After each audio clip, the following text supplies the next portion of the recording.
Is there more than one, you guys think, or?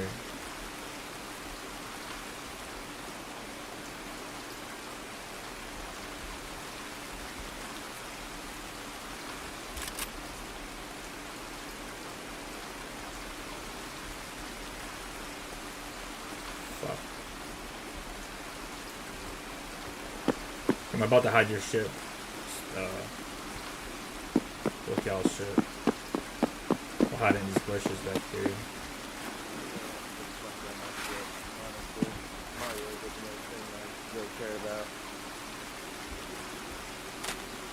Well, still get it back.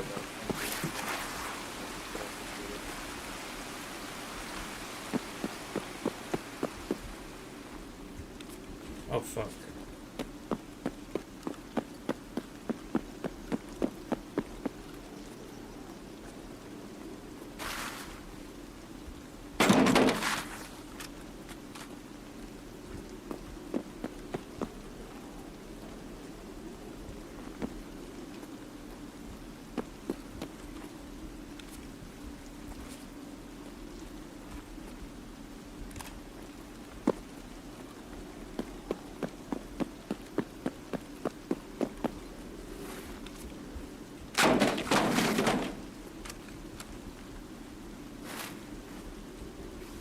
Get it, please. God damn it.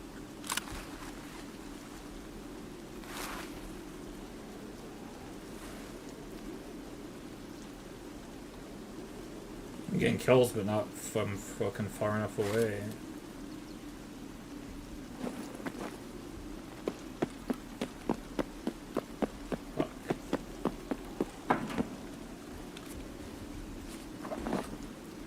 Should have just left your stuff in your bag. I don't know why the fuck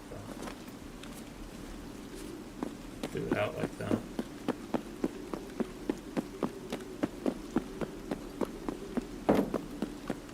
Maybe I'll do that for you because it feels kind of stupid not to.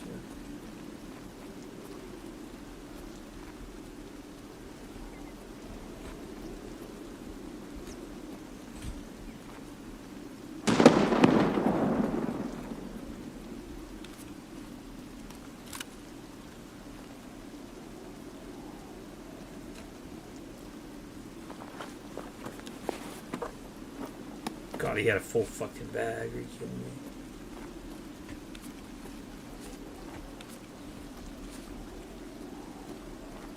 God damn it.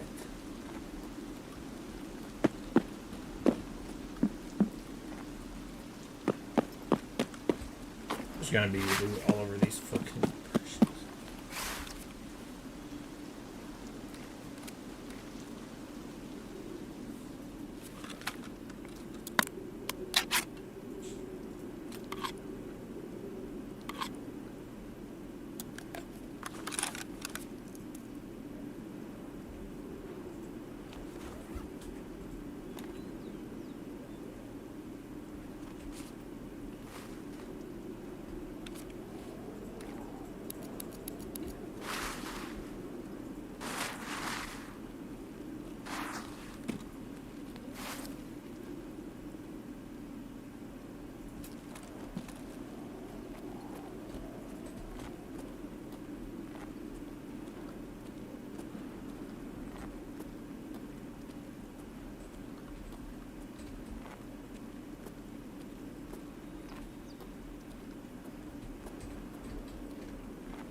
Oh my god. This guy was so loaded. What the fuck?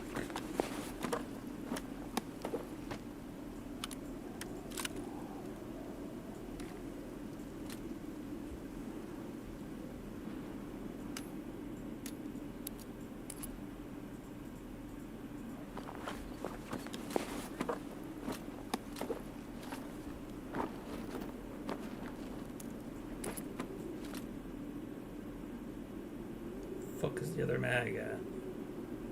Here it is.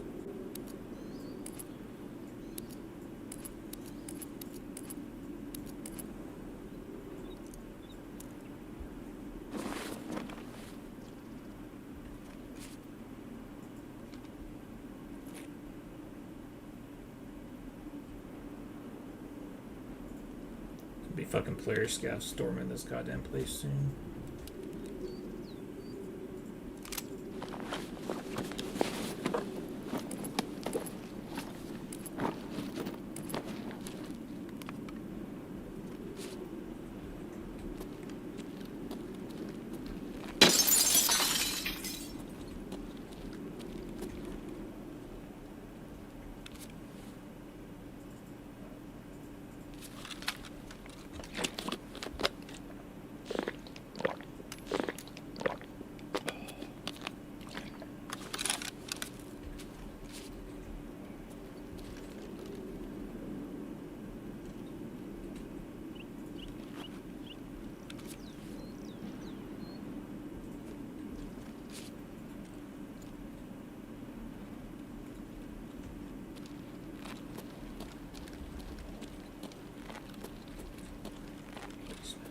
Fuck, man.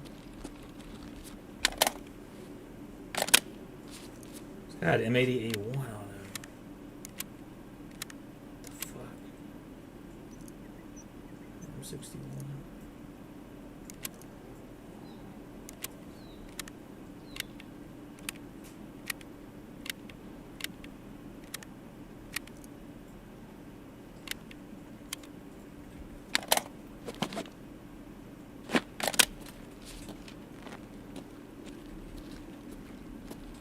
I gotta go this fucking way, I guess.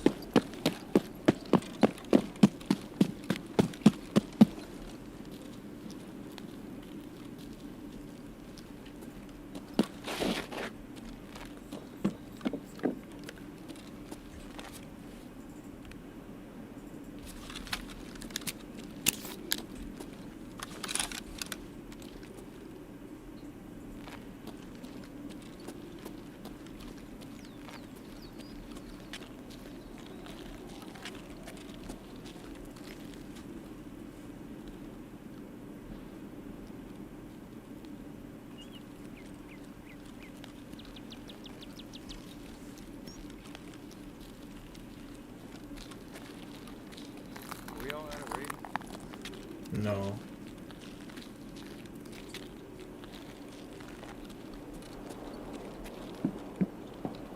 Making my way there. Get out.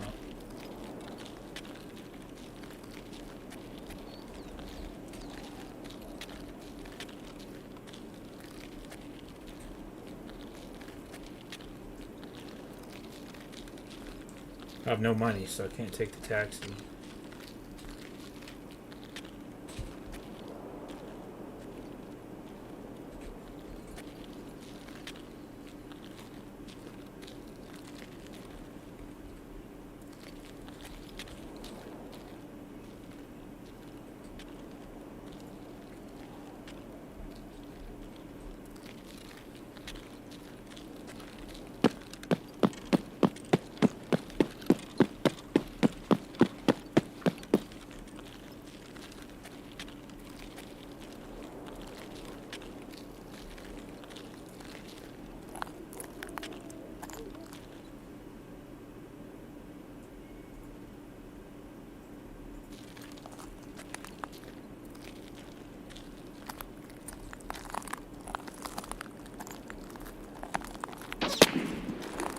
Fucker.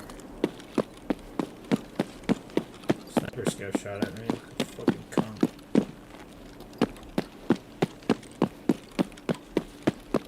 The car's here. Are you kidding me? I don't have any money, right?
Oh no. Fucking. That's not here either. Are you kidding me? Damaged house. Yeah, I can just go there.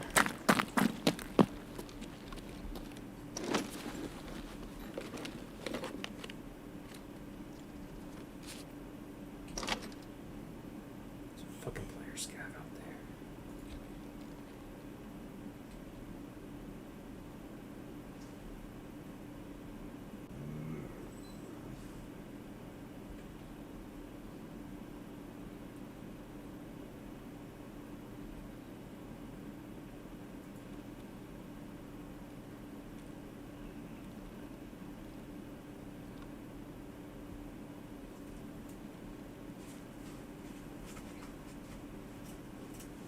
Can't really tell if that's AI or player.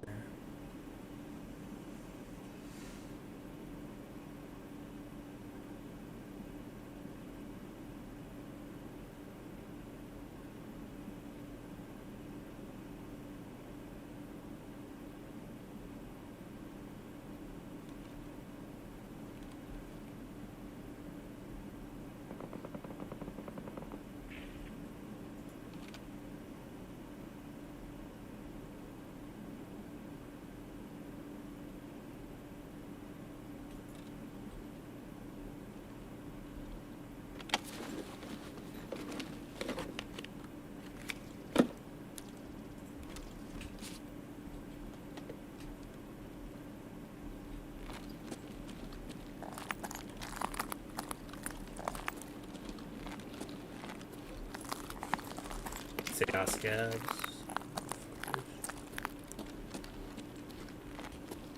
I should be okay.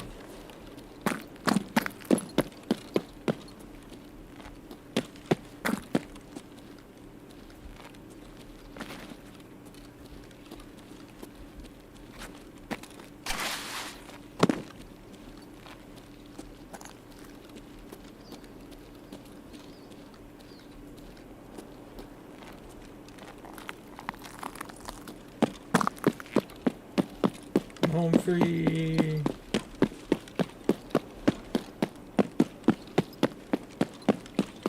Okay. I hit everybody's shit.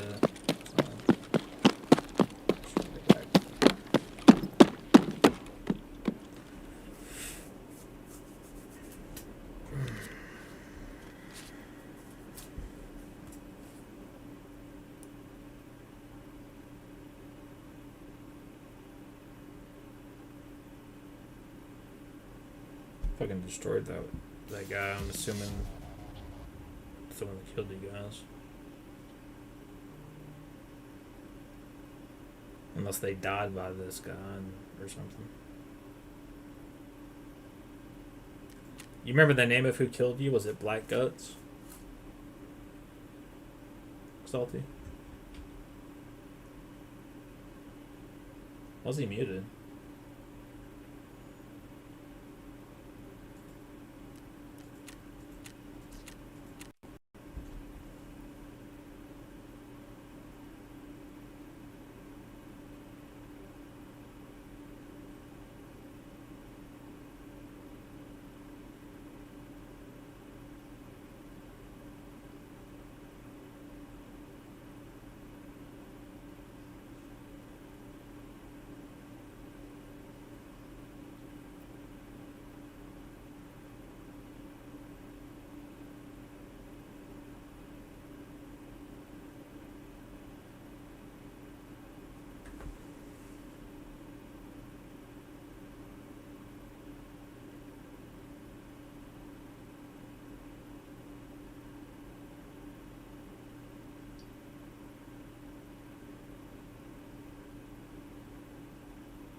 So what's the move?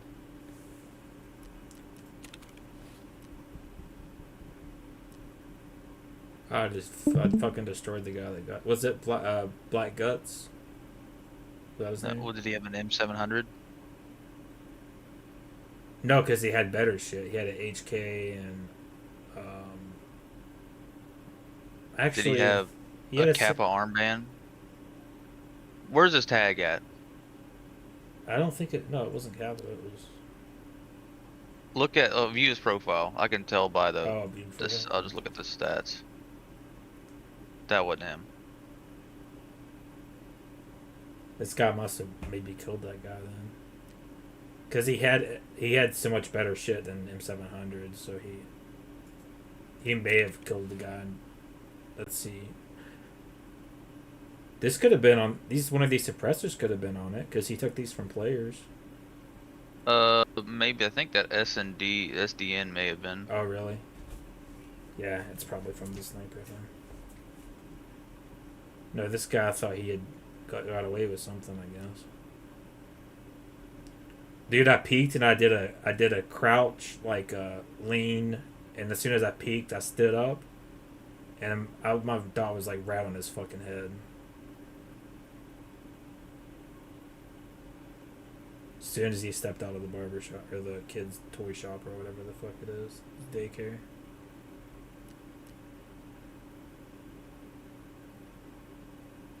He had no idea what had even probably happened back there.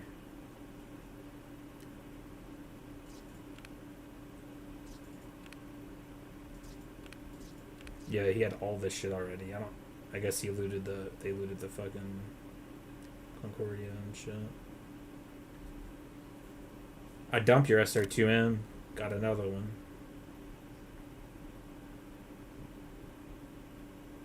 Uh,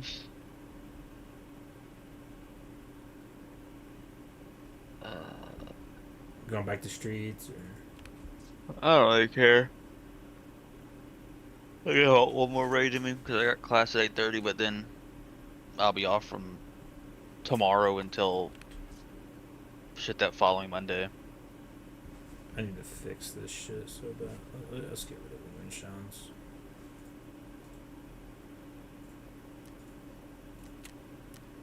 Let's just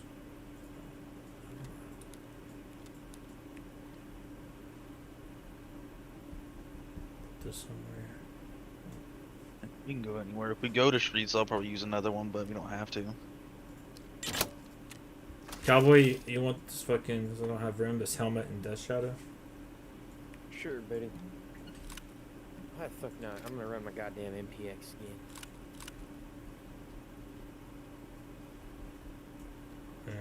You want to run an SR2M? Do you like them? You know what the fucking SR2M is? Submachine gun. Oh, it's a machine gun. I got my long barrel MPX. Are you trying to give me a gun because you don't want it, or? Yeah, pretty much. If you don't want it, we can go to streets and you can bring me that one. And I'll Oh use yeah, it. he needs to use SR2M. So. I was gonna say, man, don't give me anything. I have your fucking MCX. Like, I don't need none of yours. And I have your Defender too. I'll just sell it all then. No, it's okay. You can give me the Death Shadow and helmet. I gotta take. I don't know why he back. took this MPX suppressor. So for sure.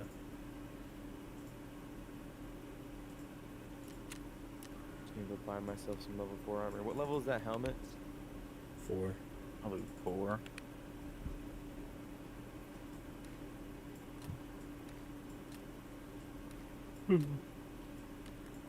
Some of these damn mags though. No, you don't gotta worry about any of the mags or anything. I'll bring all that shit. You should Oh, bring yeah, the gun. okay. I'll use that. Yeah, I don't have any mags. I don't think anyway. I'll probably Bruh. buy some myself. These rat rigs are selling on the flea for 100 grand. Well, if you leave the one mag in the gun, I should be. Yeah, it's got one mag. I think it's the good ammo. Yeah. Oh, it's only. Well, I'll fill it up for you though. Fuck it. There you go. All right.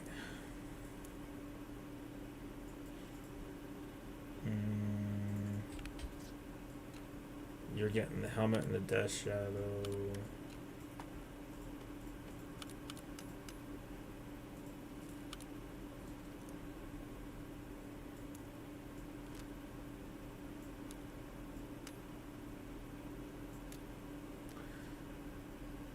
I forgot about this. What the fuck?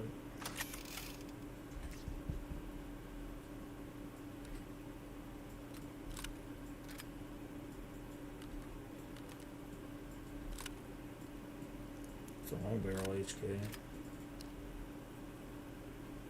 We'll say in this week of my break, I will be doing a lot of studying.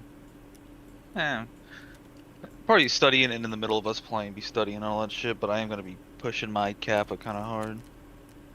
I want to get, at minimum, one quest I want to get done is the guide. Everybody in the Psycho chat, Sniper. yell cap. Psycho Sniper is going to suck, but I can get it done. It may take a couple different attempts, but Oh, I forgot to turn that on. the guide's going to be a bitch. I got to figure out the best way to do it.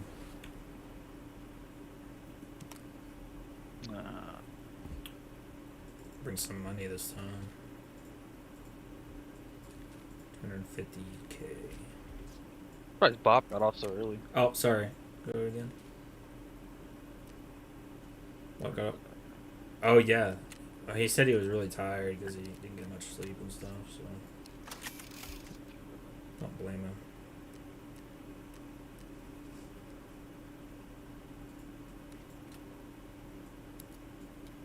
I don't need this shit.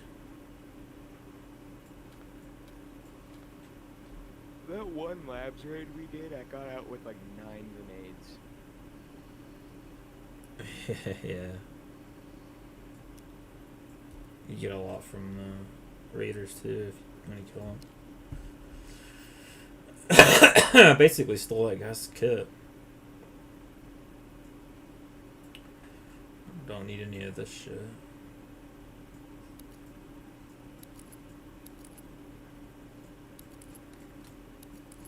There we go. Yes, I'm ready. I'll be back. I'll go ahead, let me go ahead and start. Well, no, you're the. Wait, okay, never mind. Go ahead.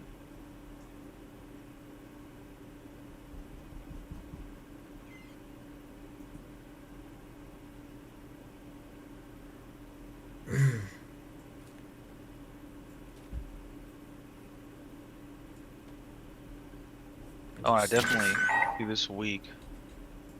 I gotta fucking find this goddamn Vertex, man. Yeah, we can. We should try and do some labyrinths tonight. See what happens. Maybe we can find you one in there. Oh no, I guess you didn't hear me. This is my last one for the night. Oh, fuck. 'Cause I got class at 8:30, but I was saying tomorrow's class is my last one until I got pretty much a week where I don't got any class. Yeah. And I don't got shit to do, so Spring break stuff. yeah, supposedly.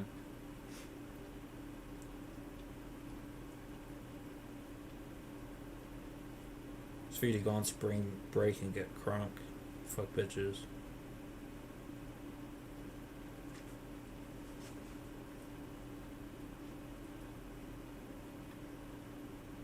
That would be pretty fun.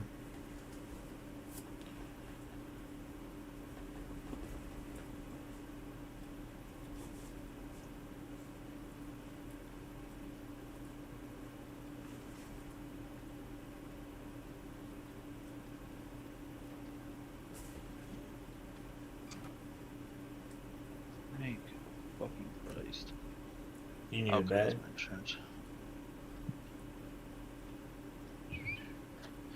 So 394, 789. Okay. No, I was just looking at me. Yeah, let me throw one on. Throw this white bullshit on for now. Mm-hmm.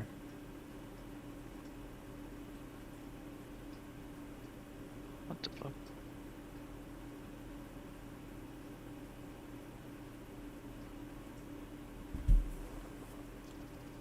Why did it do scab? I guess I did have PMC clicked. Crazy. Boom, boom, boom, boom, boom, boom, boom, boom. Oh, so he. Actually, let me swap this out. I'm gonna use that for. He gets back with. Well, no, it wouldn't work anyway.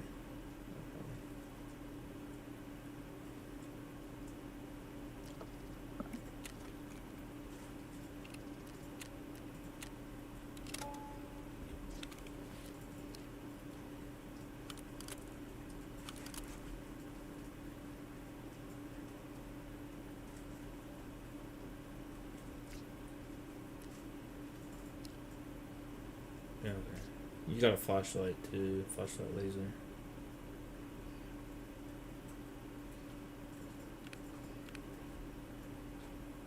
Got the monies. Back. Yeah, they. I am not feeling great. Oh, you too? You feel sick or? Yeah.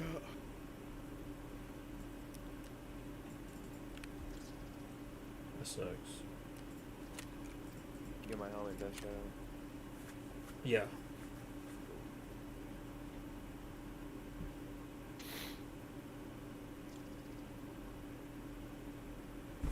I will be right back.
See, it's about to start.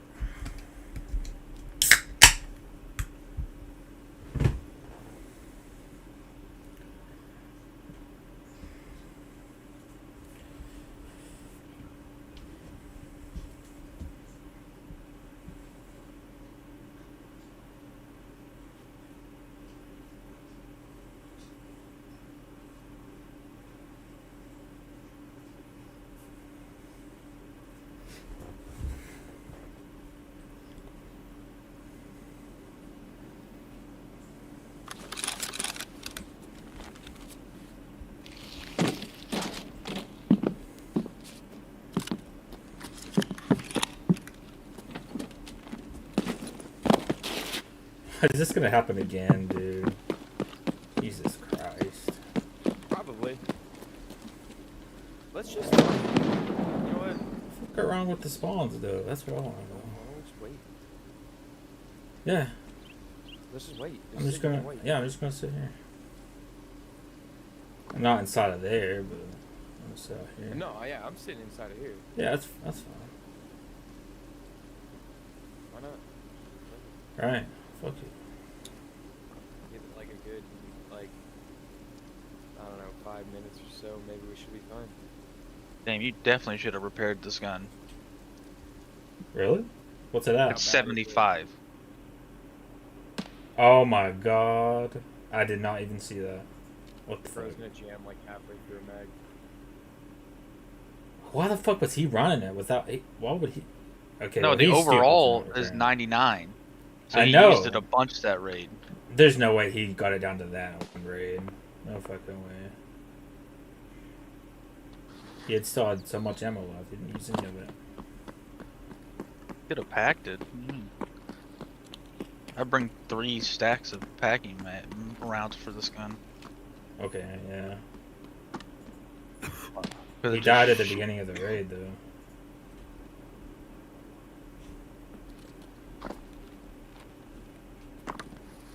That gun doesn't take a lot of durability damage. Not like the MP9 or anything.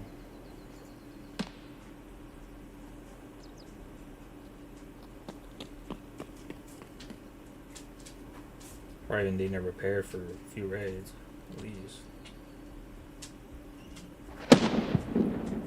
I'm just gonna go. If I die, I just get to go to bed sooner. I'm going to toy room. There might not have been anyone spawning there. Just watch out.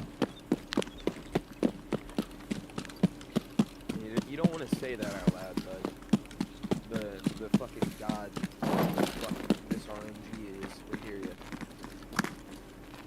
Is that when y'all just jumped or fell or something? And it was I kind jumped of over a fence.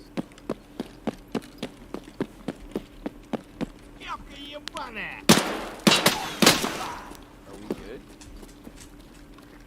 I don't know. Are we good?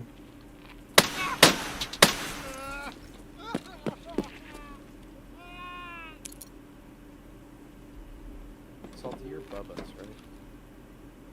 Yep. Okay, good. Yeah, you've randomly chose to follow me this time.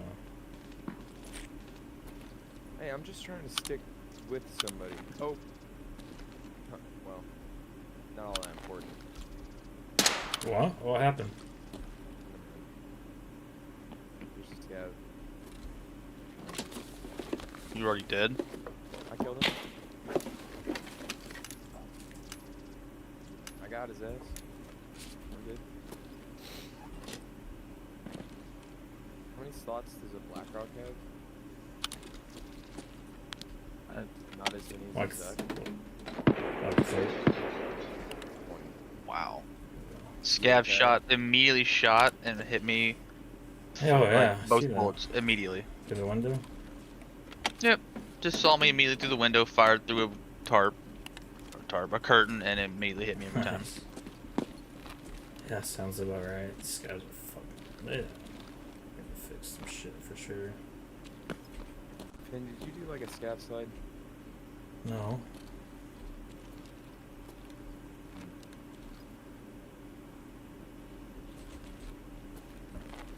Don't we all running? Yeah. Oh, I thought you were dead, bro. No. Nope. Okay, I'm gonna be 110. I came up here like looking for your body. body trying to make sure that your shit wasn't gonna get taken. I totally thought that you just died.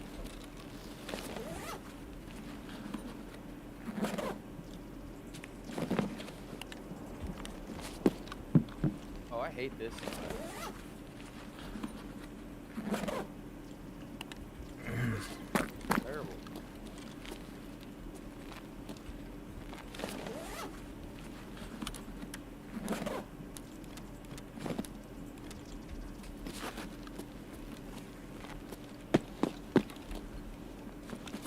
This is probably more of a meta thing than I realized. But I kind of like the low recoil of an SMG, but with attack trophy on it though.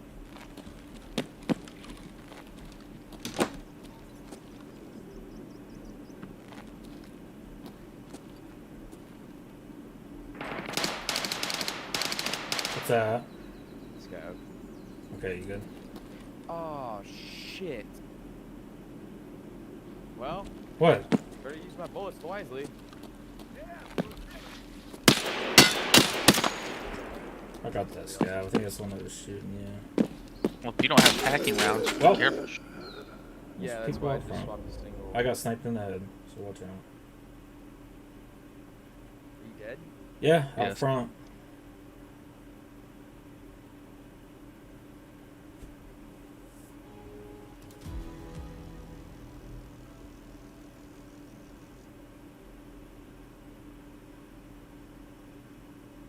He's in one of the million fucking angles out there. Another What the fuck is with these people with this shit, dude? Another M700. Same one that kind of looks like kind of the same kid that killed Hold you. on, hold on, hold on, hold on. Who just opened door? That's bad guy. Trigger bad.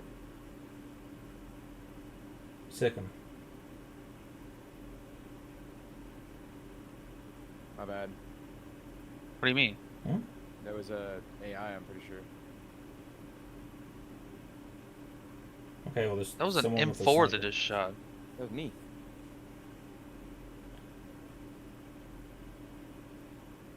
That right there, that's you. No. Exactly. So it's an M4. Yeah. Let's take it to fucking eat now. I'll be back.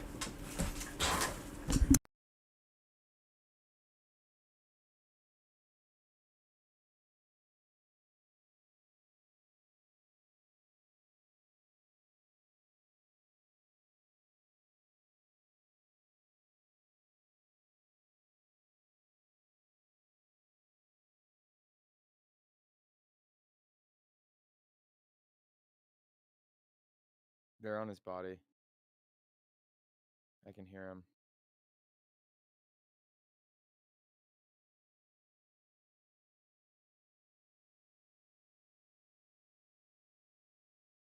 I don't know where his body's even at. Pretty sure it's out here and to the right. Right here. God damn, get back in the fucking window, dumb bitch. You good? Got one. Good shit.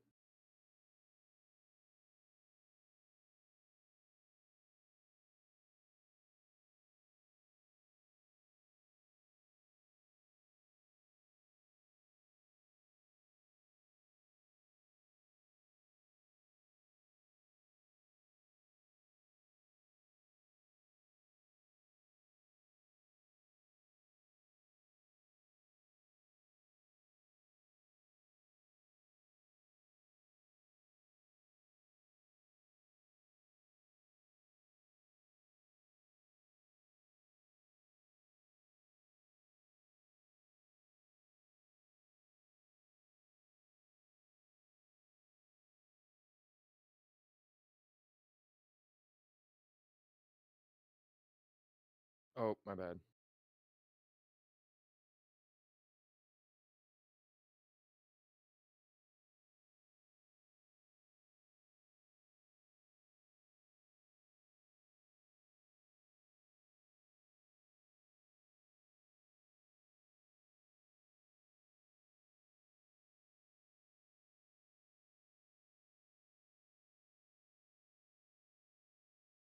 There's still a guy with an M4 somewhere.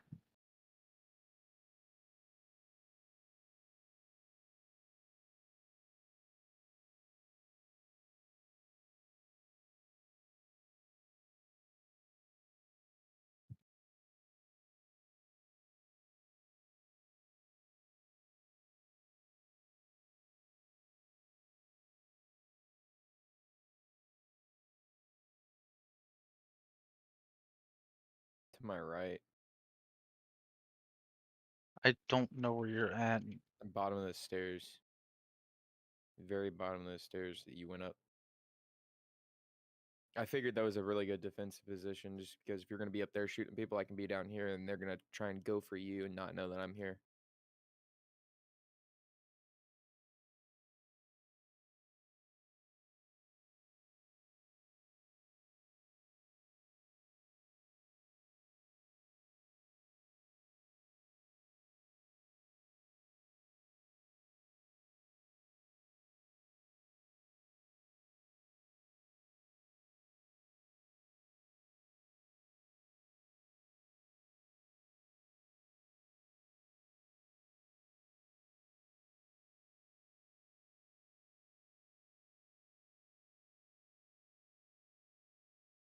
Fuck it.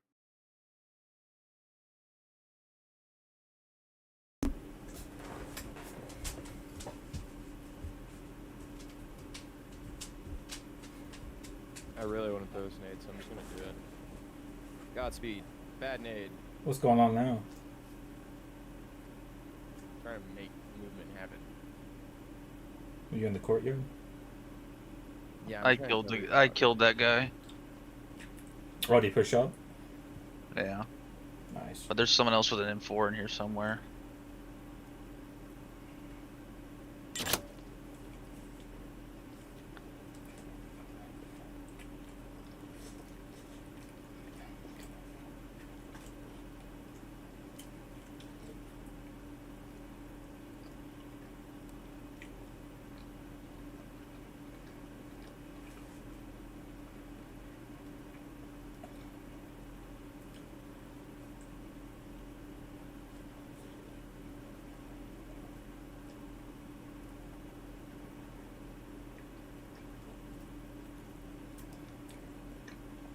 Yeah, there's someone below me still. Kind of near the.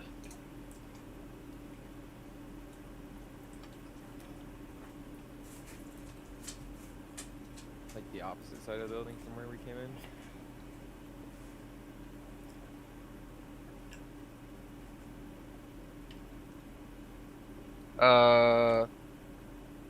Maybe Open barber a shop. bag.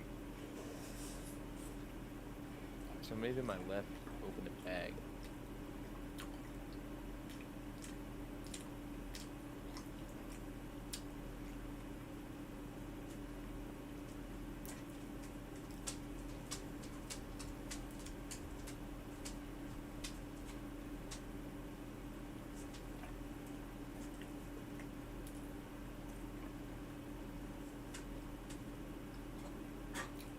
Oh, it's a scav. I still think there's someone else. I Down think there low. is too. I hear suppressed shots and they're impacting like right next to me. You know that I'm shooting scavs, right? That's what I'm talking about. And that's that dude's gun.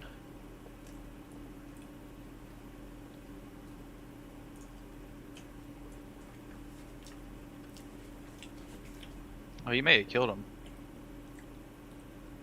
Nice. Because there's a tag on here that's killed by that guy as well.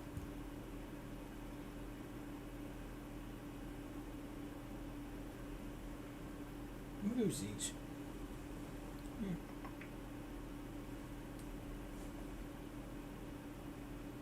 Took me way too many. Oh, this guy.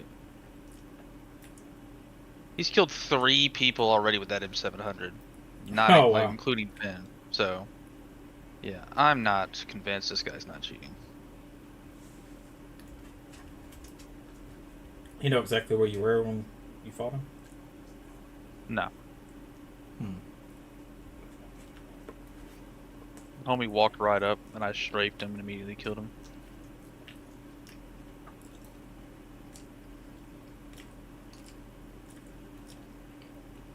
Where are you at?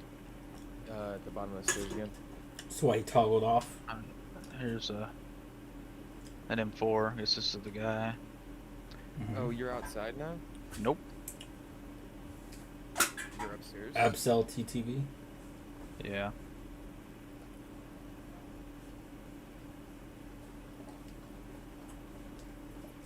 I'm on the guy's I killed's body.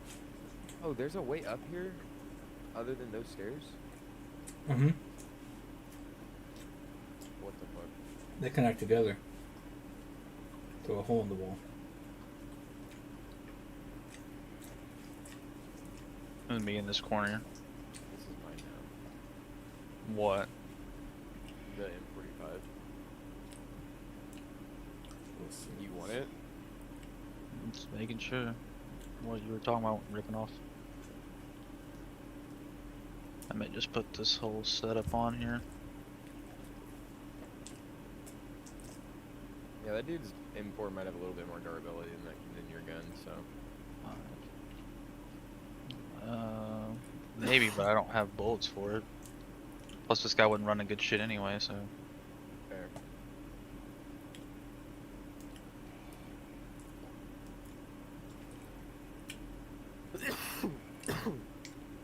Yeah, I was totally under the impression the only way up to you was those stairs. Let's go downstairs real quick so I can ditch this armor. Somebody out in the courtyard? Don't know. Got him. Let's go. Well, let's just go downstairs and then we'll find these two assholes he killed and see what he left.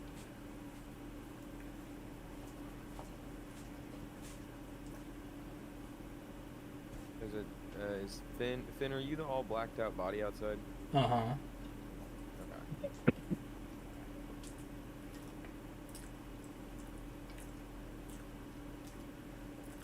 I'm gonna go back for Finn's shit.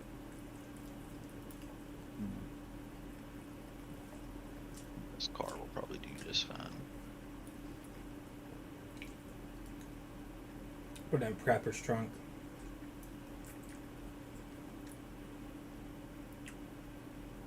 What the fuck? Why did it just get loud all of a sudden? That's not gonna work. Could be the time of day changing. They used to do that. I don't know if it still does.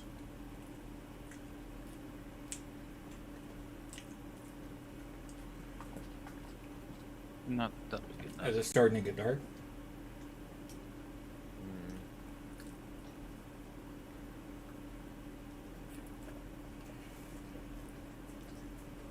Your armor's gonna have to sit tight for a moment. It's alright. Do whatever you're Coming doing. back up. Oh, wait. Hold on. I might be able to do this.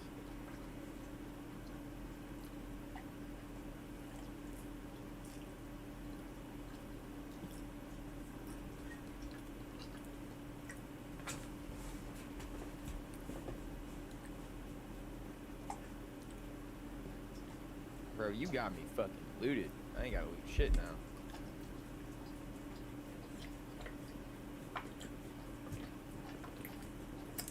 The guy you killed was that? You. Oh yeah, I had some shit from the room down there. Yeah, you got a bunch of shit. Yeah, take it. If you don't have anything else. Oh, trust me, I'm gonna. Yeah, it was basically everything from downstairs, and I looted some duffel bags and shit.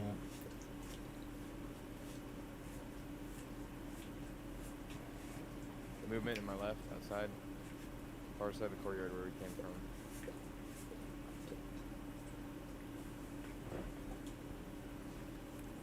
Move good. You just bagged up? Yeah. So I don't understand where you're referring to, where you're hearing this. Back toward the green building. Was that a dead scab next to the fence there?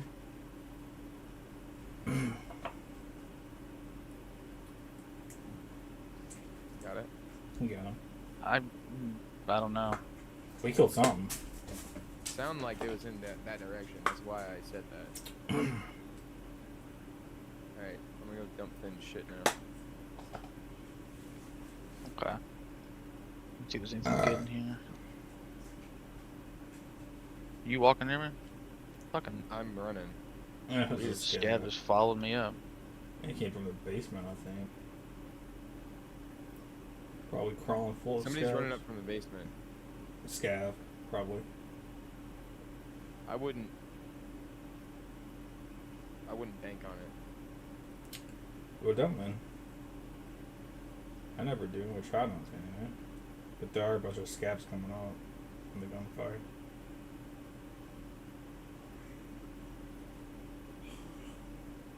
Hopefully your Terminator's fine there. Or your bag. Oh shit. Got happy there for a second. Yeah. Got debated.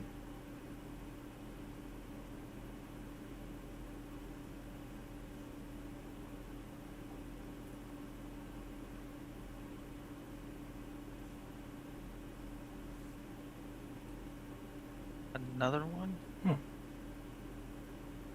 I can't take that one. Do you need it? No, they just sell for like 100,000. What? What does? I'll take 100,000. You My good? shots. Yeah. It's in this room over here in Concordia, the other building, not the one I was initially at. Well, you need it later, Cowboy. You probably haven't done that quest yet. If you wanted to keep Probably it. hasn't. Like the one that you went downstairs from? The one I went upstairs from. Got you. Coming. I was about to say, I don't know how you would have made it downstairs from over, or like been over here in this building since I'm over here in this building. Hey, there you go. There's a GP coin you can have too. I'm not gonna use that shit. God, this is shitty. Where are you? Upstairs? I don't- I'm in. When you come through the arch, you Yeah. go. There you go. There you go. In the building you're next to. I was just kind of following your footsteps. Upstairs? Mm-hmm. Got some amazing room. Very amazing.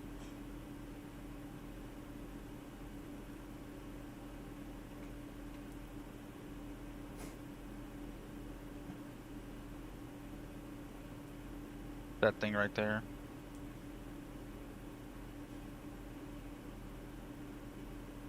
I left my backpack outside. Oh no. Lock. Alright. I'll be right back.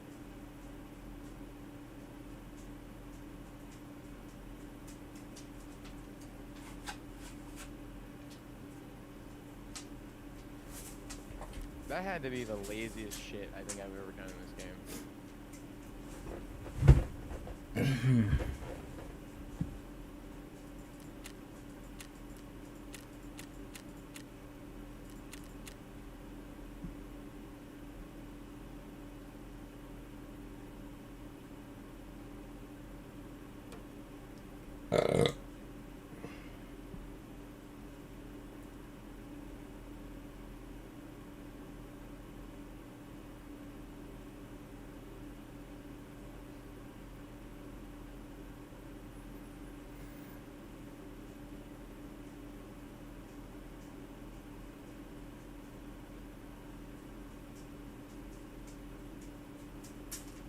I'm feeling pretty calm and relaxed right now.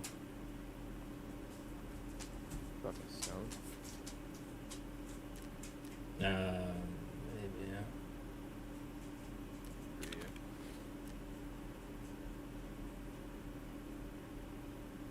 I would ask you, but that'd be a rhetorical question. Yeah, there's no point. You'd probably sleepwalking, hit the fucking dab while you're sleepwalking.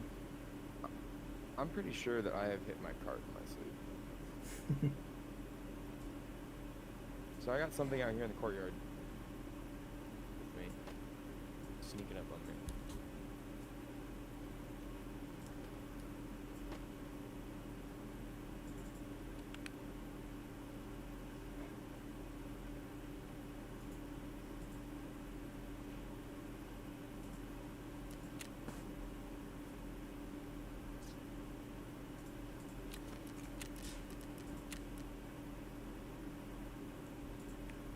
shit. I think it was just a PMC that just extracted, I think.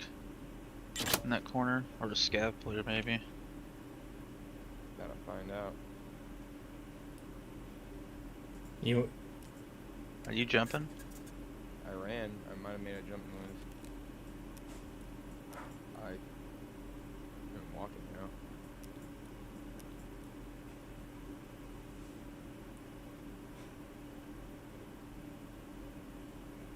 you hear something? He's nading the extract. I think that might have went out.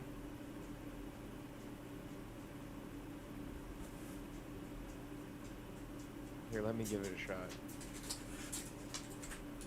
Your boy goes from the 3-point. That was close. I fucking love throwing grenades. I do too.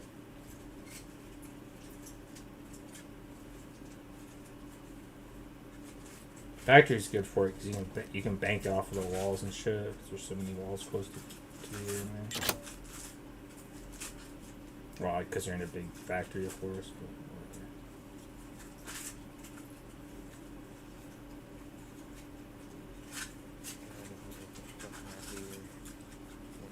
Alright. Get the fuck out of here. I had a Rogue M4. Or is that one you bought from PK Ah, or Ref maybe? a little bit of. I think it's a Raiders gun. Or Is that you below me? Yeah, Alright. I just stopped running. Can't believe you blew them.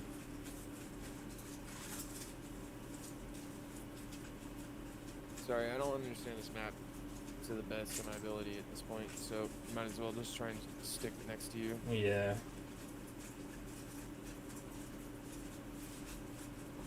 You think it's a hard map to learn?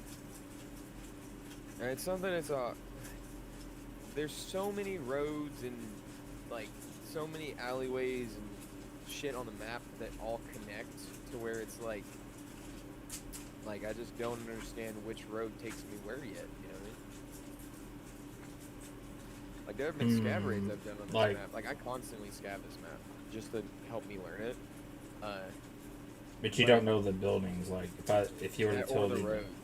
oh shit. So yeah, when you get a quest, you're like, where the fuck am I supposed to go? Yeah, and I also do this thing where I'm like right here, right now, I know where we are, and I know how to get to Boss Lair from here because I've done so many scav raids on this map, and I know Right, vet right. office, like not vet office, sorry.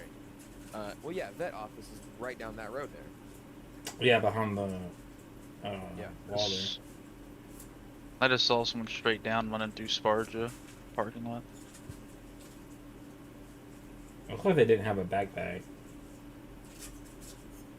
2 scavs. Fuck.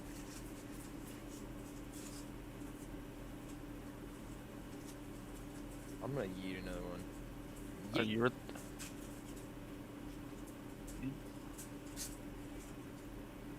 I don't know if that was a. I don't know. I'm just gonna. I don't got time for this shit. I can agree with that.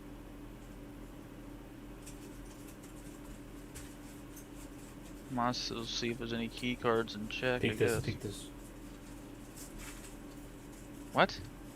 I thought you were just gonna run through it, because you're just eating it, you know. But, oh, that's yeah. No, you might be okay. Where the fuck are all the players at, man? I know, right? Well, we know where 6 of them are accounted for.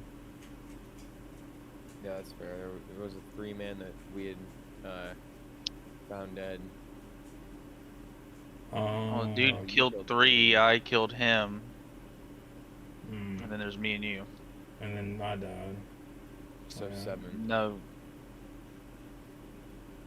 Finn, you were a part of that initial count, so it's 6. There was a 2-man and a 3-man. Okay. Yeah, that what it great was? match. No. What do you mean great math? A 2-man and a 3-man plus me would make 6. What the fuck you talking about? One of y'all dumbasses just said 7. Because you I- said that I he killed initially a 2-man, and then you killed. You said that he I killed a 3-man. did and not then say you he him. killed a fucking 3-man. I said he killed 2. I killed him. Okay, my bad. And then he killed Finn. That's 1, 2, 3, 4. And then us, me, you. 5, 6. You can have that. I don't need it. I can wait. The keys case? Yeah, they only sell for like 300k, so. You can fucking take that? Why would it be here? Oh. No, you can only look at it. That's dope as shit. I was gonna buy one of those today. And now I'm not See? gonna. Dreams do come true. Fine. Get the fuck out of Dodge. You gotta fucking run. Oh, nice. We're just gonna slow rotate until flare, I guess. Your extracts are shit. Oh, I'm about to run to the BTR and send some shit back. And you could just take a route from it too and get closer to where. That's a good point. Go to Sewer River.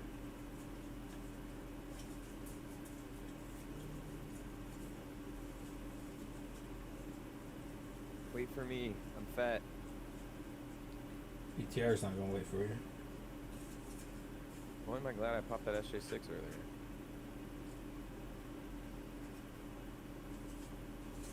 Still in effect. Kind of.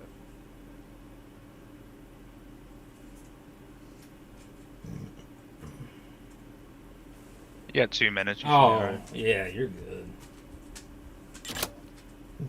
I know. I just don't like being slow.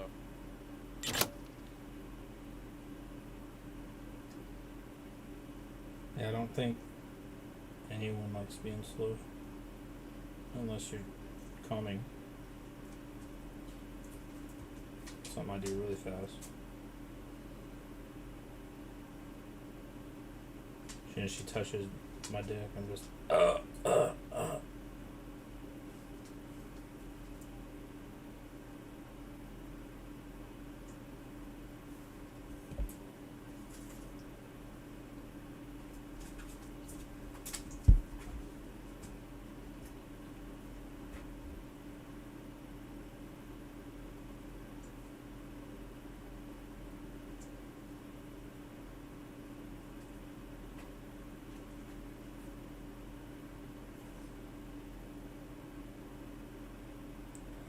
So my homie broke up with her girlfriend today.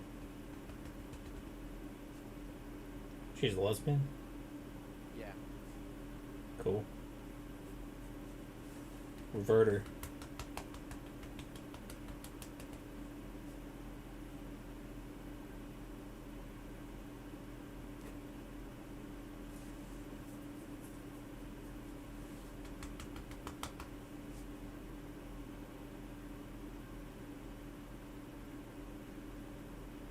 Did you get cover fire too, or no?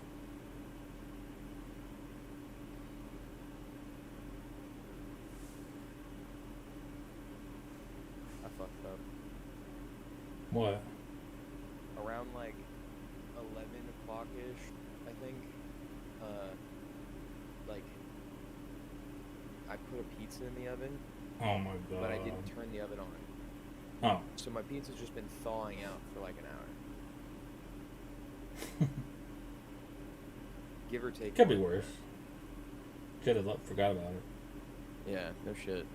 I just turned the oven on and I'm like freaking the fuck out. I'm gonna start a timer. You ever like boil water or something and forget about it? Come back and the fucking bottom's melted all over the. Bro, you ever make popcorn and fucking literally just because you put it in the goddamn like microwave for like say fucking what 10-15 seconds too long, that bitch get burnt as fuck. Even the time they tell you to put it in there for, like, it gets burned sometimes. I don't understand. Yeah. You get the fucking It's time. fucking retarded. Which way did you go? You just kind of. Oh, fine. I see it. You're good. I'd rather have like 10 kernels not pop than to have burnt fucking popcorn. There's a guy You at know? the mall. Oh! Watch out! Watch out! Watch out! Get the cover, cowboy.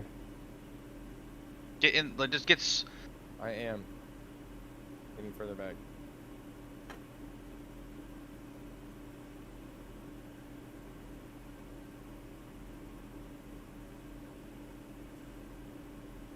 You can get him with your SR2 from there.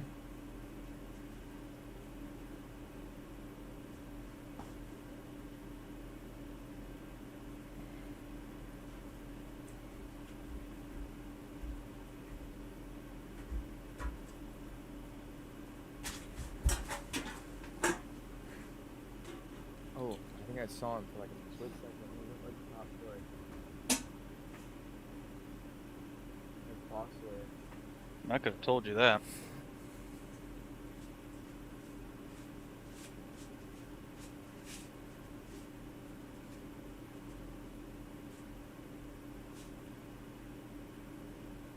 That's weird. It said he hit me in the chest, but he must have shot me from the side. Oh, yeah, if it didn't hurt your armor. Hit your side.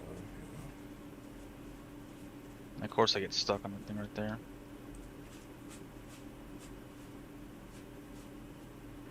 Oh. Did he shoot at you? Nah, I heard him with a PL-15 shooting at a fucking Oh. scav. Just keep running. Just keep running this way. Yeah, just go to Sewer River. Oh my god. Okay. Sewer River it is. Yeah, we're at Sewer River, so we don't have to fight this guy.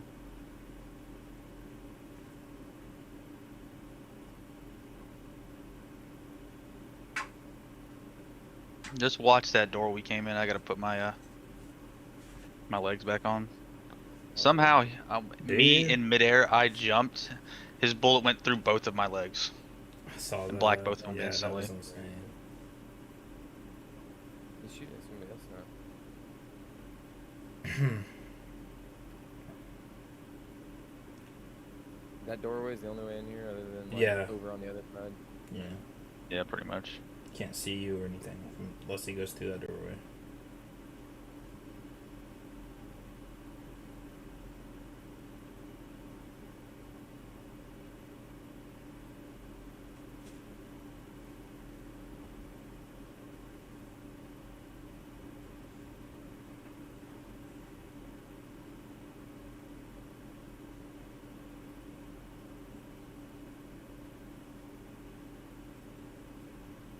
It's sad. I guarantee that dude's been sitting there the entire fucking raid too. Yeah, I would say so.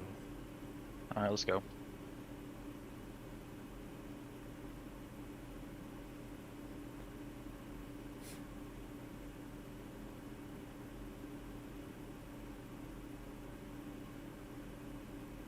Not Just looted? for fuck's sake. That's nice. Well, you get lucky.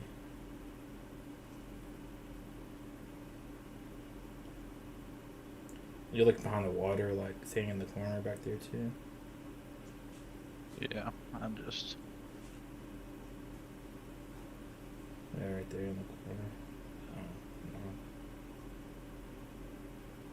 That's where I get bitcoins and stuff at sometimes.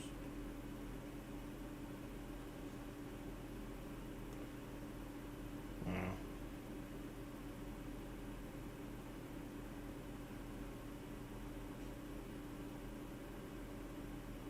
Good ammo.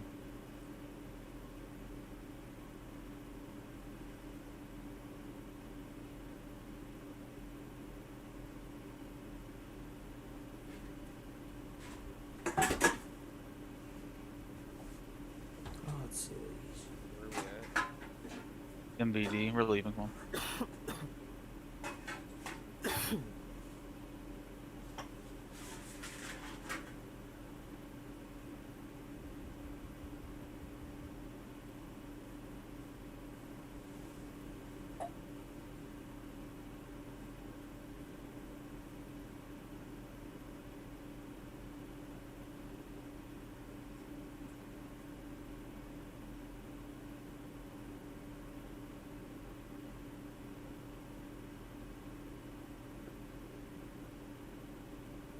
Piece of shit.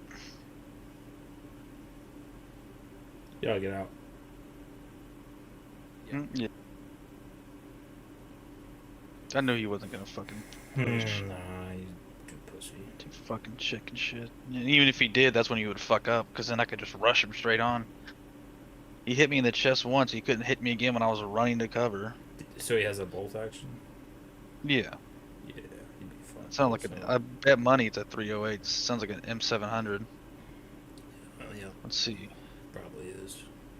BCP FMJ. I knew I should have fucking Yeah. pushed him. I fucking knew I should have. Might have been a good gun, but the ammo was kind of trash. It was just the M700 with that shit. Most likely. Wasn't even worth killing for, kind of. Unless he has some juicy loot. What if he had the fucking key? I don't know if I had the key, I wouldn't be shooting at people at all, probably. I'm trying to get the fuck out.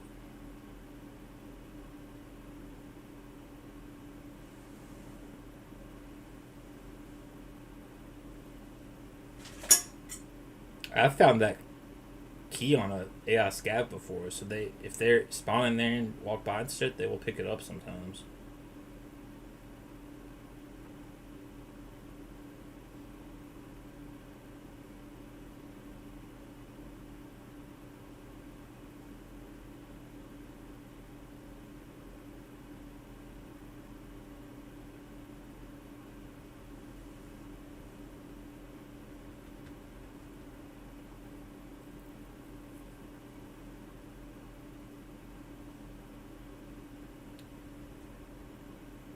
You got that stuff back already? From the BTR? Different stuff. Oh, I was about to say, damn. It's fast as hell.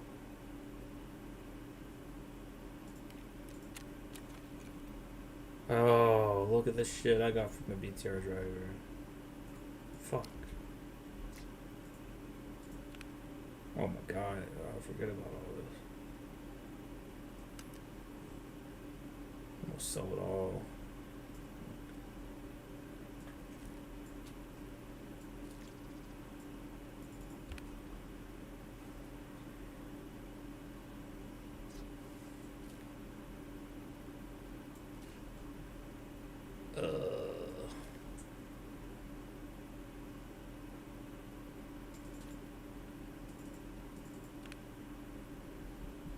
Yeah, sure.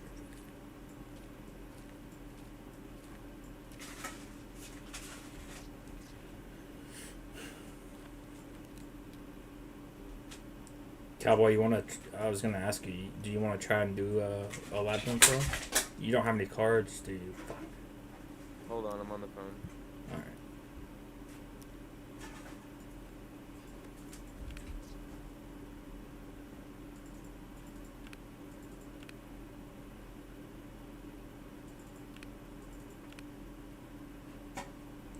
Doing it alone would be sketchy as hell, to say the least.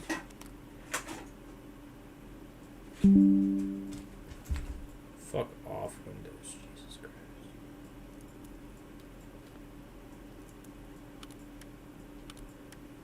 It.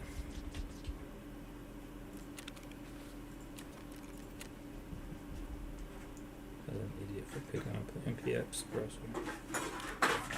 Stop, girl. Get out of the trash. God damn it. I'll have to lock the lid or some shit.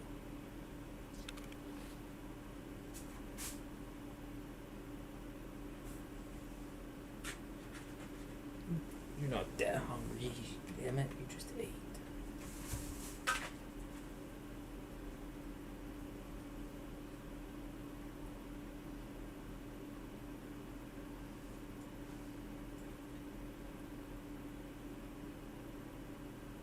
She eats a whole fucking plate full of shit, like 3 pounds worth of food.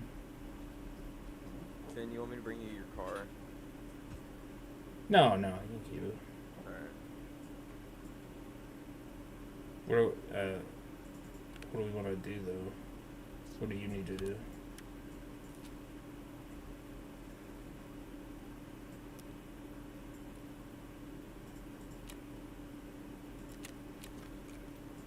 Got the clock, the cock.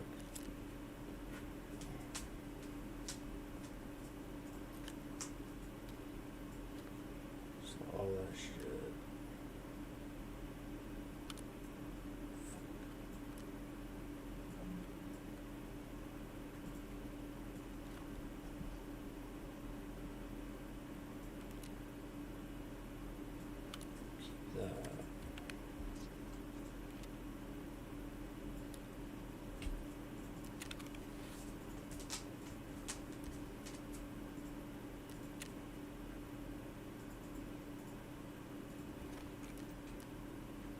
The Alright, but I'll be on tomorrow. I get off at school like 11:30, so maybe around that time or maybe a little bit later, but I'll be able to stay on later anyway, for sure. Yeah. Oh yeah. Alright, well, I'll catch y'all then. Alright, good night. Deuces.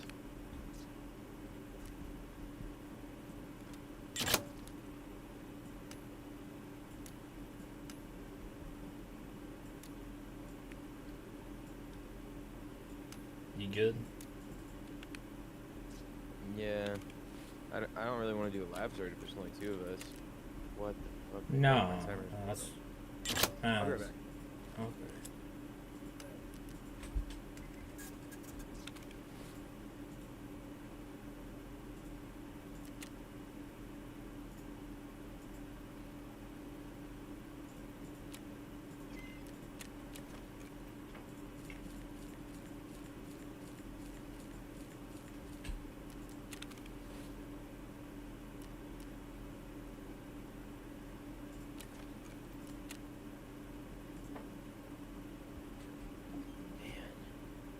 It's crazy.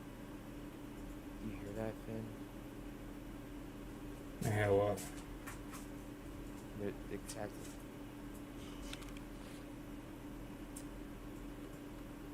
Sound of peace and fucking quiet. What do you mean? Bro, For- you're a bitch. Huh? What? I can't believe you would give me mags loaded with rip. Me? Yeah. I didn't give you any mags. What are you talking about? Whenever we loaded into that labs raid, okay, the other night, you gave me like 3 or 4 mags, okay? Yeah, the last one was RIP. One of them was RIP. The other 2 were PvP, and then one of them was 6.3. Okay. The alright. 40 I rounders. should have probably like had tried harder to make you clarify that so that I could have tagged it, because I like to tag mags like that so that I know. No, I that did. they're I dropped the 2 good ones, and I waited for you to pick them up. And I'm like, here's the No, I one. remember you saying here's the good ones and here's the shit ones. Yeah. And I was like, okay, well I don't know what's in the shit ones, so and then I moved on. But you still could have tagged it. Yeah. I just didn't know what was in it. If I had known it was RIP, I would have. I honestly would've didn't even think you were tagged going to it go with through RIP. that much ammo. You sprayed the fuck out of everything, you know. I mean, use it or lose it. Yeah. That got soaked up like almost 2 fucking mags worth. It's alright. AP63 is not a terrible round. No, especially when you're spitting them out quick enough. Yeah, whenever you have a fucking angry pack of bees. Yeah. Well, Dog, and that's the thing about the MPX. It's not the fastest. Still. You want to do a pistol run? I mean, where though? Well, we could do a pistol run purely for my pass. Because I have. Dog, you can run whatever you want. If you want to run a pistol, that's fine. I can bring something better to just protect both of us while you get that done. What do you need? Scav kills with it, or PMC kills? I need like 20 scab kills on new gas, and well 10 at hold on, let me rephrase that. 7 at new gas, 10 at old gas on customs to get my rite of passage from Jaeger. Right, but you don't need to use a pistol for that. What's the pistol? No, for? I don't. Just so I don't have to lose shit over it. Oh my god. It's okay, I'm just gonna run the MPX and all the shit I currently have. I don't give a fuck about this shit, dude. I mean, you I have mean- to have something else that you can run. No, dog. I got all sorts of guns that I can run. I just didn't want to have to lose like something like good over me trying to kill scavs. But you can bring something better than a pistol. It's not expensive as fuck. I though. just told you I'm gonna bring the MPX. I know. So why are you still talking about it? Well, that was the decked out MPX, right? That one's Yeah, I'm still gonna run it. okay. No, that's fine. I You're didn't- talking I didn't about want running to. something that's not worth a lot, and you're. I didn't want to It's because fine. I didn't want to have to risk losing it. It's just one of those things where I'm like, I'm picky about my shit like that because I like to try to keep my good shit until I actually have Yeah, a you chance. shouldn't have. You shouldn't be that attached to it though. It's just fucking gear you can easily get back. You know. Yeah, but you gotta think of it like this. This is how I think of it. If I'm doing like just a typical like, I'm going for a quest run or I'm going for a fucking loot run, something like that. I don't really give a shit about my shit. Like I shouldn't have to give a shit about my shit. I shouldn't be like thinking to myself the whole time, I spent a fucking $100 on this gun. If I lose this gun, I'm gonna be pissed. You know what I mean? Yeah. I And shouldn't you have could to just do it as that way. easily kill someone and get their fucking 200K gun, and you know, unless they have some dog shit. But you know what I'm saying? What comes around goes around, basically. Yeah. I'm one of those motherfuckers where like I'd rather hold out on my good shit until Yeah. like until the day comes where like I have like no like Till it's that day. I want to save all my good shit for labs. Okay. Oh 'Cause really? I know that on lab, yeah. On labs, I like to use good shit, but like cheap good shit. You know what I mean? Like stuff that's really worth the value. Like these two MCX 300 blackouts, probably gonna save those for whenever we go to fucking labs. Yeah. Yeah. Being 110. You just Mind don't make you- guns a lot too, right? You like to keep the ones that you get from players and stuff. Yeah. Me personally, I mean it depends on what the setup of said gun is. Okay. And if I get on one day, like if I get on the game one day and I'm sitting here thinking to myself, man, I really want to run this gun today. I really want to run that gun. Like there was one day I got on out of nowhere. I was like, fuck it, I'm gonna buy an RPK. And I Yeah. did. And I mean, I think I had like 295 rounders and a fucking 60, like for my loadout, or it was like a 45 and 290s, and I think that I mag dumped like one guy with the fucking 45 with you guys, and then I started to mag dump the 95, and then immediately died. That sounds about right. Something would happen to me.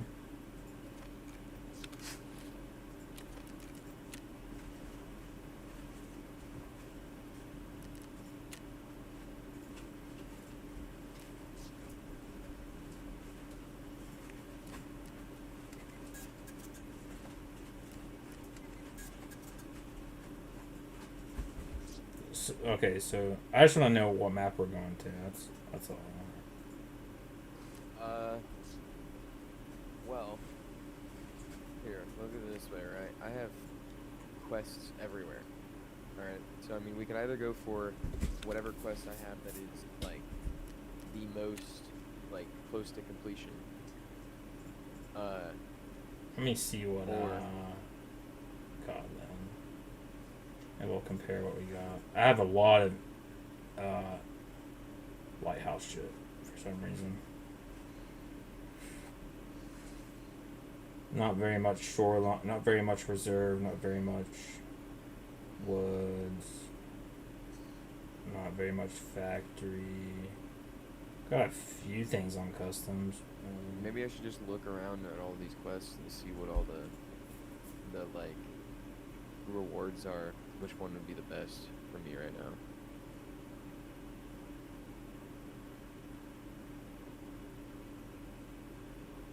I got a factory quest. just scout all the factory extractions. Oh yeah. Peacekeeper's like one of the best ones to do, cause he gives you a bunch of good shit. Like after this mission, when you get this one. I should probably catch up on my therapist quest because doesn't she give you like a case or something or other? Like an items case or No, that's something? just when you hit level 35.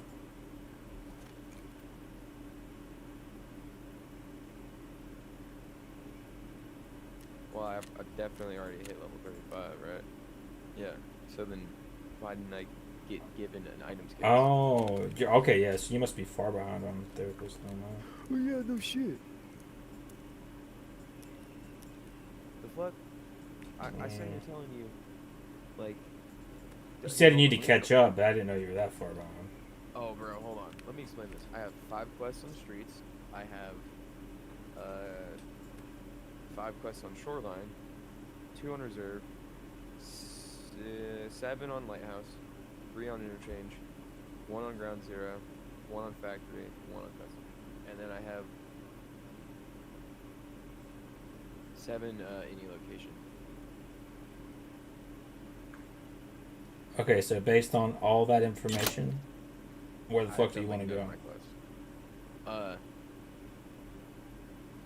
Do we possibly have a quest that we could both do at the same fucking time? I'm sure. I'm sure. Okay. If I had something to, I don't know, If you want to maybe a my map to, wall- if you throw one out at me, just one you want to go to, or when you got shit on, Hold on, dog. I'll let you know. Take a look at your tasks.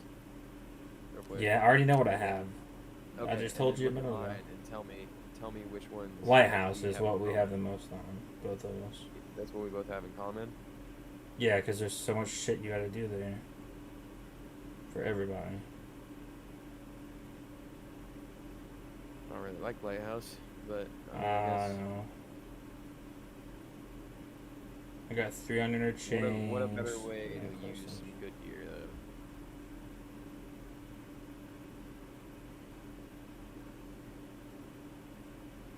I got 4 streets ones, but I only really have like this one I can't do unless we get the rusty bloody key, and this is a ref one, and this is where I gotta find the stupid phone at the ambulance, and then this is all the ATM bullshit, so it's nothing important. 2 on shoreline, 1 on reserve. Like I don't have much on all those, and then lighthouse is just I don't know. They just got so fucking many of them. We can try it. Is what we're gonna do, lighthouse. Yeah, we can do Lighthouse. Hold on. I've yet to find a DMR that I like.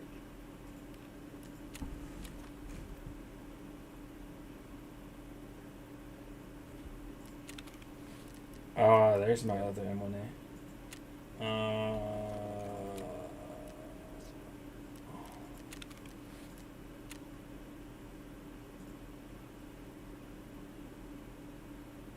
SVD isn't terribly expensive for a DMR, like marksman rifle. I mean, you might as well just pay for one of the other ones, but.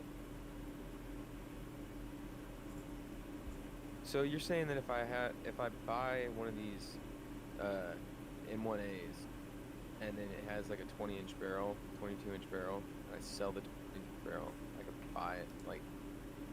Yes. This song's for 60K.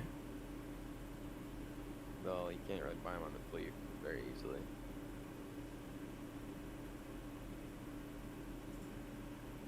If I do test drive. Oh, it's done. You're back. Balaclava and Scav Vest. Okay.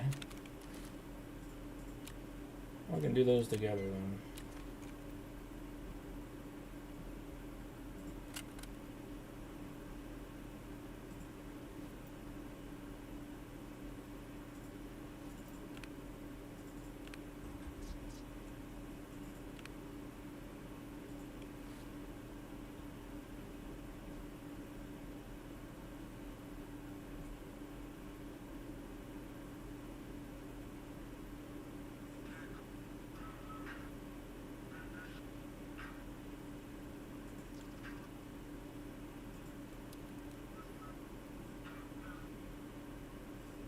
flat.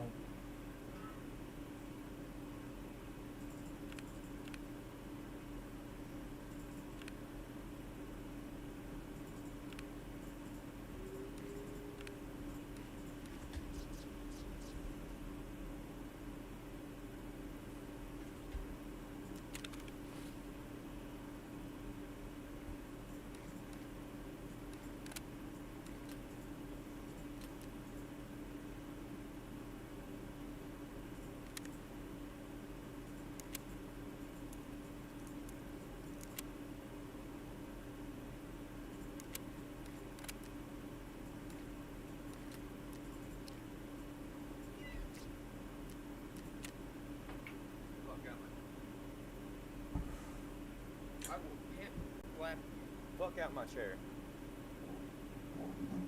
That's what I Oh, thought. you're such a Bitch. buzzkill. Hold on. Answer phone.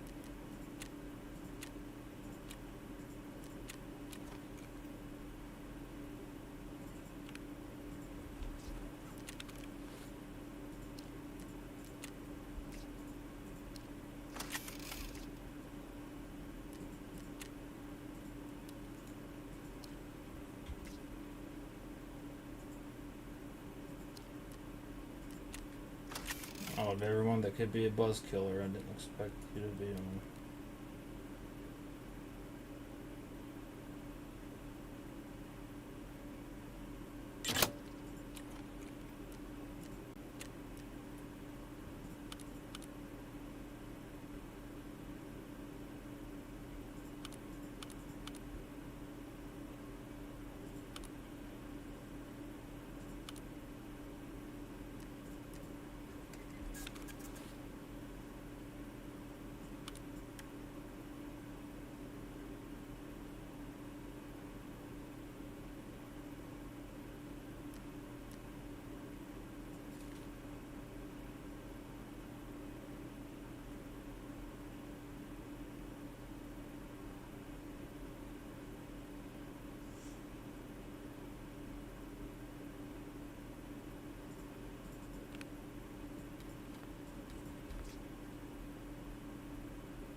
It'll be 10 fucking years before we get to a game.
Ken, you good? Yeah. Are you? Yeah, I'm just waiting on. I'm trying to get off. I'm trying to finish this phone call. Okay. I'm just gonna do a quick scav.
Might be able to get Sky Rep 6 before he comes back.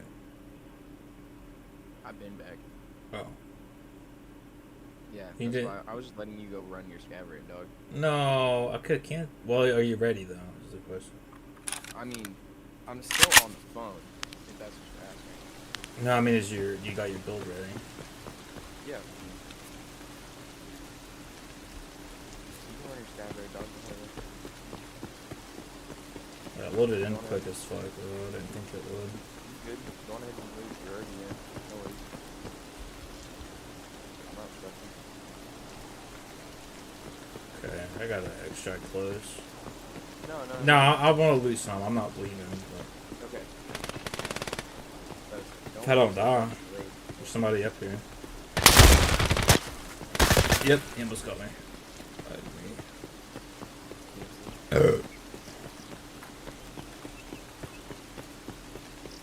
Let's go to SMG.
what this guy wants.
it's just the fucking guards, man.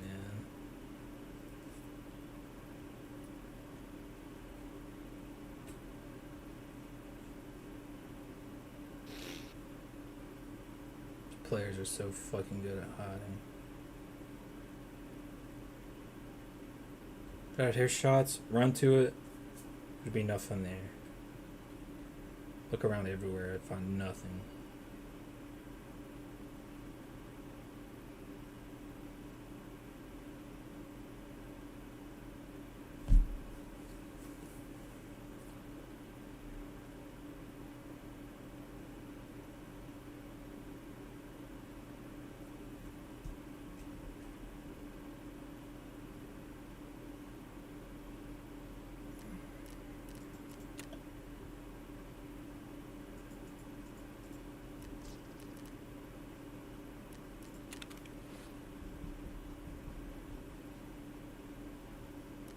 You there?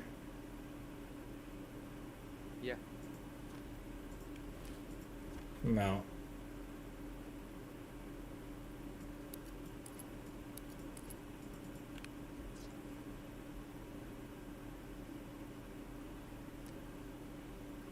You still want to go? Or? Yeah. Where are we going? Lighthouse, right? Oh, alright.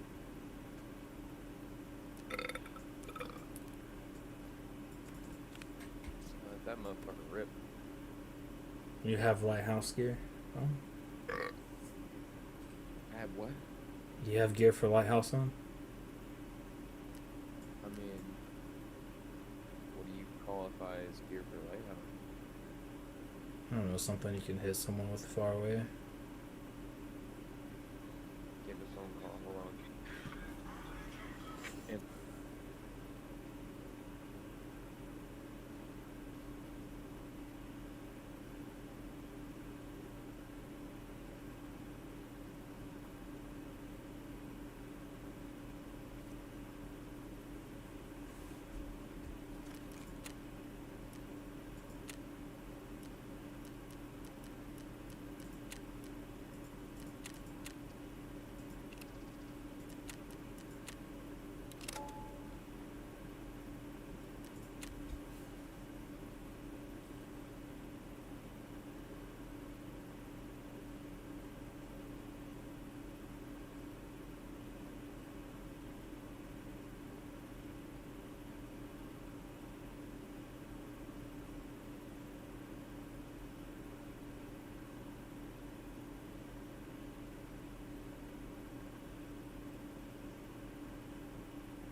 I don't know. I mean, you could have walked into a pit. I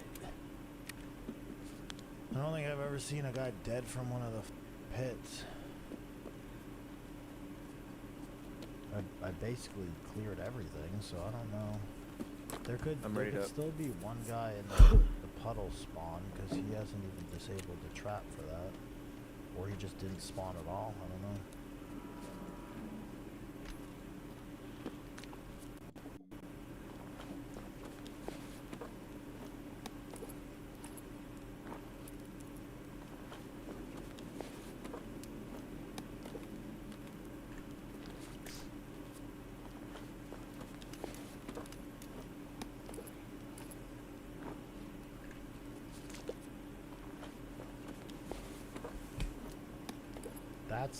That's the sound of the extract opening, I believe. Santa Claus, thank you for 12 months.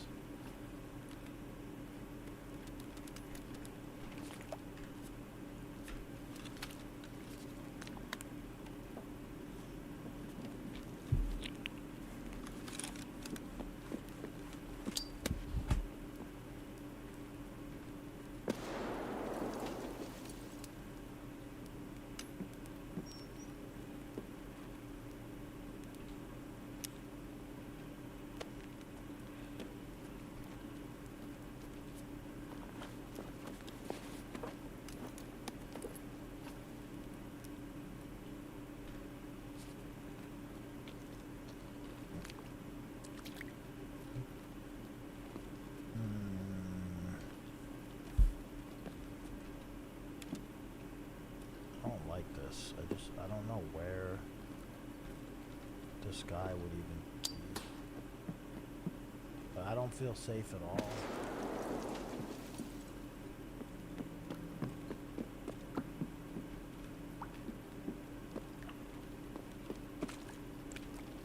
Answer phone. Cancel answer.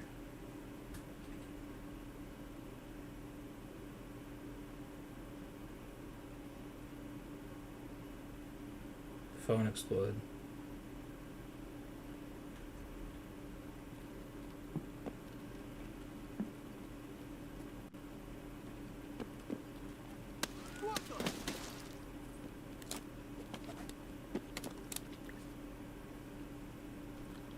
Oh yeah, there's more.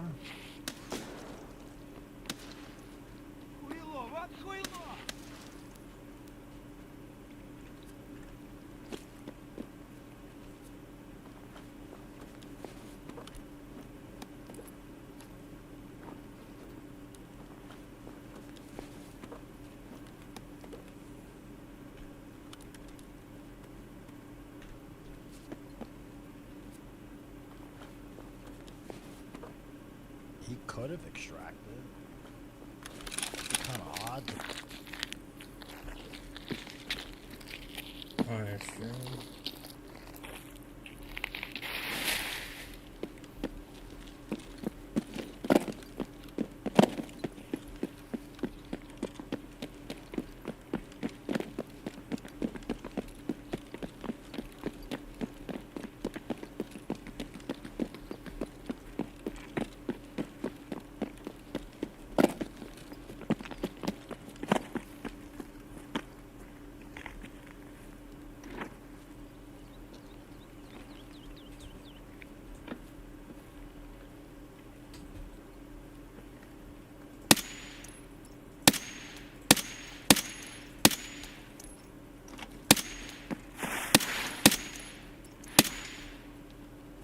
Someone down there.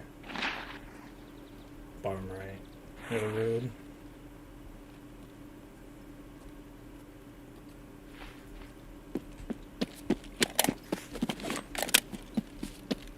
Fucking hell, dude. I swear to God. Game starts, girlfriend calls me. Again. Just, you know what she wanted to tell me? The only thing she wanted to tell me, she wanted to ask me if I could go pick up her fucking meds for her. She wanted to ask me, she wanted to tell me about how she was gonna go pick up our friend tomorrow. And I was like, I don't really care about none of that fucking shit right now. I'm in a gunfight. Ow.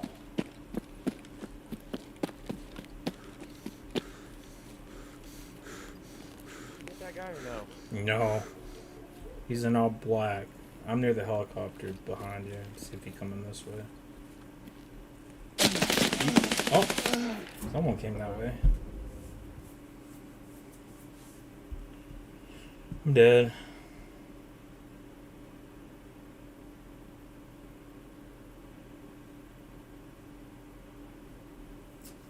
I don't know where the helicopter's at, dude. To go left. Behind you. Go that way. This way? Either way, bro. Just go one of those ways. What the fuck? What? They both go behind the mountain. Yeah, go this way and then just keep going. I was over here. I couldn't find you.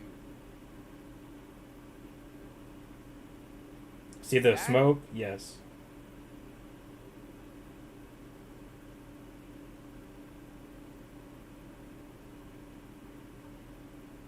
Where were you? I was below near the smoke. And he came from the left, like, yeah, that's me. Oh, that's not me. It's...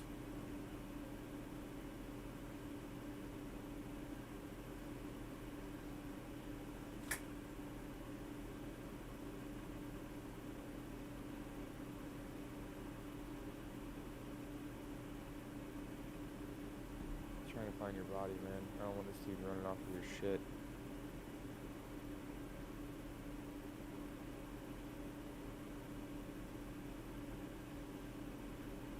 Is that you? I don't know. I'd shoot it anyway. No, it's me, yeah. He already stripped your shit. Yeah, I probably went up that way.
There's a bag here.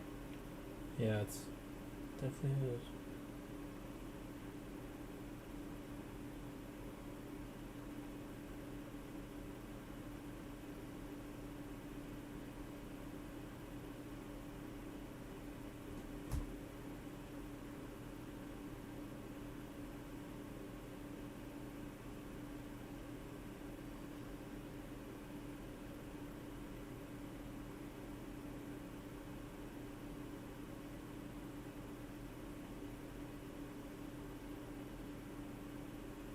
Funny meme.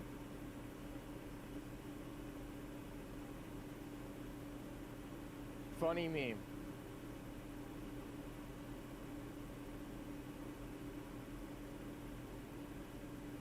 Oh my god, I'm fucking hilarious. I'm a goddamn comedic genius.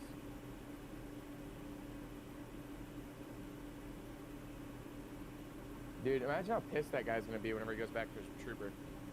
I don't know if there's anything in it. There it is. Your Quran, your helmet, your XL. Oh yeah, all my shit. What the fuck? Just dump it in that bush there. Fuck it. Keep the bag though, of course.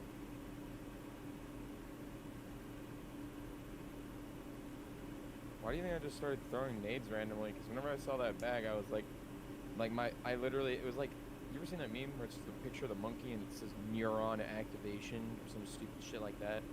That steals the person's shit. No, like Oh, no, I don't think so. neuron active, like basically like saying that, oh, it just clicked. Yeah. I don't give a fuck if I die at this point.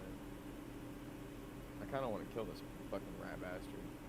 Why'd he drop the bag? I don't know. Unless he was. Did you hear him fighting somebody else or anything? No, he was hiding from me. Why do you think I So just started weird. littering all those bushes? I don't Fucking get. nades and shit? I thought he would exchange his armor and shit for mine and wear it. But I guess not. He might have had good armor. Might have had a question Yeah, I about think he armor. fucked mine up a bit. You know, I really want to get out with this bag. The bag's only like 100K. This is your helmet poking through this bush.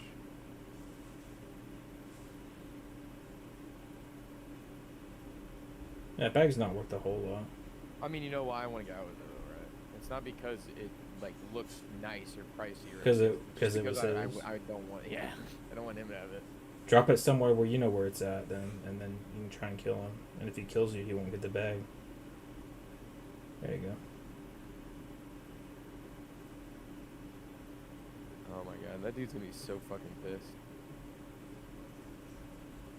He'll have to go all the way back and get his old bag. Was that your bag? Yeah. Oh, so you reckon that he just like insurance returned your shit for no fucking reason other than your gun? Oh. I mean, that would be nice of him if he did. Maybe. Because he had a... No, he threw his backpack down. He had a takedown. He definitely wanted that backpack. He couldn't have carried it together. So he threw his down. I wanted that bag because I thought it was his bag. No, he has a takedown.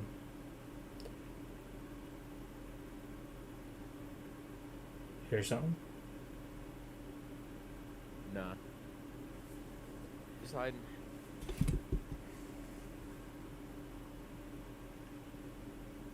I mean, he'll have to have a bag if he wants to loot.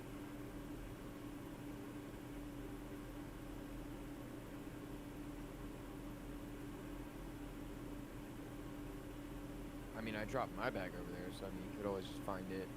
Well, you kind of It's hit not it. get- My bag's kind of a piece of shit bag. He might just try and find another bag too, I guess. He might go back for his takedown. That's why Yeah. I'm waiting here, by the way. Is because when he realizes that that bag is gone, and that I'm gone, he's gonna kind of shit himself and think like, oh, well, either his bag's around here, or I gotta go back for my bag. Because nobody wants to wait that long to start looting. What's he using it? Is that a HK? It is, isn't it?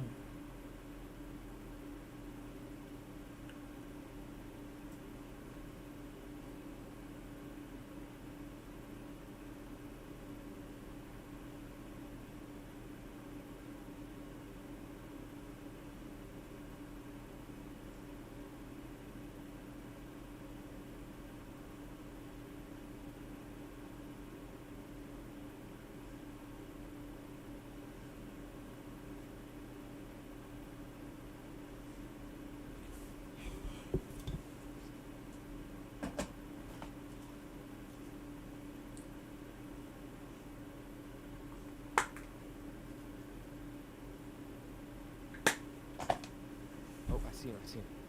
Nice.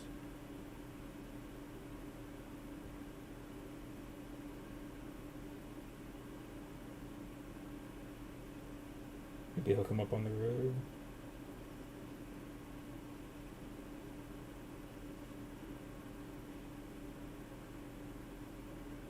I'm expecting him to pop out like over here-ish.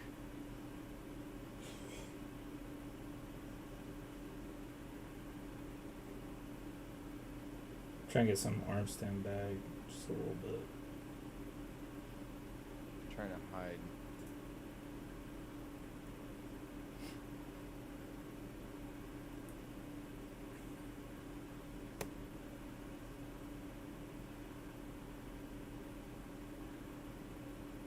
Oh, Fuck with him. that explodes quick. By the way. Yeah, I know.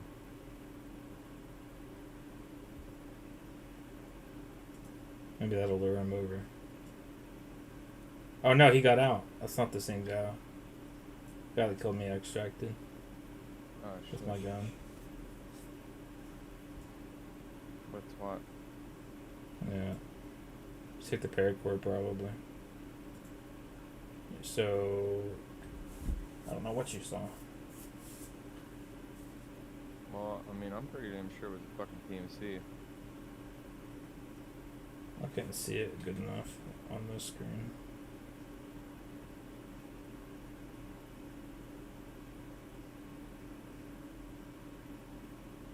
I mean, it did have a lot of black.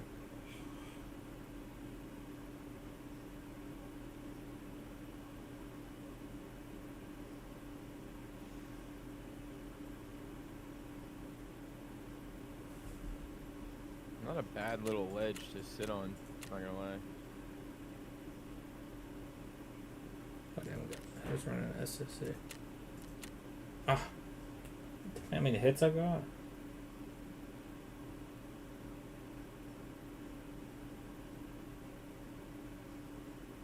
I should have just taken the shot when I had the chance. Almost never gonna get no. Yeah, maybe not.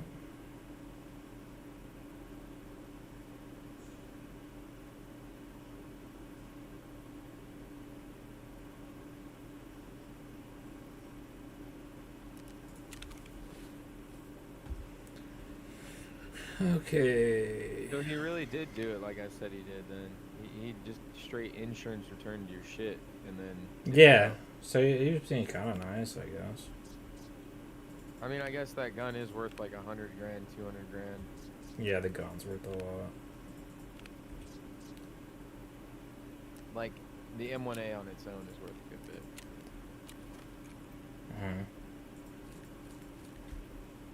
Yeah, he still made out pretty good, even though he dropped his bag. Okay, Dan. Might as well take me to the nearest fucking extract. That would be Path to Shoreline. I'll Gee, you leave have your bag Southern here so you can Road. get back. You could wait, Southern Road. Isn't that where we spawned? I don't fucking know. Dog, I don't know shit about this map. I'm just trying to get out, like, now.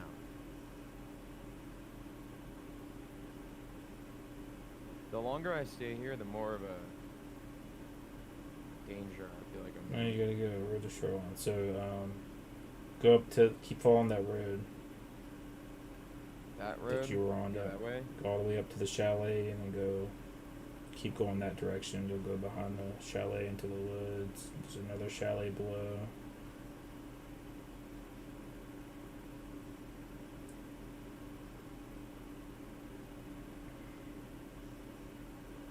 And then suddenly, partisan. No.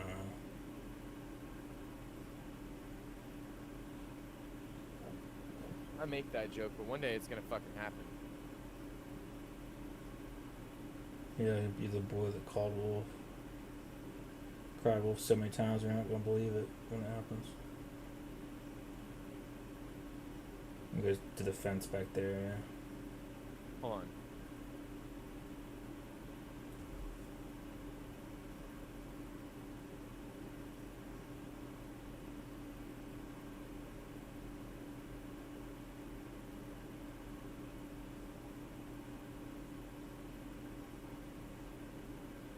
See the door right in front of you there?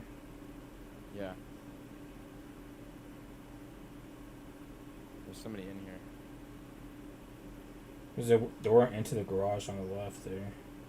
Behind the black SUV on the other side of the wall. To the right there. See it? Yeah, I see the garage door. How could I not fucking see the garage door? Not the garage door, the door in the garage, That bro. fucking door? Yeah. No. You still don't even see it, bro. That door? Yes. I didn't even know it was a fucking door. I thought that was like a filing cabinet.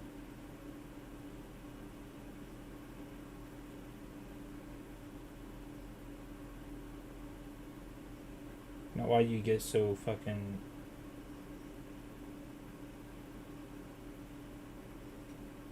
Because I thought don't that I know. had already found what you were talking about. And I thought I looked at that and I was like, that fucking door? Because I didn't see that fucking door. I'll just I I'll don't just understand. be quiet then, I guess. No, you're good. I'm not trying to be a dick.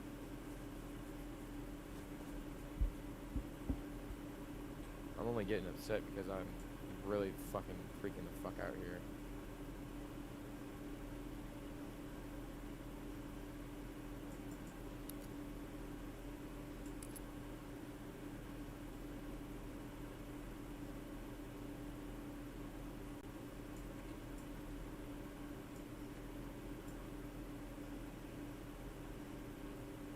So I just keep heading to the right. Yeah. Okay.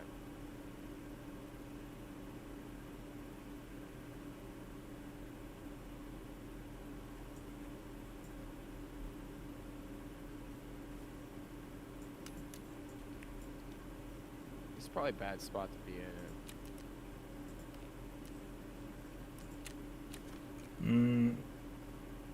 There's gonna be like landmines or some shit in there. No. Or that.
Thank you. You know where to go. Huh? You know where to go now. Yeah, everything looks familiar.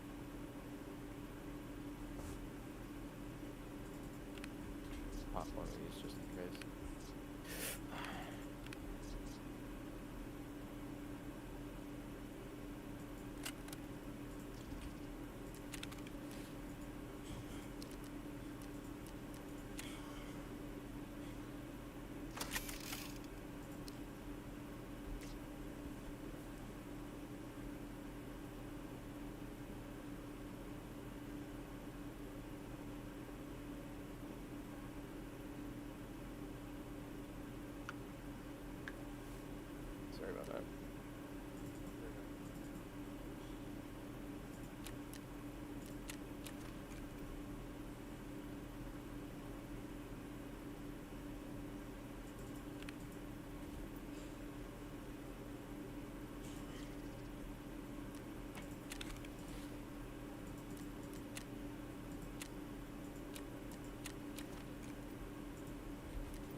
said this.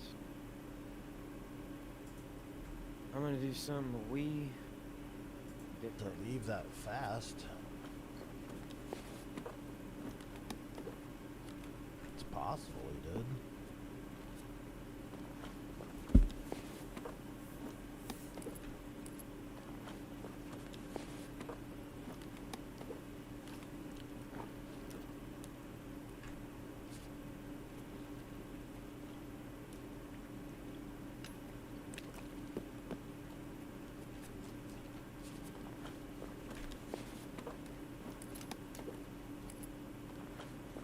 Like CSA breaks, my god.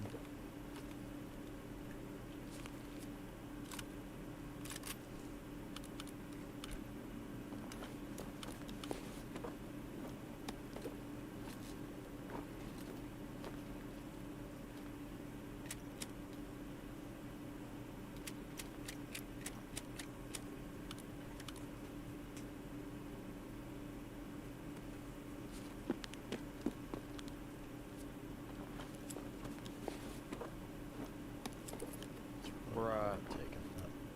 I ain't paying for that. Fight me.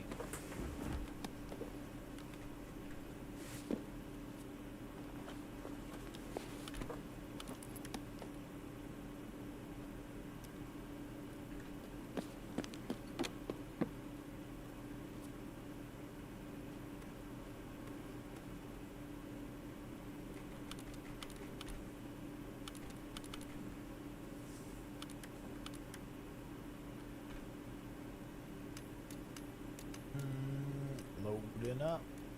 Loading up. We're loading up.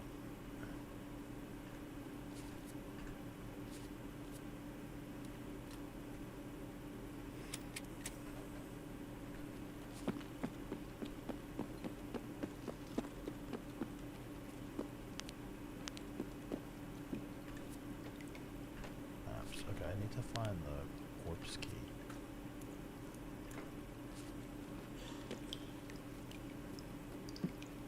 I haven't found the corpse key yet.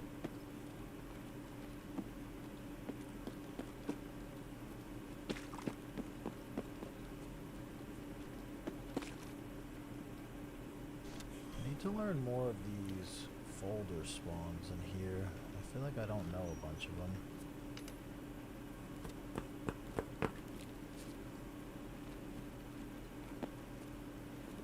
They're worth a ton of money too. I feel like there's one.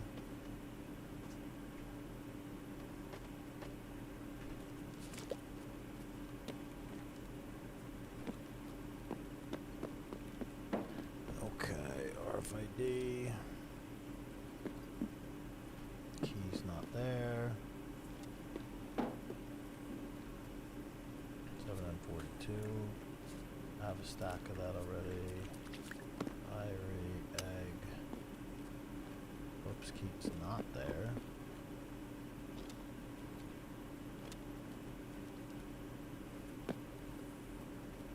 What up, geezer? Sean, what up? You calling geezer?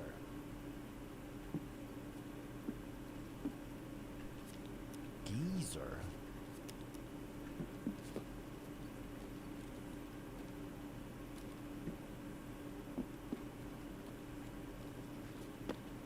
Okay. A shoe.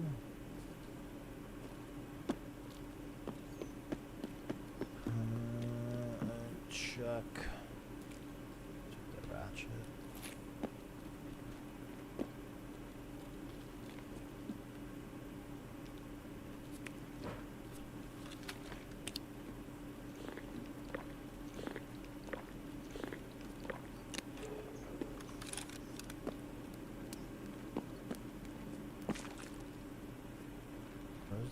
Where's the rest of the spawns for this key? Front of tractor wall.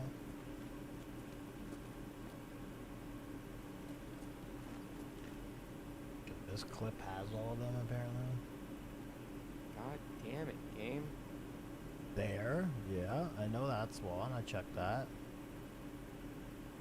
Oh, there's this one here. I bet you that's what it is. That one, which I checked.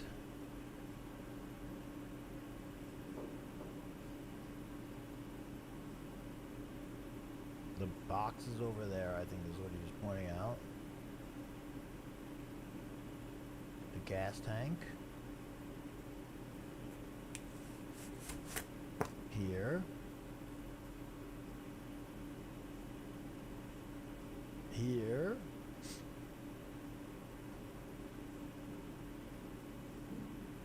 And then these boxes right here. Yeah. Oh, well, I boo-booed. I think I just didn't check It's a bolt action. It's not gonna jam. this. There it is. Bingo.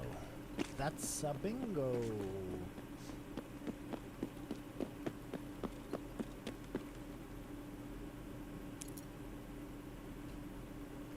Answer phone call.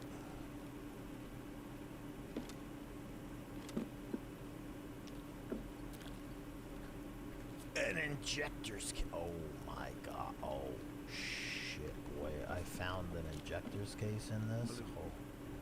Where the look now be.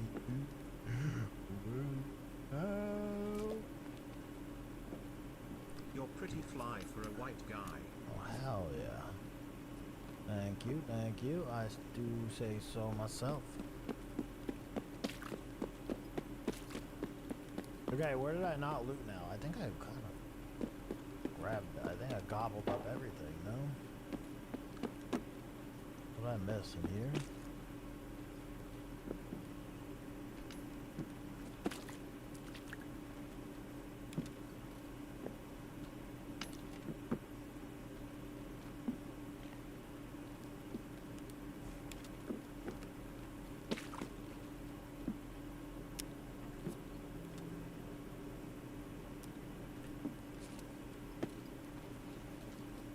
He's too big.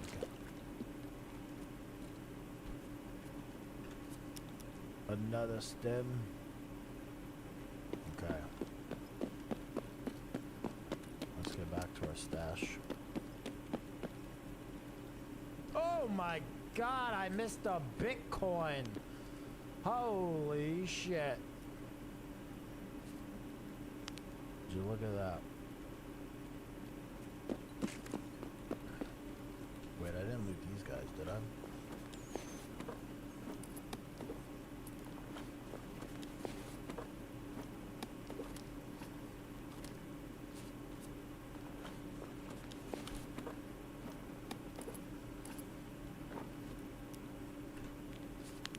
I require more stems. I require more stems. Okay. I think we're juiced, guys.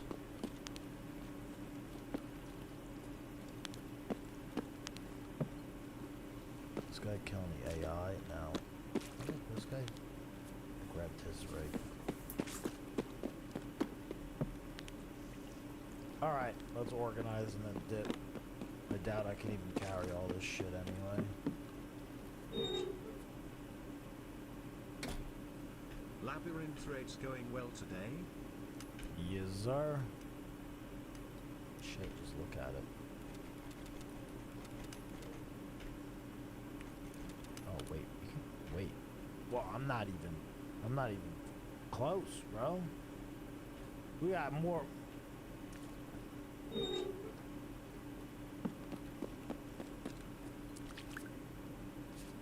We're not even close to full. Hold your horses now. Dog, she has I felt the take need to that. call That'll me fill me like up. every 2 fucking seconds today. I swear to God. Oh my god. Just a bit. Like that's like, why do you think I just went dead silent there? Oh yeah. 3 slots and then.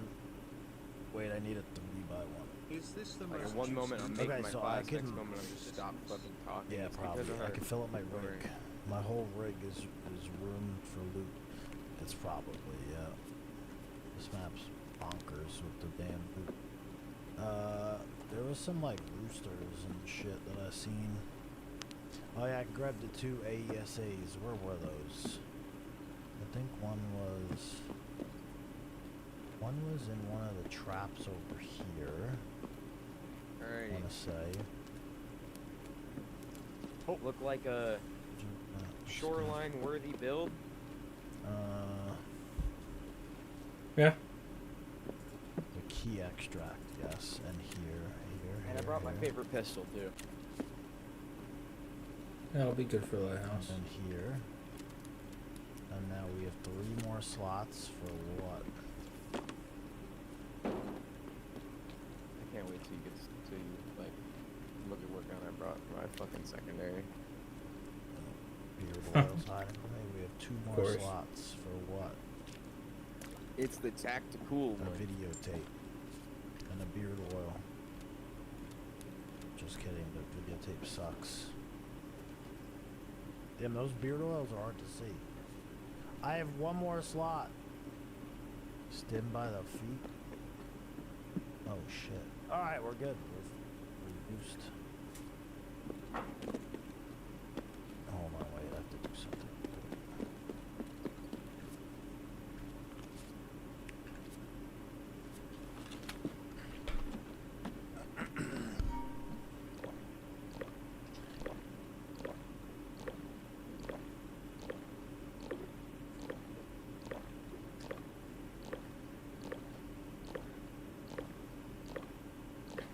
I ran out of water. I ran out of water. I didn't have enough water. Okay. Let's go.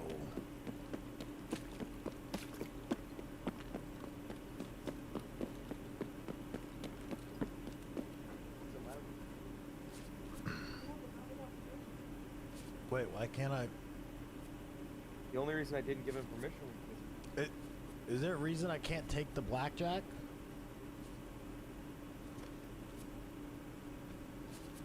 Yeah. And she pulled some of Hazel's hair out.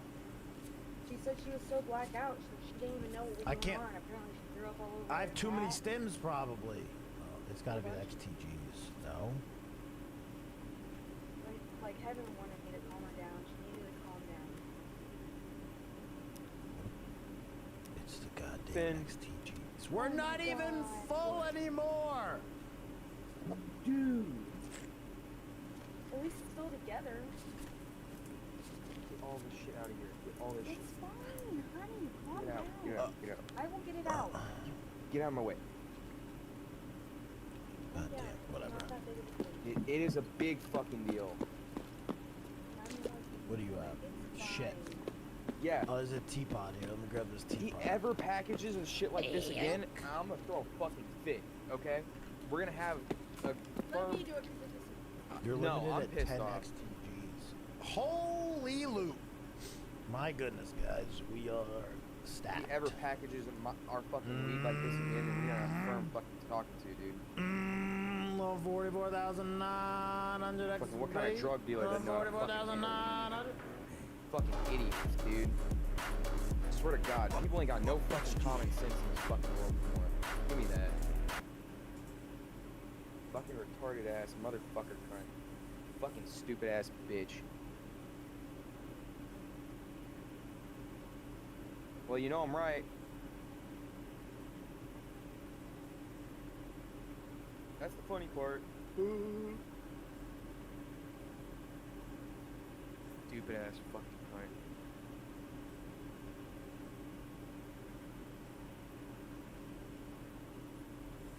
Hey Finn, Mm-hmm. you smoke weed, right? Sometimes. Not like I used to. You don't really smoke dabs though, do you? I remember you telling me that. No, not really. Can I ask you one question? Yeah. This is a weed rule, like golden rule with weed. Okay, if you have 2 different types of weed, whether that be 2 different types of flower, 2 different types of smokable weed, as in dabs or flower, keep them bitches separate. She is trying to get on your I lap. don't care. She wanted you so I wanted her to bad. get away. You keep those motherfuckers separate at all times. You never put them in the same bag. You never. Yeah. Like. Huh? Did I? No.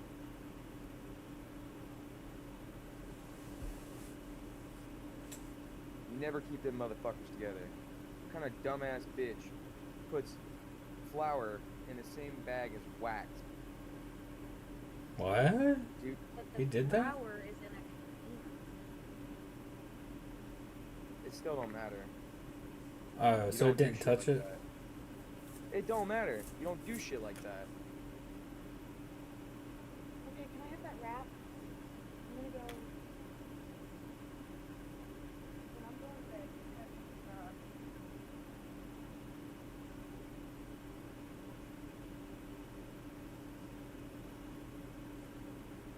Later, whenever I'm done.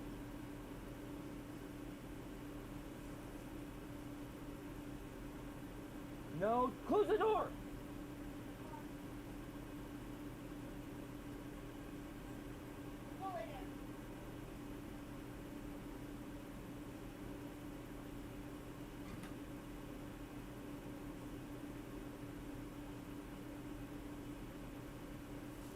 Bro.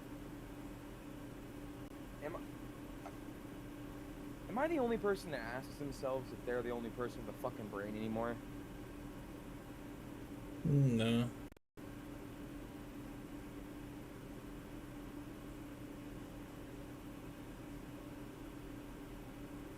Like, put this image in your head, okay, really fast. You know how many cats we have, right? Okay. We have a door in our room that leads directly to the outside. We have an outside cat. And he apparently made this face like he wanted to come inside or whatever, and be in our bedroom, be out of the rain or whatever. And my girlfriend thought I wanna that get out he of was inside. this spawn. And Can. but my girlfriend just thought that he needed to be inside, that he looked like he wanted to come inside. She wouldn't give him that choice. Bro, we have 8 inside cats that will bolt at the first chance. Like, they do not care. Yeah. And you're gonna hold the fucking door open for one cat to decide whether or not it wants to come in? No, you're not holding the fucking door open. I don't care if you're watching or not. Those cats will... Dude, they don't care. Like, they won't... Like, they'll just look at you. You won't even know if they were gonna start running before they started running. They'll just be out that door and gone before you even know it.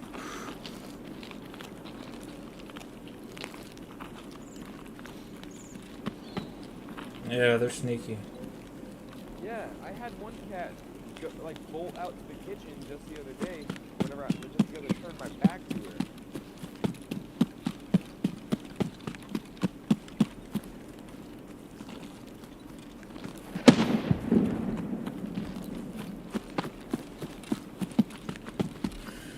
I hate this fucking spawn, man.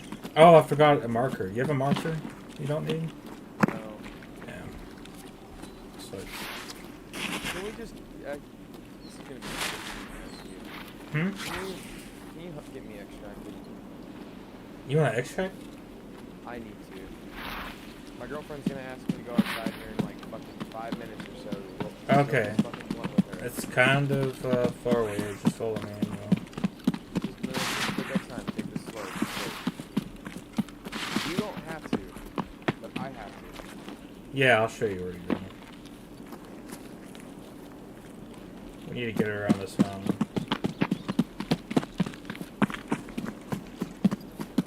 Making a lot of movement way fast. Yeah, and I think there's players over here. Yeah, slow down, slow down. Get shot at. Go up the hill. That was shrapnel from the grenade. They're over here on the shore somewhere.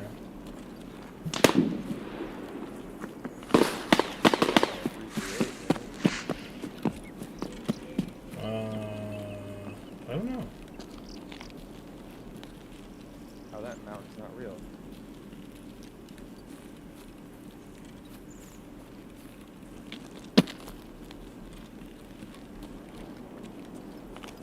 Oh, What?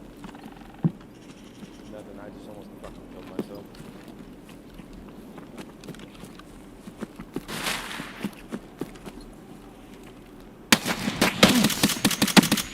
I'm hurt. There's people over on the other side of this hill here.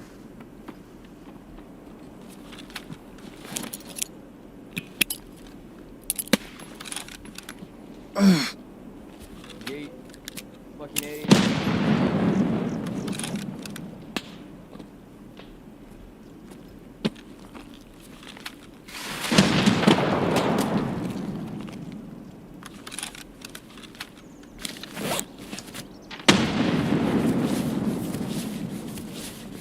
Shoot anything you see. I'm behind you. That's a good shot. What?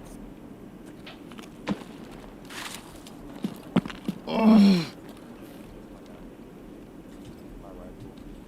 And my pistol. Yeah, He's down there. I'm gonna try and nade him soon. Here.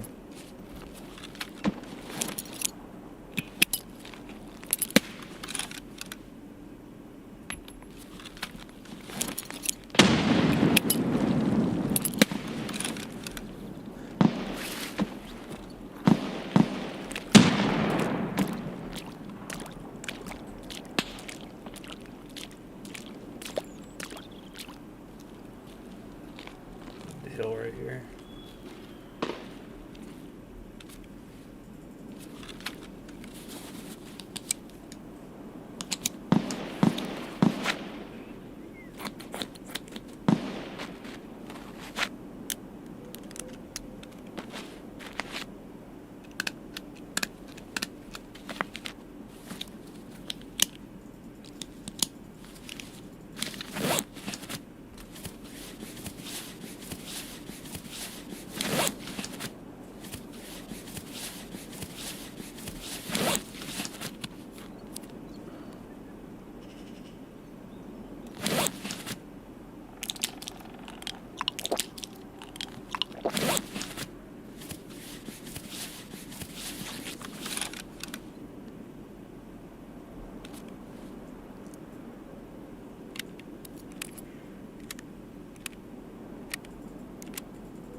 Still alive?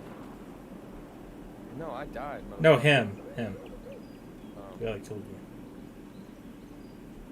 Yeah, he's Yeah. still up. He's just got a shotty. It's a crazy shot you made with that motherfucking thing. Yeah, I hear him below.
got him. I gotta get the other one now. There's two.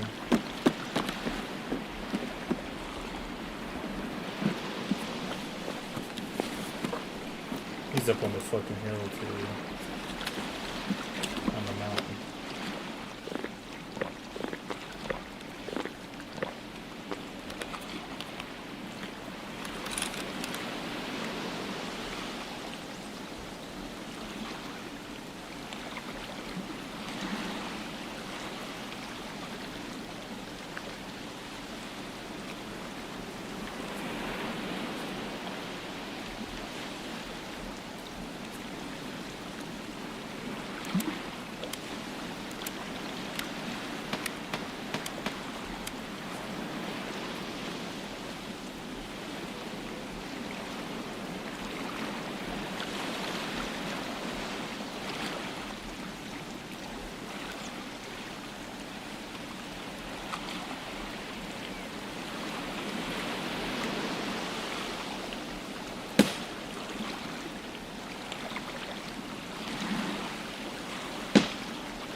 I think I got both of them.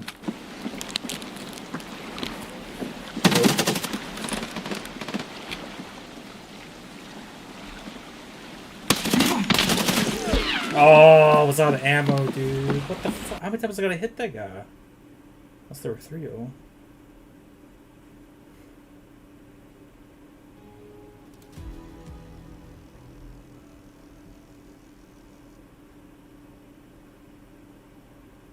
Should have reloaded there.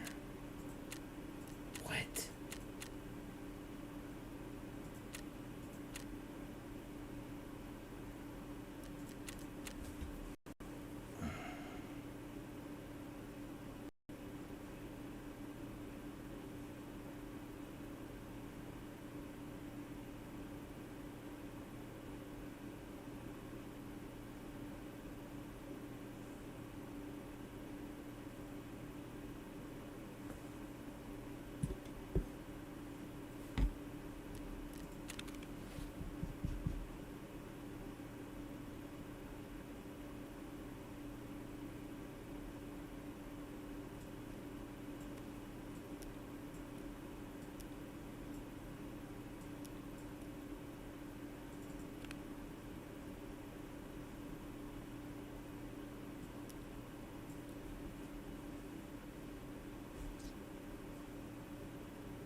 Open messages.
Typical girls.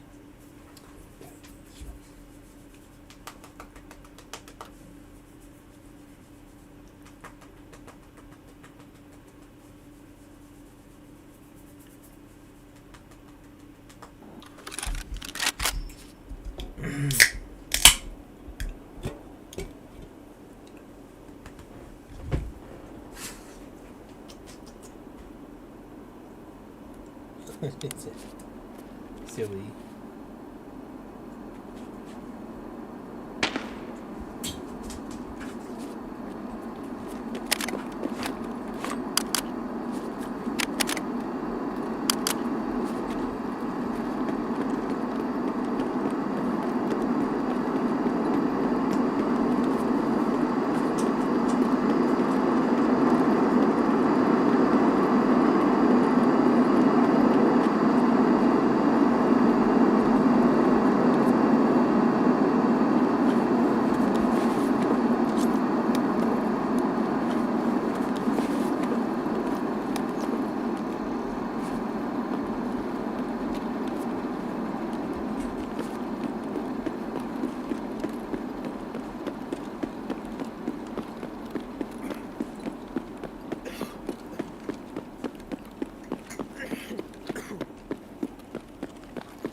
Зачем, блядь, чё?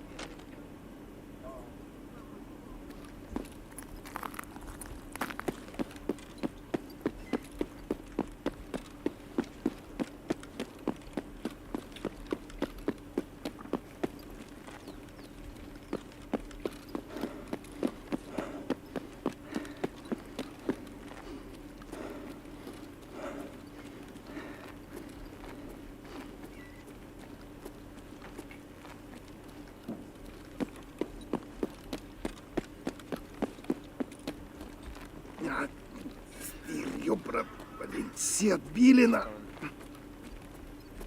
Alright, I'm coming Это out что there. за хрень? Hear me? Huh? Babe? Yeah, babe. Hello?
Shut the fuck up.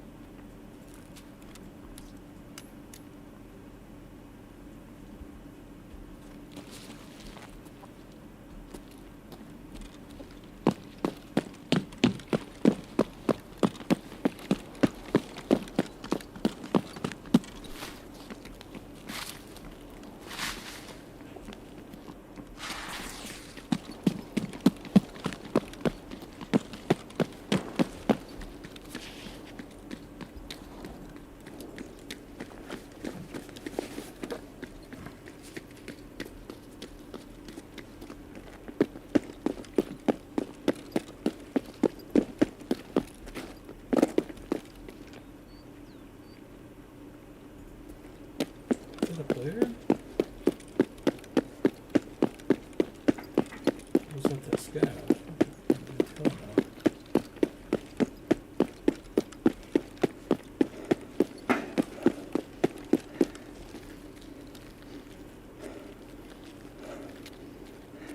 Shoot. Stamina is so fucking low on hell.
Okay. Right.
I just watched an unbelievable freakout where an argument between two boat captains escalates to piracy, basically.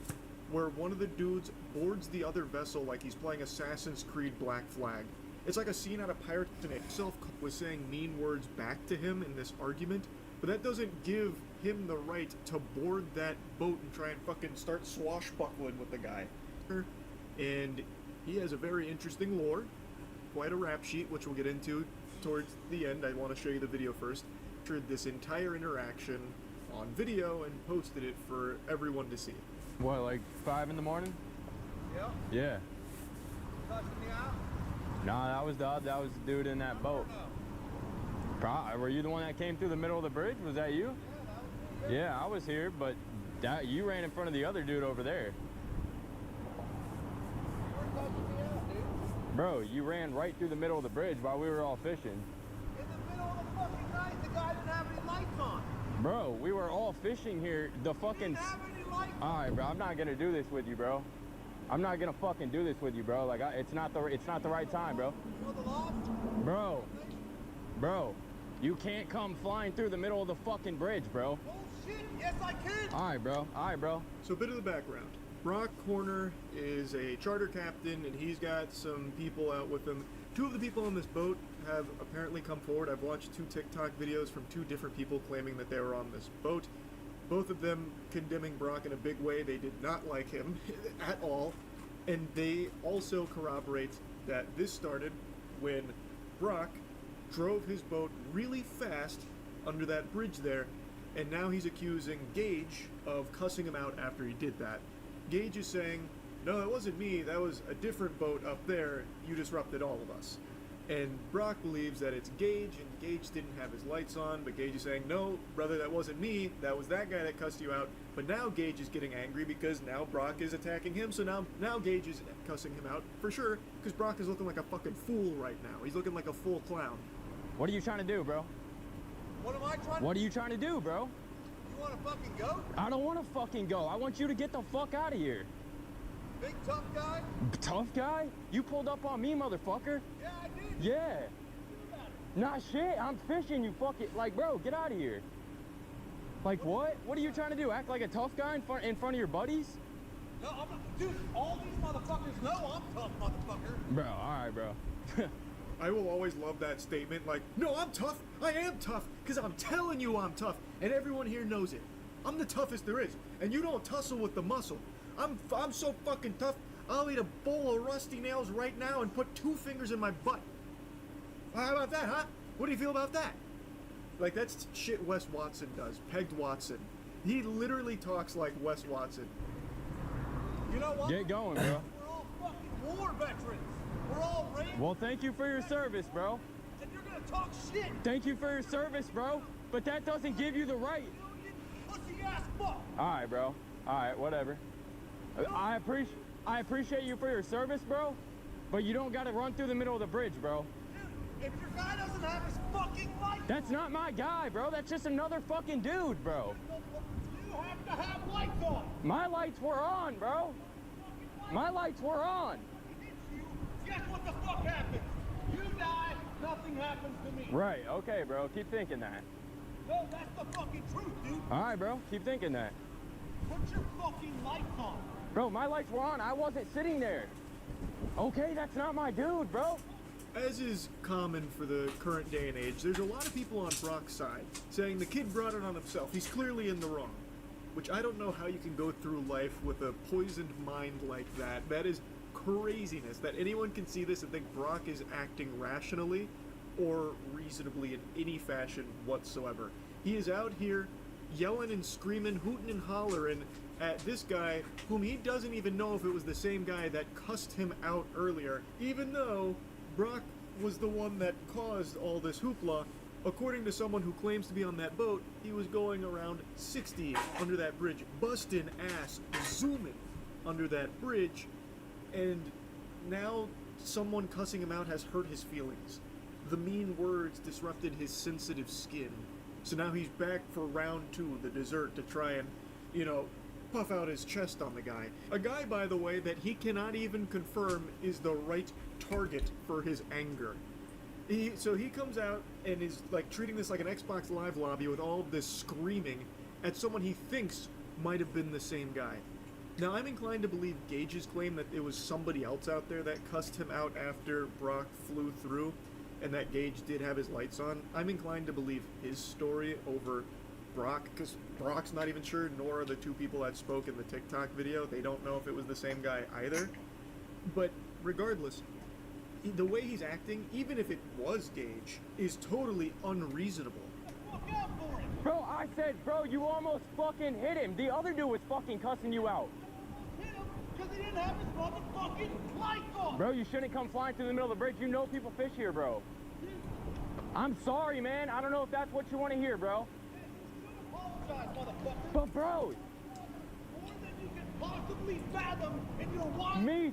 motherfucking Me too, bro. I'm out here all the time, bro.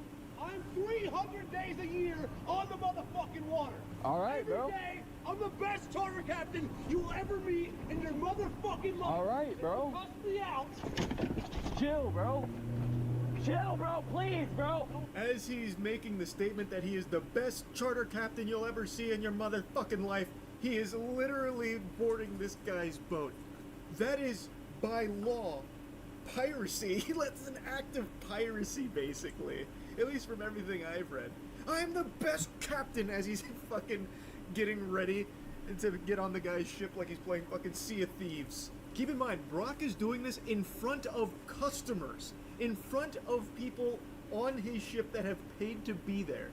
Or one of them has claimed that he was filming for Brock for his content. And both of the people that spoke out claiming to be on this boat said that they got no bites all day, so they didn't even get content, he said. But you can see not a single one of them's making a peep here. They are beyond embarrassed. They don't even want their faces to be seen. Like, all of them are looking straight down like it's a fucking funeral service. And the two that have claimed to be there and have spoken out both say that they're really regretful for not stopping this maniac. So, it's just... it's absolute lunacy. So the dude is now, he has fully boarded the other boat. So now Gage has an unwanted, unruly passenger on his boat as he's trying to, like, get away. Please, okay, please, bro. Please, bro. Please, bro. Bro, I'm a kid, bro. Please. Apologize. Oh, I'm sorry, bro. I'm sorry, bro. You're gonna cuss me the fuck out. All right, bro. In the middle of the No, bro. Please, bro. Please, Get back to bro. my boat. Okay. Please. Fucking apologize. I'm sorry, bro. That was not me, bro. Yes, it was, I know I was here, but my buddy was on the me boat. back to my Yes, fucking sir. boat. I'm a kid, bro. Please, I bro. don't care. You don't cuss me Yes, the fuck sir. out. All and right. talk shit to me, motherfucker. Yes, sir. You don't do it. Now, it's been a while since I've gone fishing. I, in my old age, get very bad motion sickness, so I don't really get out on the water much anymore. But when I used to be far more active out there, every time we'd go out, our captain would carry. It was pretty common. And in a situation like this, Gage is clearly fearing for his fucking life here. Brock is lucky Gage wasn't carrying, because I feel like he would have had a really strong case blasting him after he boarded his fucking boat. That is unbelievably reckless and dangerous. I cannot believe someone that spends 300 days a year as one of the best fucking charter captains the globe has ever seen. He is the Davy Jones of the sea. How he would actually do something like this, because it's an unhinged action that could have very well have gotten him killed as well. But anyway, Gage is obviously very afraid here. He is now trapped on his boat with this guy who is freaking out, and Gage is now panicking and not his dude. Early at her 8 thing I've seen. So whether or not it was Gage or some mystery boater or a friend of Gage who cussed out Brock, it doesn't matter, because Brock's response to it is so outrageous, so over the top, that it can only be him at fault here.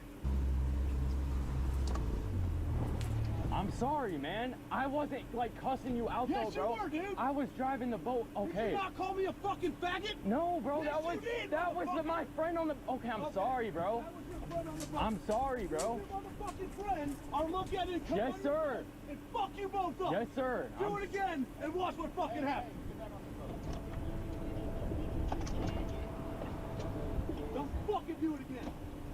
Yes, sir. That's pretty much where the confrontation ends. I want to show you a statement from Brock's lawyer in just a moment, as well as his previous criminal history and a couple of other really interesting tidbits. But before doing that, I want to mention that I've seen a lot of people saying that Gage was a coward for the way he acted after Brock boarded his boat. I think that is so fucking stupid.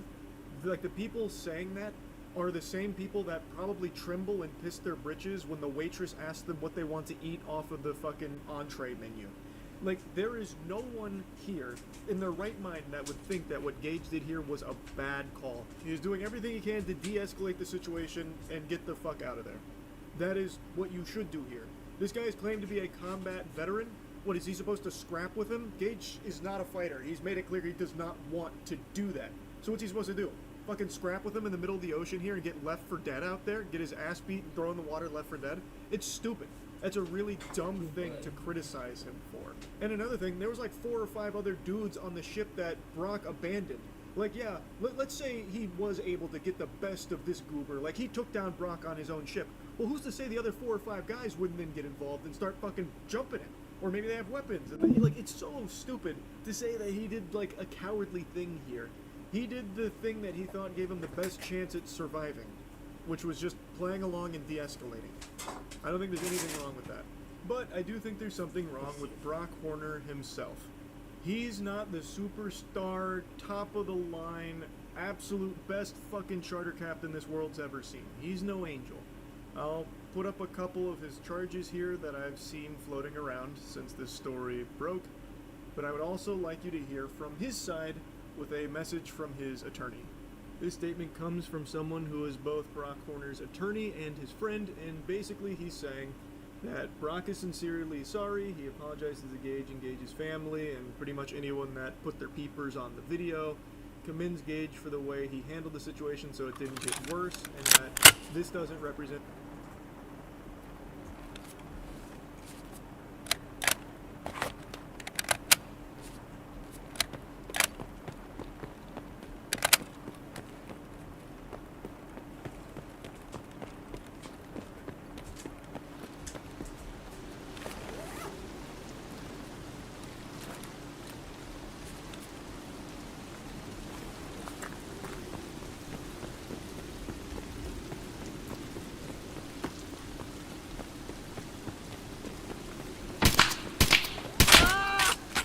God damn it, dude. What the fuck are you doing there?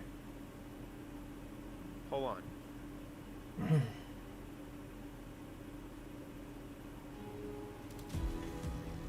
Oh, not you. Oh, Scavin.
Who Brock is. And since this video went viral, his business has been destroyed and his reputation is damaged and his family has been harassed and threatened. And that some people have questioned his military service and accused him of stolen valor. It then goes on to say that he's a decorated combat veteran who was severely injured in Afghanistan, and basically saying that the stolen valor claims are complete baloney, but that he's not using it as an excuse, even saying that's not an excuse, but it's part of his story. Now, before getting more into the meat and potatoes behind that statement, I will briefly mention that stolen valor claim, because that was a big thing I saw people discussing. Is this actually a case of stolen valor? And I'm not sure. I've seen quite a lot of information conflicting on this topic here. But the big one I see float around is that he was in the army, but his position was a human resources analyst, not a combat veteran. I haven't, again, I have no idea if this actually is a case of stolen valor or not, but it has been a big discussion point, and I don't know if it's actual stolen valor, if he was a human resource analyst or what. But that's why that was mentioned in that statement from the attorney. I have no clue whether or not it truly is stolen valor. But what I do know is true is that his business is in the shitter. It went straight into the gutter as a result of this. And it's not like that's without warrant. Why would you want a charter captain who's one mean word away from fucking blowing his lid off and literally charging a stranger? That puts your life in jeopardy too. You do not want to go out to sea with someone that unhinged. It makes sense why people would stop doing business with him and why his business would be damaged so much from a video like this coming out. Like, that checks out. I've also seen quite a few posts about things that he is apparently selling now as a result of all this, so there's been people kind of clowning on him, going, here's the best goddamn charter boat captain in Florida, maybe the world, who's on the water 300 fucking days a year, a combat war veteran with the esteemed Army Rangers. He has been vetted and it has been determined that this is a lie. He was the best goddamn E3 human resources analyst the U.S. Army ever trained. Tarpon Coast Fishing Charters Captain Brock Horny Horner. And then pictures and information about a lot of things that he is allegedly now putting up for sale. Again, I don't know if that human resource analyst claim is true or not. I can't find definitive proof on, you know, what actually is the story with his background in the service or anything like that. But regardless, the way he behaved, there is no excuse for, there is no justification for whatsoever. Yeah, again, even if Gage was the one behind all of it, his lights were off. He did cuss out Brock. Even if that is all Gage, the way Brock responded to it is still completely unacceptable. Like, 100% unacceptable. So, yeah, I just wanted to talk about this a little bit because it was such an interesting rabbit hole I dived down. So, like I mentioned, 2 of the people that claim to be on that boat have made TikToks talking about it, so just a crazy freak out. Anyway, that's really about it. So, yeah.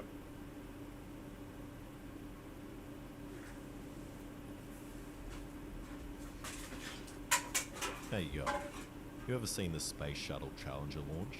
It was sick and successfully launched 7 astronauts into the sky. And I want to do that with a jet engine on a swing. But I don't have enough space to do all the big dumb projects I want to do. Are you going to bed? Huh?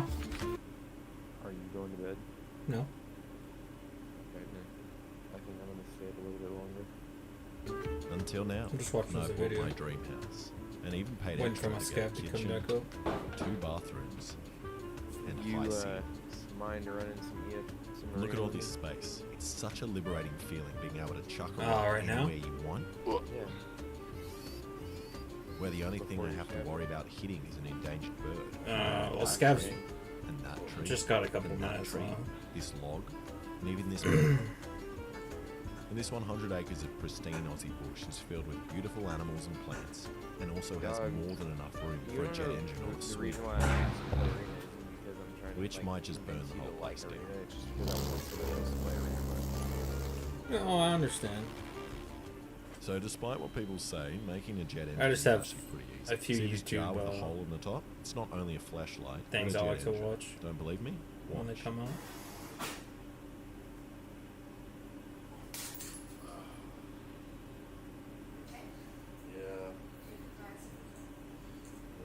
Alright, you're just gonna have to believe me. And that's the simplest version, and then the jars get more and more complicated, like this and this. But despite how much these people will try to convince you, no one actually knows how they work. And all these scientists, they're just going along with it, because they don't want to seem dumb and ask the wrong questions and lose their job. Which is why I'm not going to complicate things and get anyone fired, and just make a pulse jet, which is essentially a metal version of this broken jar. You have the combustion chamber here, which when the gas ignites, it pushes out here and here. But because the gas takes longer to come out of this section, it pulses back in or something and the ignition continues for some reason.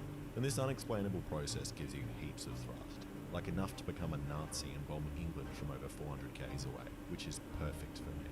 So I'm going to copy famous Englishman Colin Furze, as his pulse jet looks fairly simple, but I've decided to upscale my design by exactly 1% just so I can say it's bigger than his. Also, I haven't figured out the swinging part yet, I'll just work that out later. Alright, I started by cutting out this 1.6mm sheet metal, which for those following along at home is this big. But now I have to turn this flat piece into a round section. And the first piece didn't go well. It's not gonna line up.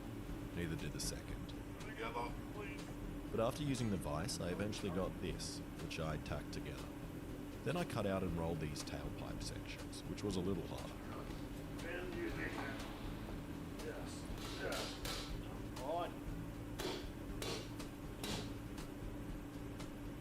But eventually I got this together by using the most ratchet of straps to pull it. So after tacking it together, I need to weld everything up. And after doing a practiced weld on some scrap to make sure I don't screw it up, Pretty good. I'm good to go. And this was a lot of welding, and really made me realize how bad I am at following plans. I don't think I ever successfully welded a piece first go. It was a long process of welding and cutting my own welds and putting them back down, and then using a hammer to persuade the pieces into place. And eventually I got these two pieces, and a mad welding tear. So after I ground down one of the edges on the missile-shaped piece, I welded it to the trumpet piece. And nothing I do comes together without gaps. But the good thing about having the worst welds on the internet is that I can just fill the gaps with more ugly welds and no one expects anything less. But I'm pretty happy. The welds are mostly solid, except for here where I welded around my thumb. And also the whole thing is slightly off center, but it shouldn't matter. Now I just need to run the fuel line. So I got this pipe and welded a bolt in the end to make it airtight, then drilled some holes to make it air loose for the gas to come out. But these aren't randomly placed holes, they are very special. I'm hoping that if I put the holes in the same direction as the nozzle, when I crank up the gas, it will pull in the air in a phenomena called the Vitruvian Man, which will ignite and hopefully self-start and eliminate me needing a leaf blower like all these idiots. Like Colin Furze has made over 10 of these pulse jets and never made a self-igniting one, which is just embarrassing. And there you go, the pipe should be in the center of the inlet, which it looks like it is. So it's time to give it a first go, and I'm slightly concerned that the pulse jet might just melt itself as it's only made out of mild steel. If I was a better welder, I would have made it out of stainless steel, just like this beautiful card from All You Australia's jet and heading stuff I'm all, but with Revelny winting per hazardous detail, get compares direct fees on $40. Alright, back to the jet engine. And after watering down the grass and chucking some weights on top, we turned on the gas. My welds aren't the best. I can see sunlight coming through. Yep.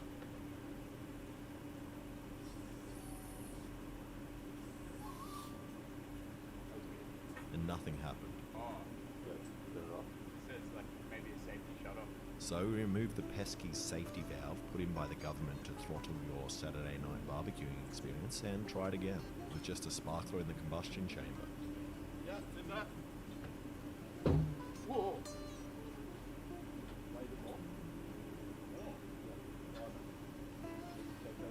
And it's not self-starting, so we tried with a leaf blower. Yeah.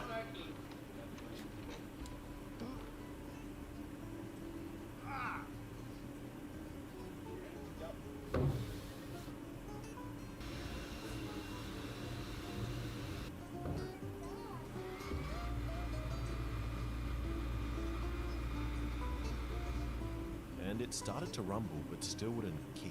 And I think my holes are the problem, or the lack of them. So I drilled some more and turned it perpendicular to the inlet and welded that in. I also fixed some of the leaking holes in the combustion chamber. And I do owe Colin an apology. I've also failed to make a self-starting pulse jet engine. You're not an idiot, we both are. I'm still convinced you're making a sex dungeon under your house, though. It started. I got scared, I turned it off. Wait, what do I do when it's at that sound? When it actually goes boom, you'll say I'll move away, leave it for like a second, unless it like flies. If it starts to move, turn it If off. it starts to move, I'm not going to be here, Alex. No, if it starts to. Whoa, that was it. I don't like it. It did it. I don't like it. Oh. I don't like it. You saw it move? Yes. And that time it sounded like he was about to go, but my housemate was too scared and kept turning it off. So I got back my mate, who doesn't care as much about our safety, and gave it another go.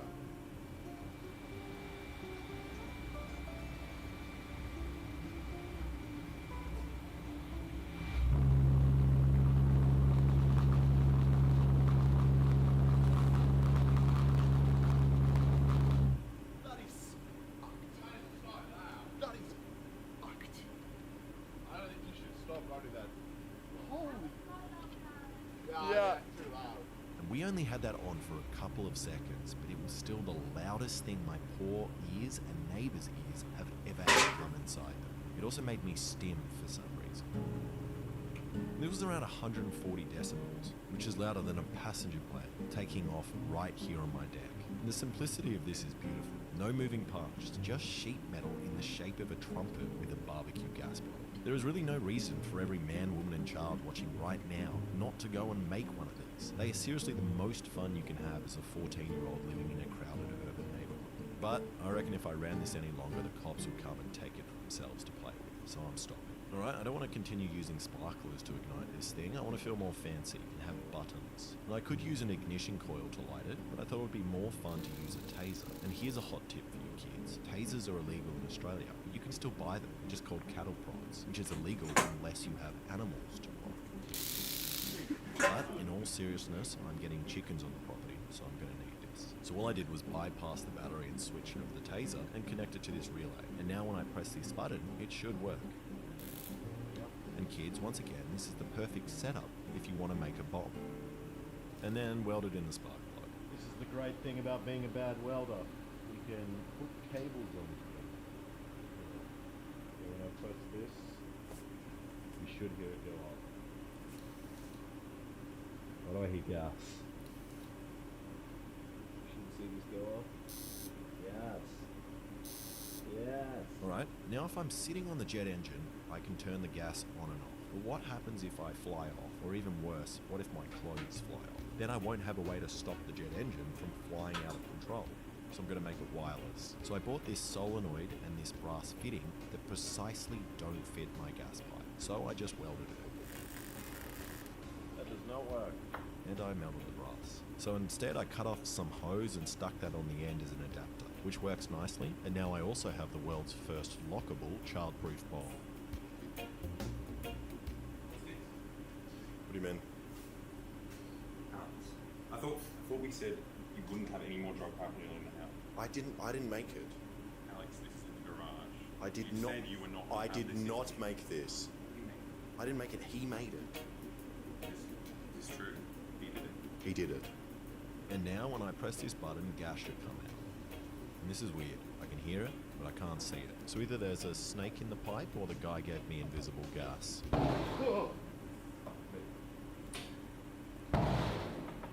Okay, the ignition works well. And after pissing off everyone in the neighborhood with the noise of this thing, you'd think I'd stop here. But no, I want to be in a Neighbours from Hell episode. So I'm going to make a thrust augmenter. And it's a funnel thing that goes on either one of the exhausts, and for some reason it's meant to add more thrust. But again, it's one of those things in the rocket world where people say it works, but no one can tell me how. Like if this actually worked, surely I could just stack another augmenter on this one, and then another, and another, and another, and get ever-increasing thrust. So let's give it a go, but this time not in the suburbs.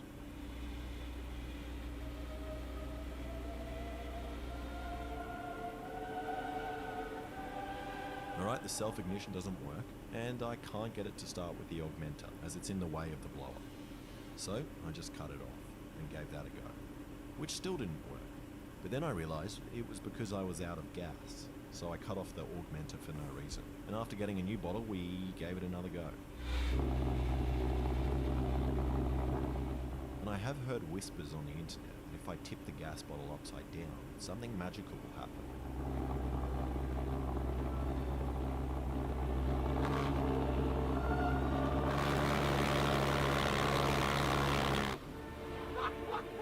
And that liquid propane really makes it sound angry, and seems like it increases the thrust. Doing it at night seemed to help the thrust as well. That was still on. I didn't realise I didn't turn it off.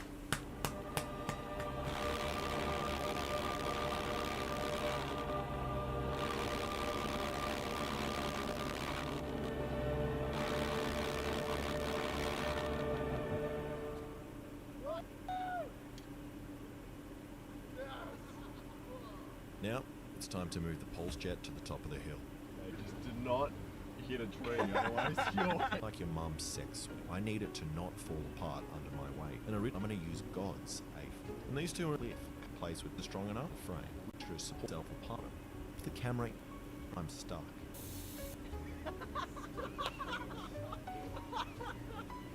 To like 45 degrees and then just stop. So originally I thought I could get like 5 meters of spear gun rubber and slingshot it to start it off.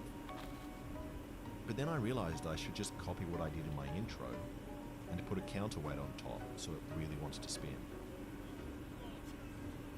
Too much leverage when you lift your arms out. And if you guys have never experienced having a steel pole in between your cheeks while also holding 20 kilos above your head, you definitely have to try it. It's a fantastic feeling. When I got down though, we realized we could have just rotated the jet to put the weights on. Also, I realized another thing about the spinning I didn't consider. When the jet engine is upside down, it's going to run on liquid propane. So it'll be cycling between liquid and gas, giving a lot more thrust, but will also put a lot of stress on the solenoid, which is not meant to run on cold liquid propane, which means it could blow up or get stuck in the open position, which is why I got rid of the Chinese solenoid and switched it with this beefy one. And it being Chinese has nothing to do with it, this one just has a bigger hole. Then I just bolted on a chair for me to sit on and put the electronics in a box. And it's done. And after a visit to the car park of an event cinema movie theatre, I should have enough fire extinguishers to do the first test. But just to be sure we don't burn everything down, we also stole the neighbour's generator and made a firefighting setup.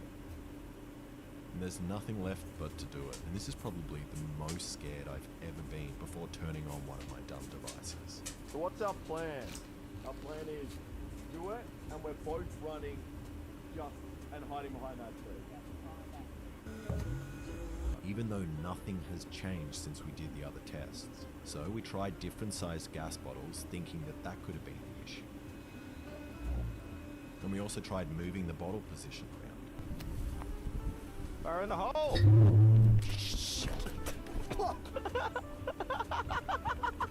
What did that happen?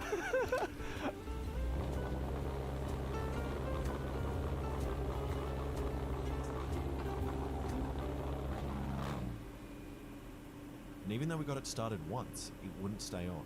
So we tried a couple more times. Good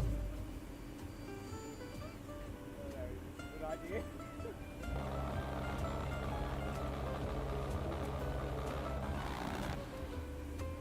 But then called it a night. We decided to try again in the morning with a plan. So in the morning we got up and went to a car dealership and installed a TV for them. You did a much better job with this than the Jet engine. First go. Of course, yeah. Then once we had done that, we tried the jet engine again.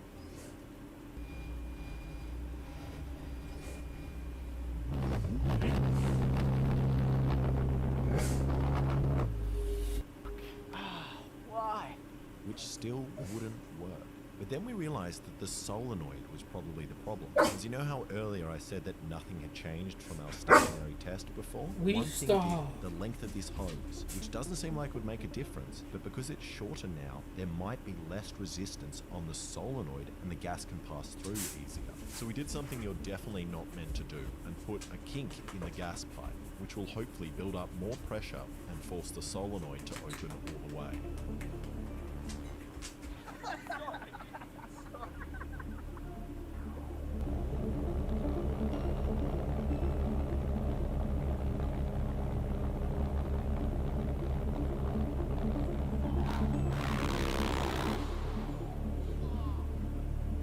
That was the best so far, but I want it to spin for as long as we tell it to. So we crimped the hose a little harder and gave it another go.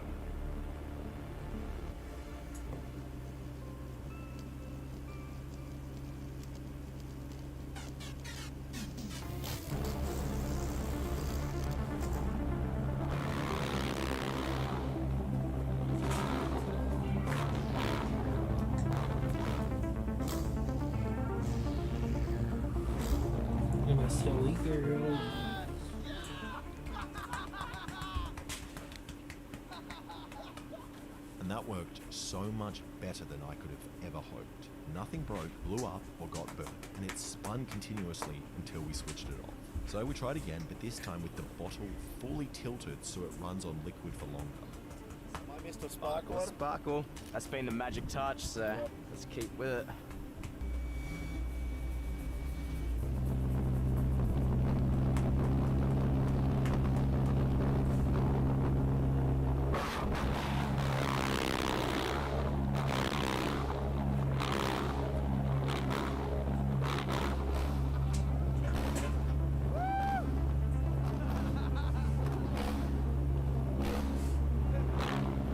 That was significantly louder and faster than the others, but it still wasn't running on liquid the whole time. You could hear it going on and off. And I think it's because it's spinning, the liquid is getting pulled to the bottom edge like water in a bucket and not coming out. So we waited till night and decided to try a new tank with more liquid propane in it and give that a go.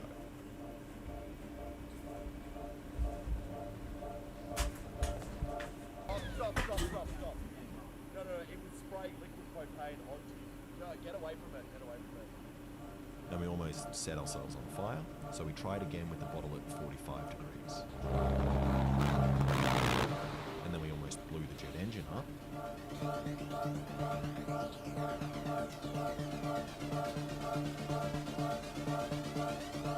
So we tried one last time before finally getting the shot I wanted, and also letting you hear the drop of this song.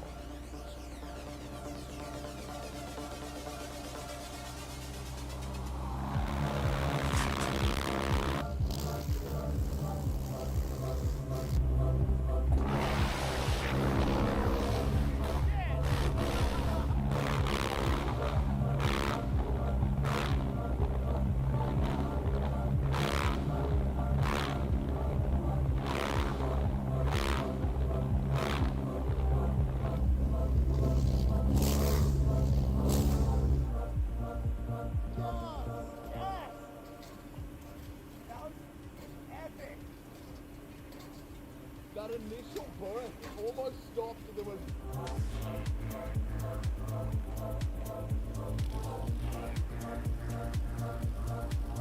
And this is by far the best thing I've ever made and most fun I've ever had filming a video. But there's also zero chance I'm ever going to sit on this thing. Go make a Pulse Jet, kids, and do it yourself. Thank you so much for watching.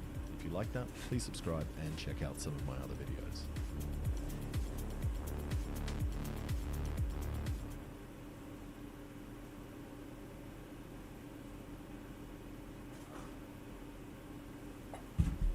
AMD $5,000 Ultimate Tech upgrade has seen its fair share of questionable purchases. But today is meant to be different, because not only is Artie, the marketing man over at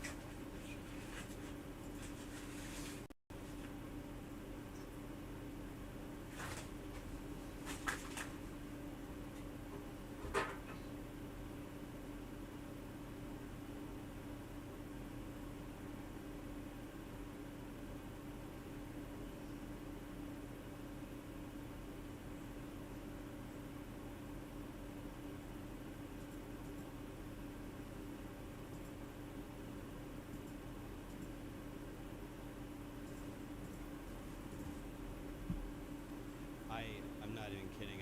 I don't know if I can kill this boss. I'm gonna try, obviously, but I don't know. Oh, there was Path of Exile update.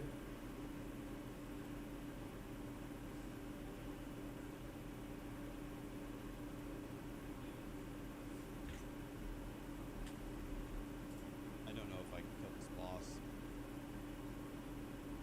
at all.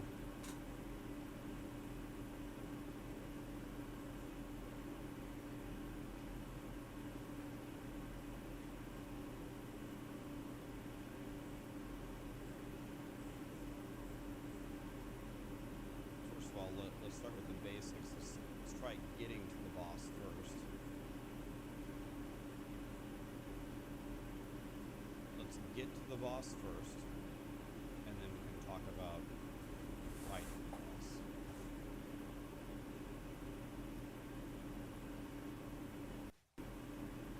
That was a pretty good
All right, well, here we go. Ready?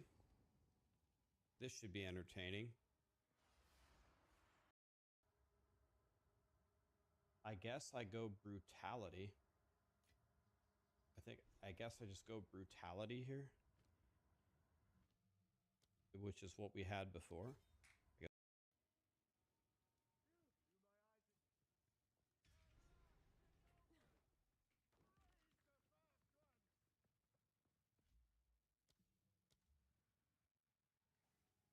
And let's try it out. Sacrifice, please. No, $40, please. Oh, it looks so. I don't know why, but I like it so much. On the pipe? What the hell, bro? Oh, it spawned again. Hello. Look at him. Oh. Hi, stupid bloodsucker, though. Thank you, sir.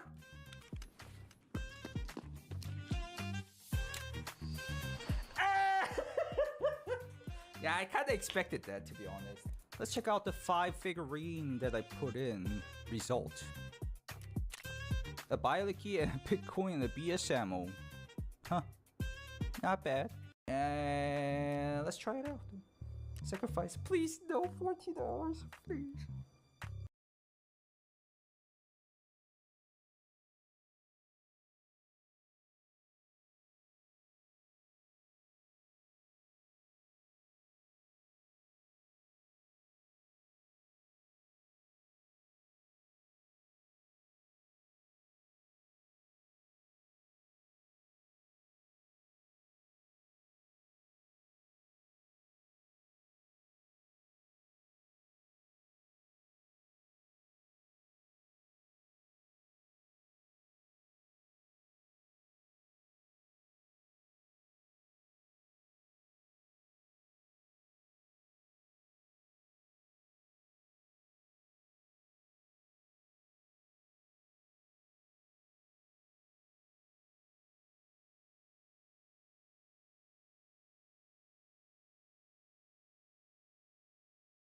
The Minecraft movie came out today, and for the first time in a very, very long time, I was the only person in a theater for this screening.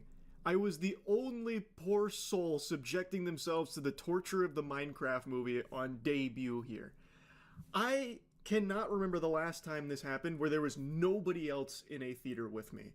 Like, last year I saw something called Bagman, which I guarantee none of you watching this have ever even heard of. It was this complete throwaway, probably AI-generated horror movie that I went and saw on debut, and there was still like at least 15 people there. It's fucking 5:30 on Minecraft Movie Day, a sacred holiday, and I am the only one in this theater. I'm not exaggerating. There's 0 people here except for me. You probably heard that my husband I could start yelling and screaming, I could start doing, and there's nobody here to hear it or see it. I felt almost ashamed. A 30-year-old man sitting in darkness watching the Minecraft movie all by his lonesome. My God. And the movie's not good, by the way. However, this movie doesn't feel like it's some lifeless husk put together by suits that are unfamiliar with the property they're adapting, like with the Halo TV series. It really does feel like everyone that worked on this film is very familiar not only with Minecraft, but the Minecraft community. There's a lot of references, there's imagery, and there's Easter eggs for things that the Minecraft community will absolutely recognize and really appreciate, which I think is a very cool thing. But unfortunately, the movie itself just doesn't do much in general. It really reminds me of what video game movies used to be back in like the early 2000s, before they figured out that they can make video game movies good. I understand it's a movie for children. That doesn't mean that it has to suck. Like, it doesn't have to be terrible. And I understand I'm not like the biggest Minecraft gamer either. I'm very familiar with the game, I've played it a lot, but it's not my favorite game by any means, but still. I would expect to go into this movie and at least be entertained and understand that it's just supposed to be lighthearted, silly, and fun. It's just not fun. Like, I was so bored, I fell asleep twice. Not for a long period of time, I just kind of dozed off twice. A good chunk of the film feels like it's kind of just a tour of Minecraft, but on the big screen. It's clear they understand the game. It's clear that they've played Minecraft because they spend a lot of time just explaining game mechanics in this movie. And then just saying things from the game. Chicken jockey! All that memes and shit. It's not as egregious throughout the whole film, but there are a lot of instances of that. Like, I really just don't see what all there is to love about this film. Even if you're 7 years old, still drinking warm milk out of a sippy cup, or the biggest diehard Minecraft fan, I just think there's so little to like here, because most of the film really feels like it's more of just a demonstration of what Minecraft looks like on the big screen, and not much else. Like, I guess it's great for people that just want to point at the screen and be like, oh, I recognize that. That's a villager. I've played the game. Redstone, I know how it works. Like, because that's kind of what the film does. It just takes you from one of those to the next, to the next, to the next, to the next, on and on and on, of just being like, you recognize this from the game, don't you? It's in the movie. And this is from the game, and it's in the movie. Like, there's barely even a story here. It's like the simplest, weakest story they could cobble together as just a vessel to push you to Jack Black explaining Minecraft mechanics over and over again. And all the characters in the movie don't really have any depth or anything. They're just like the flattest characters you could possibly put in here. They're just learning about playing Minecraft and not much else. Like, there's no real tension, there's no real stakes. At no point I can't imagine anyone would feel invested in what's happening. And I know I've reached Unk status where maybe I just don't understand the appeal, but the movie tries so hard to be memeable, even outside of like the Flint and Steel type shit. There's like 5 musical numbers, I don't know, maybe like 4, where Jack Black has like 4 different songs, all of which feel like they're aimed to try and get, you know, the kids up and out of their seat dancing to the Minecraft tracks and shit, which I didn't really like at all. Like, Jack Black as Steve, whatever, I don't care that much, as long as, like, it was entertaining. I just don't think it was. Jack Black doesn't even really play a character. He doesn't really, like, he's not Steve, as stupid as that sounds. He's basically, like, your tutorial guide. Like, Jack Black in this film is the NPC that would walk you through how to play Minecraft if you booted that shit up right now. If they had, like, a Microsoft Clippy version of it. That would be Jack Black's character. That's really all he does in the film. And then he has, like, a couple of, like, I believe supposed to be self-aware silly lines, such as, first we mine, then we craft, and shit like that, which, whatever. And the movie tries to also be, like, you know, with it.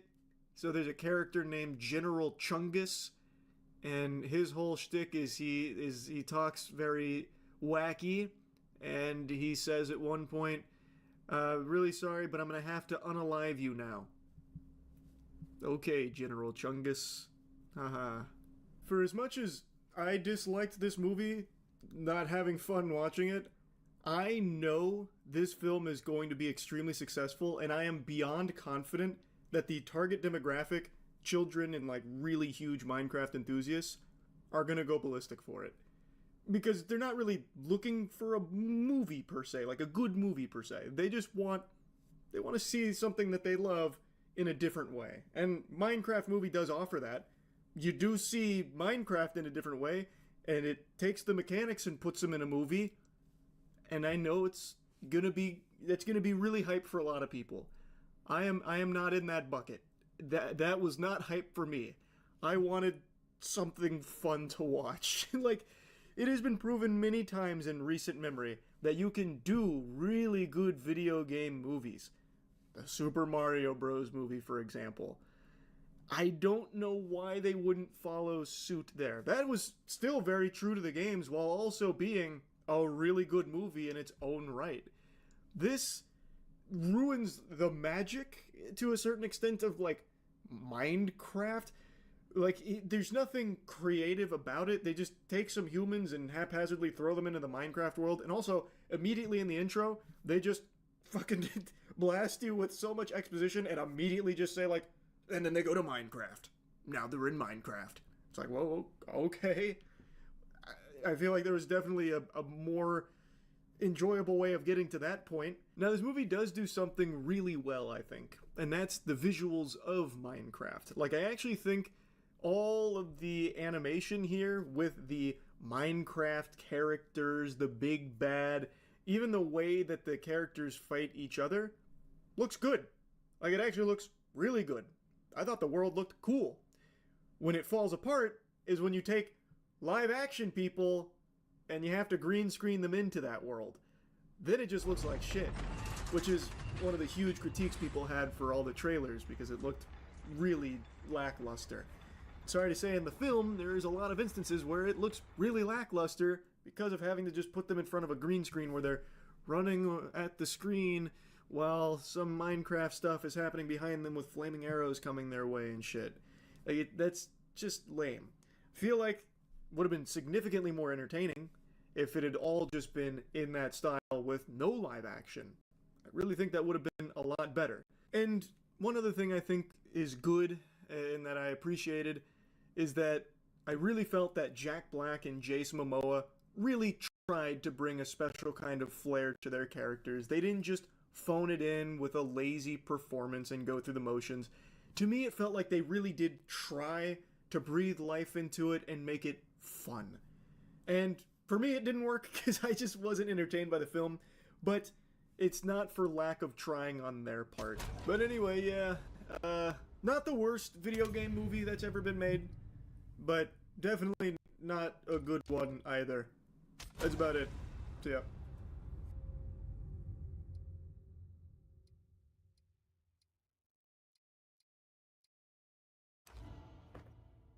Welcome back to the Papa Meat channel. How you doing? How you doing? Coming and sitting down because today we're talking about disasters.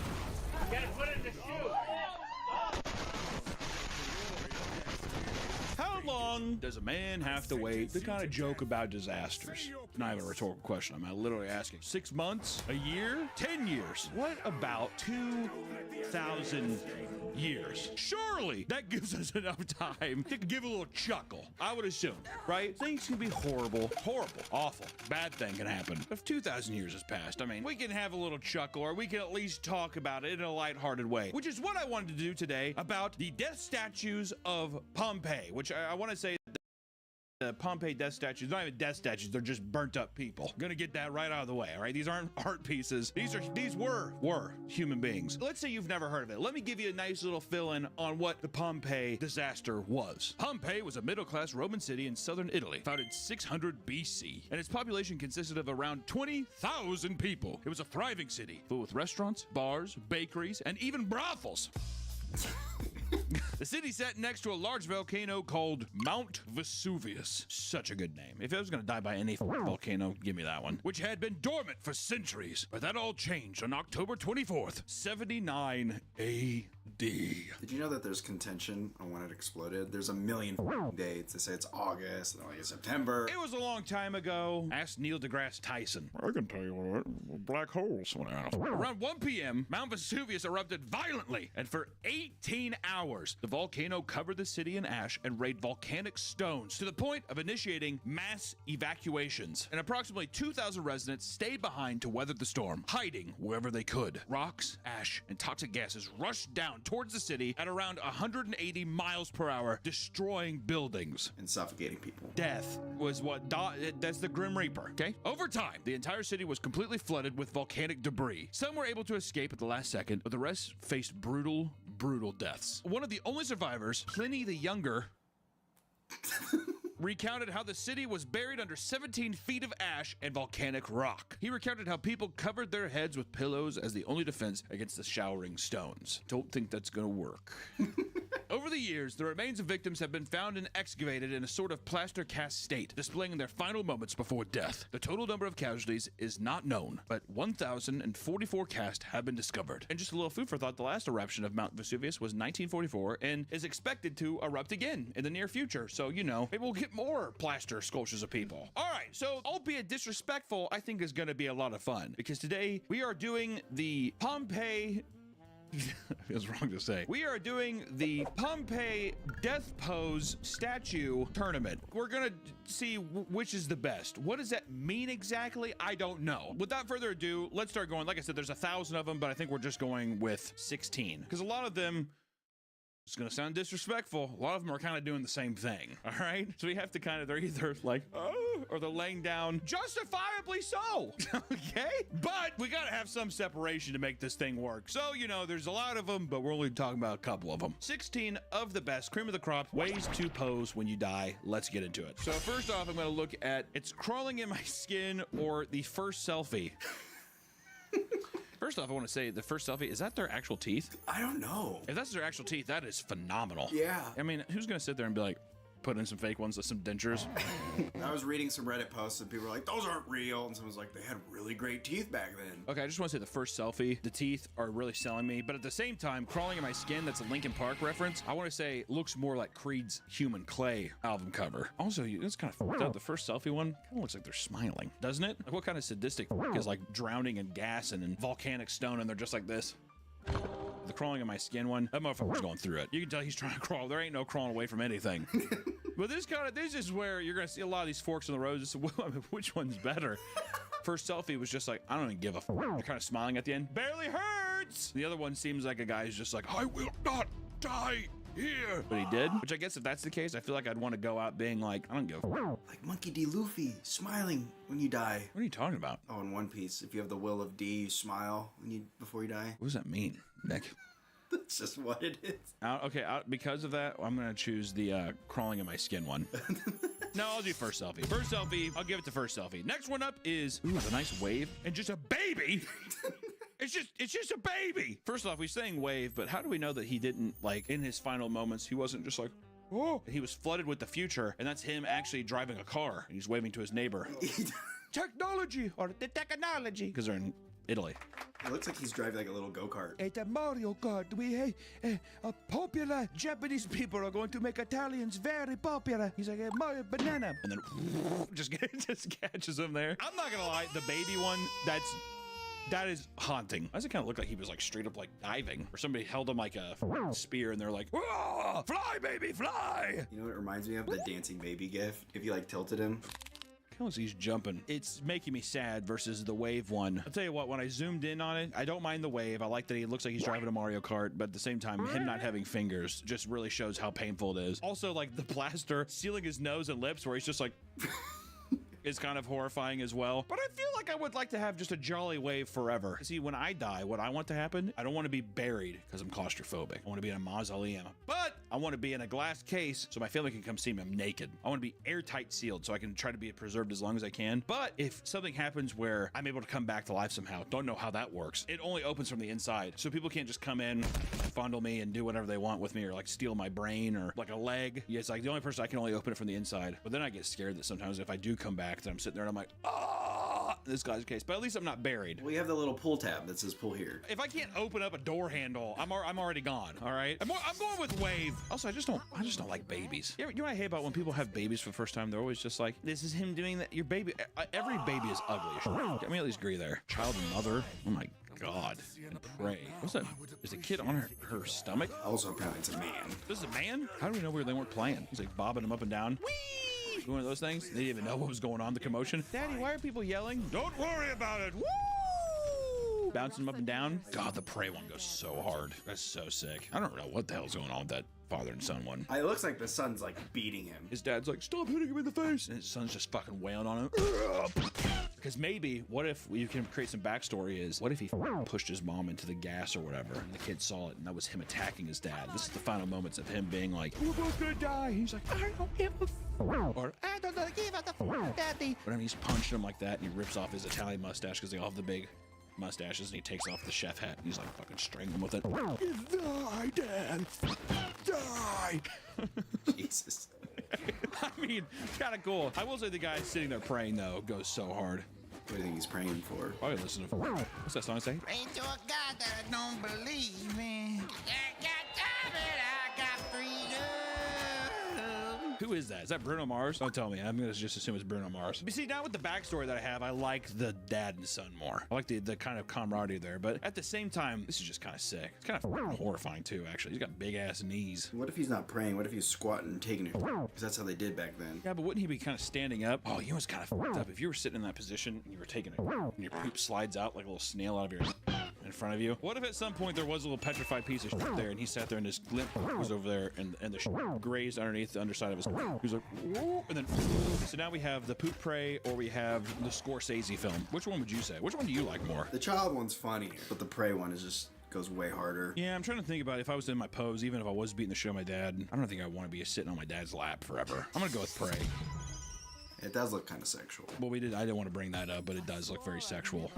Okay. Buck teeth. Oh man, brutal. And sleepy time. Okay, the sleepy time labeling is so disrespectful of a guy you can tell contorting in pain. You can see that, and it's like he's just dead. It's sleepy time. This one's kind of easy because first off, that pig-nosed buck-tooth son of a bitch. Imagine that's your face forever. People are like this. You're preserved in a museum. You're like, you're a victim of a horrible tragedy. And you're like, well, at least people understand what I went through. And then every time someone looks at you, they do this. Kind of looks like a cyclops. He does look like a fucking cyclops. Oh, that's what the voice sounds like. Oh, it looks like he's bricking a bit, doesn't it? Oh. The sleepy time one, it's like he's in pain, but he's kind of comfortable with it. He's like fingers all contorted, and he's just like, his face kind of looks like. He got some big ass lips too. I have a feeling people have kissed this one before. Look at those lips, big ass lips. What if you're kissing him? You're like, should I kiss him? Whatever. Like, yeah, no one's looking. And you do it, and you look. You open your eyes, and he's like. I guess sleepy time, I guess. But the buck teeth thing, also the expression, I don't know. It's kind of a scary one, man. The two ones here are, excuse me, too, that's nice. This photo shows the skeletal remains of two victims identified as a wealthy man who attempted to flee the Pompeii disaster alongside his male slave. It is likely that the rich man was between his 30s and 40s, while the slave was around 18 and 23. The slave was speculated to have a crushed vertebrae based on his skeletal form, which implies that he was either crushed during the escape or forced to do heavy slave labor. Or maybe he's getting back shots like crazy. Coitus. Kind of does look like he's eating some here, doesn't it? Yeah, actually, this one's kind of rules, dude. Imagine you're sitting there and for all time you get to have some on your head. That's kind of not a bad deal. And also, dude, he's caked up. Got a nice ass for all eternity? Are you fucking kidding me? You got nice ass and titties on your head, or you got a baby's thumb poking out, and you're just like, no, everybody knows my titties. And you got the guy who's just like, and I did slave labor on this guy who crushed his goddamn pelvis. I would assume something fell on him. Well, actually, something fell on him. I feel like his legs would be gone. Structural integrity with that. Do you think the guy who was on his back and got crushed? Well, actually, I don't know. Hard to say. I feel like a rock hit his back and then he was on his side. Oh! Is it too disrespectful to be like their death noises, the last death noise? No, I think it's. I think the guy with the tiny, he's sitting there and he's just like. Kind of like Post Malone, whatever. I have some help. One of those things. It takes two. It takes two to bring I mean, I gotta go with the guy with a pair of tits on his head and he's all caked up. I don't think there's anything better, dude. Laying with a sexy ass woman forever, being able to show like, yeah, dude, look at this big ass that I had. You know, he was peacocking that thing around too. When he walked, he definitely moved his sides back and forth. You know what I mean? They're like, there goes Poncavius, or where the fuck his name is. He's just like, hello, everybody. The girl's also doing like the Rizzler thing. My boy's just a pair of bones. Is that just, yeah, it's just a skeleton. Is that a pose? It's just a full-fledged skeleton. Who's that Pompeii? Well, yeah, but that's not a pose. That boy is just a skeleton. Yeah, but look, he got hit by some kind of building. That is a Wile E. Coyote if I've ever seen it right there, dude. You think the gas was coming? He had the sign. Uh-oh. Also, cheese is brutal. How metal is that, though? Half of your face, you still have some of your nose, whatever, and you're just like, ah. You know what happened to, actually, when it's fucked up here, the guy was definitely like, ah, and then died. That's that's horrifying. It kind of looks like he's having a little pleasure. It was 180 miles per hour. That's how fast the lava was. This frozen time. All right, we'll go with cheese. You convinced me. It's a nice cheese. Wait, I want to thank today's sponsor, Gamer Subs. If you're in the mood to get up, get active, and get out, you better start drinking Gamer Subs, baby. I've completely sworn off all energy drinks besides Gamer Subs because Gamer Subs is keto-friendly, it's sugar-free, and goddamn do the flavors taste good. I have my own personal flavor called raw meat that is, oh, dare I say, the best one out there. But also, how are you gonna drink these things? Well, they have beautiful anime shakers, big old biddies on these shakers that make everyone gawk and look at you. Also, they're selling blood diamonds on the aftermarket, so be sure and look out because they resell for high value. Okay. You can use our promo code PAPAMEAT to get 10% off your order. And you know what? Even sign up for a couple free samples, because guess what? When you sign up, you're definitely coming back because they're that goddamn tasty. Thank you so much, Gamer Subs, for always sponsoring the video. And back to the video. My boy is beaten off. A man got covered in lava while he was beating it to like the entry of a door. Yeah, he got up for the day. He's getting ready to like walk out of his house, and he's like, oh, fuck it. Fuck it. Oh. Puncavius? Huh? Oh! I'm guessing it would probably evaporate. What if you wrecked, shot it up, and it also froze with it like strands, like an icicle? Yeah, probably instant steam. Oh, yeah. You breathed in his face. Oh! Got that spunky gas. Oh! What if he did it on his belly? Ooh! Your gas, you could see the detail. My God, that's 2,000-year-old jisms if I've ever seen it. Face down, ass up, dude. Some of these people are caked up. I'll tell you what, though. It looks like this is what it looks like, a gray alien. Also, remove the gravel underneath them. Can we put them on a bed forever? You're just on a bed of gravel, ass up in the air. You know, people are looking at it too, like they're like, oh my, how tragic, and they do. What if there's a perfectly preserved starfish right there between his cheeks? A little scratch and sniff. Take your thumbnail. If I could look like a cheese alien jacking off for the rest of time, I absolutely would do that. Let me be the cheese alien jacking it. Curling his toes, too. Curling his toes and gripping the sheets. He's like, ah! If anything, it's a perfect encapsulated moment of human ecstasy, and that's just a beautiful human moment. So I will do jerking it. Bedtime in doggo. My boy just looks comfortable. Is that a piece of cloth he's on? Put him on a cloth. They put the other guy on a bed of gravel. That's what I'm saying. I'm like, isn't that kind of fucked up? All right, bedtime. Bedtime looks good. Also, my boy was doing well. Look at that belly. He looks like, does he look like Jigsaw, kind of? Oh my God. His face looks a lot like Jigsaw. The dog was just sad. No, he's getting his belly scratched. I don't like seeing it. Also, he's like on embers. They didn't even put him on clean rock. They're just like, throw him in the lava rock. Hey, that's easy. I'd go bedtime. Also, just, I don't know why. It's easy to laugh at humans being dead, but for animals, it's just, it feels disgusting. All right, well, that's the first round done. These are all really good, though. I don't know why, first selfie, this is kind of a minor complaint for me. That one little gap of light shining in my eye forever, it just seems cruel. Doesn't it seem a bit torturous? Also, having one of your arms up. But then if you're doing that complaint, then it's like for my wave, I'm always holding my arms up like this. But then I'm a bit of a show pony. He does have a millennial smirk a bit, doesn't he? Does it not look like he's like this? Put a fedora on that right now and try to tell you that's not a millennial. He has like a lap full of Office DVDs. Well, my kitty, I guess I'm going to have to spoil you tonight. Now, see, now the wave guy, he's getting, I'm gonna give it to Wave. Give it to Wave. Prey versus Sleepy Time. God, Prey is just so hard, dude. And also picturing the piece of shit coming out of his there too. One thing I don't understand with this picture, why is all those pots around him? Is that, do you think that's just that they found in, maybe he's a pot maker? He's making bowls and he's taking it to his workstation because they wouldn't give him the day off. And he's like, fuck you guys, I'm gonna get mine. What do you think his last sound was?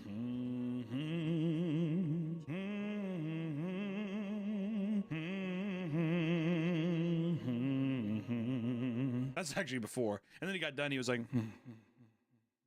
and then he died. So that was actually all before what happened. Okay.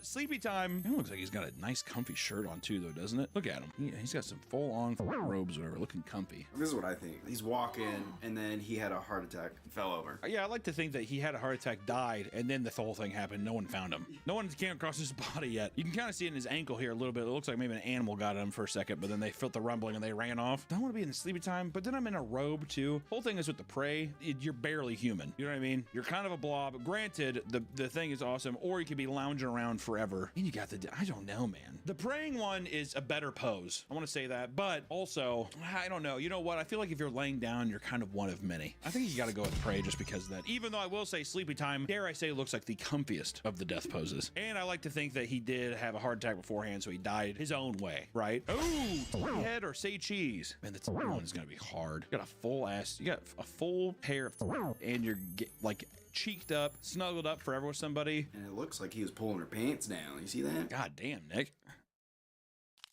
This is actually just sad. Kind of hits me in waves a little bit, doesn't it? Just sad. I mean, look at that. It's like the Titanic or something. We're gonna be fine. And then just... You don't think that's like a little dress? He's like... No. I'm not going to take this man who has on his head and make him look like a creep. All right? He's assed out, cheeked up, chilling with his girl. I mean, he's pushing hard into her stomach, too. God damn. I feel like it's almost like borderline headbutt. How do we know he didn't tackle this woman? See, now you got me all messed up now, too. God damn it. The Say Cheese guy, I love the half-preserved half skull. It's metal as... Teeth are there, too. Man, if he had some nipples, I'd probably give it to him. You just can't beat it on the head, though, man. You know what I mean? I got a schnoz, though, didn't he? Holy hell. Yeah, why is that? That's like a perfectly preserved nose. I want to say, and I don't want to speculate here, I don't know who runs the museum over there in Pompeii. How do we know that isn't just gray Play-Doh? That they stuck, because that is a well-preserved nose. Is that not a well-preserved? No one else has a nose. Where's all the other noses? How do we know some guy didn't come in there and he was just like... Just put a little teeth in there. Put the teeth around, slap some fucking Play-Doh on his face. There you go. Isn't that funny? And then everyone's like, oh my God. He's like, all right. I know. He just like ran with it. I know. It's weird. It's half preserved, huh? I gotta give it to the head. Wait, so okay. So, oh, wow. Jerking it or bedtime? So the last guy who was laying down sleeping, you didn't give it to him, even though it looks comfortable. I think bedtime might be the most comfortable looking one. I think if anything, this man might have actually died in his sleep. Versus jerking it, there's something so insanely cool and real about jacking off and on your stomach, and then you are immediately lit in flames and preserved forever in a molten cheese. We come to the point where David Carradine wrapped around a belt around his neck. That's the ultimate form of autoerotic asphyxiation, is what it sounds like. I mean, the lack, not that you're choking yourself, but put yourself to the brink of death. If you could feel yourself, boom, while death was like caressing your cheek, that's gotta be insane. Jerking it's gotta get it. Wow. Okay, semifinals. We're in the semifinals round here. So we have the Wave versus Prey. The Wave is so jolly, and the Prey is so sad. Should we try attributing what would I want to be preserved as forever, and also the pose itself, and also, I think, general shape. Like when I say general shape, I mean the Prey, you're barely human. You're a blob man. Versus Wave, you still got eyes on them. He's like I said, you got the millennial smirk. You got the OG millennial there. The original Redditor right there waving at you. Even looks like he's got some goddamn khakis on, doesn't it? You know what? The Wave guy, it kind of looks like he did a cannonball. He jumped into the lava. It does kind of look like he did. He's just like, embrace it! And he just jumped into it. I think he was on some kind of like weird device that he made that people were like, what the fuck is this? He's like, it's a tricycle. I like to imagine it was a flying machine. It's a fly, I'm a bird. People were like, what? And he's like, ah! And just gets burned real quick. Kind of embraced the pain for. Yeah, he was carrying it through. Well, that's what he was doing. He was taking his way here. He had the millennial smirk going. He's like, and he was getting ready to race. He's like, to do that, but he's like, and he was almost there. The Wave is the OG millennial. Prey goes hard, but there's just not enough features to make this the best, I don't think. That looks like mud. Like someone just put through mud. If the piece of poop was there, it would have gone way farther. Or you could have also speculated it was like a tail. Like maybe this was like the demon that summoned it, right? But you're like, nah, I mean, it was a...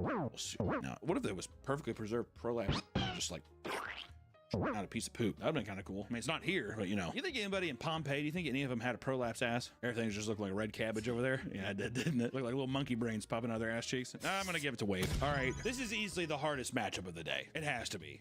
Head rustled in, caked up, or straight up lying on the ground, jerking it forever. The best pose. Also, both beautifully preserved. Jerking it looks a little more cheesy, a little more like moldy cheesy, and the coitus one is smooth. I mean, it's very beautifully preserved. You got all on my head about him pulling down her panties and stuff earlier, so I'm all like, it's all consensual. Oh, you don't know that. Here's the biggest factor for me, because both of them are kind of sexy. You get these on your head forever, but the coitus one, you get to be with someone forever. That's got to be huge. But granted, if you're in a museum and people are seeing you, you're seeing people every day, so you might even want to be alone a little bit after a while. You're like, give me some time, dude. To be fair, you were there underground or under a sheet of ash for who knows how long time. He had. What if he was also had a? This is kind of sad too. Is what if he had a baby? He's like, I love you. You're saying I love you to the baby. That's why he's so close up to the stomach. I love you, you little meatball. Daddy gonna take care. And that's the dad talking to the baby. Don't worry, my little matzo ball. I got it. And she's like, Alfredo! This is a much more sad scene versus the jerking it guy. That motherfucker was living in the moment. Somehow he transported to the future and he was listening to Ricky Martin in his head, I feel like. Living la vida loca. Think about the on the stomach. You're perpetually forever in a jerk-off stance. That's kind of embarrassing. But you're a legend. You are a legend. You are a legend versus if you're with your wife, you got on your head, and you got somebody to cuddle with forever. That's gonna be good. This is actually so hard. Funny points, jerking it wins. Actual story and like preservation, you gotta give it to coitus. I'm giving it to jerking it. I'm giving it to jerking it, and I know that I feel wrong for doing that. I feel like I've betrayed the people. I feel like I've betrayed love, but that is, you know, it is what it is. The boys just gotta jerk it. So that means our finals here is the original millennial with the wave, or my boy Fiesto Jerky. Jim Halperino or Fiesto Jerky is kind of what is where I'm at here. Preservation on both, great. It looks like there's actually more detail on jerking it. Less embarrassing pose on Wave, more embarrassing pose on jerking it. This doesn't feel like a contest, does it? It feels like jerking it has to be our champion. But the Wave looks like he does have a pair of like Birkenstocks on. I don't think I like that. You know, like slippers or Birkenstocks or something, which would also be very millennial. I also have a pair of Doc Marten boots in my closet. It's jerking it. Ladies and gentlemen, the champion has to be jerking it. Jerking it's our champion. Out of all the horrible things that happened in Pompeii that day, which is just one out of all the horrible things. Yeah. Also, can you believe we got rain? Yeah, we got mud in the house. We tracked mud in, the dog got, I don't know where the dog went. You know, out of all the people that died in the Pompeii disaster, it was a horrible, horrible thing to be fried alive and preserved for everyone to see forever, right? Forever. Preserved forever. And for a man to have died on the floor, jerking it, leg up, toes curled, in a moment of ecstasy, preserved forever, is not something to gawk at, ladies and gentlemen. It is something to admire. When the world is gone and the Pompeii people are still preserved and aliens come and visit us, they'll wonder what this face is, and I think they'll know it was joy. I think they'll know that in this final moments, it was what humans were meant to do, and it was meant to brick, to nut. That's what we were meant to do. Am I wrong? For me, this is the most beautiful thing. Beautifully preserved, creepy at the same time, badass, stoic, and just represents the most beautiful thing a human can do. So, ladies and gentlemen, that is your Pompeii winner. Like I said, there was a lot more. They're all kind of doing the same thing, lying around and clenching their teeth and cowering. Is there a pose you wish you saw? A pose I wish I saw? I wish there was a guy like either like this. Yeah. On his knees. Or the same thing on his knees, like flipping off the bird. I would have loved like one of those. I imagine people like that though. They were probably just disintegrated. Who stumbled upon that? Do you think people thought it was art at first, or do you think it was so fresh where they're just like, oh, oh, mamma mia. Oh. But they were like, what did they do to the gods? You know, if they did know about this and they're just like, leave it. How fucked up is that? No burial. They're like a crispy. Don't touch crispy. Yeah, don't touch a crispy. Get on your hands. That's a curse from a god. Italians are scum. I gotta say, this feels like maybe the lowest we've ever gone. We can get lower. For at least now, this is the lowest I think I want to go, is rating death poses. If you decide to leave and not come back, I don't blame you. But if you do decide to stick around, then I will see you all in the next one. Bye-bye.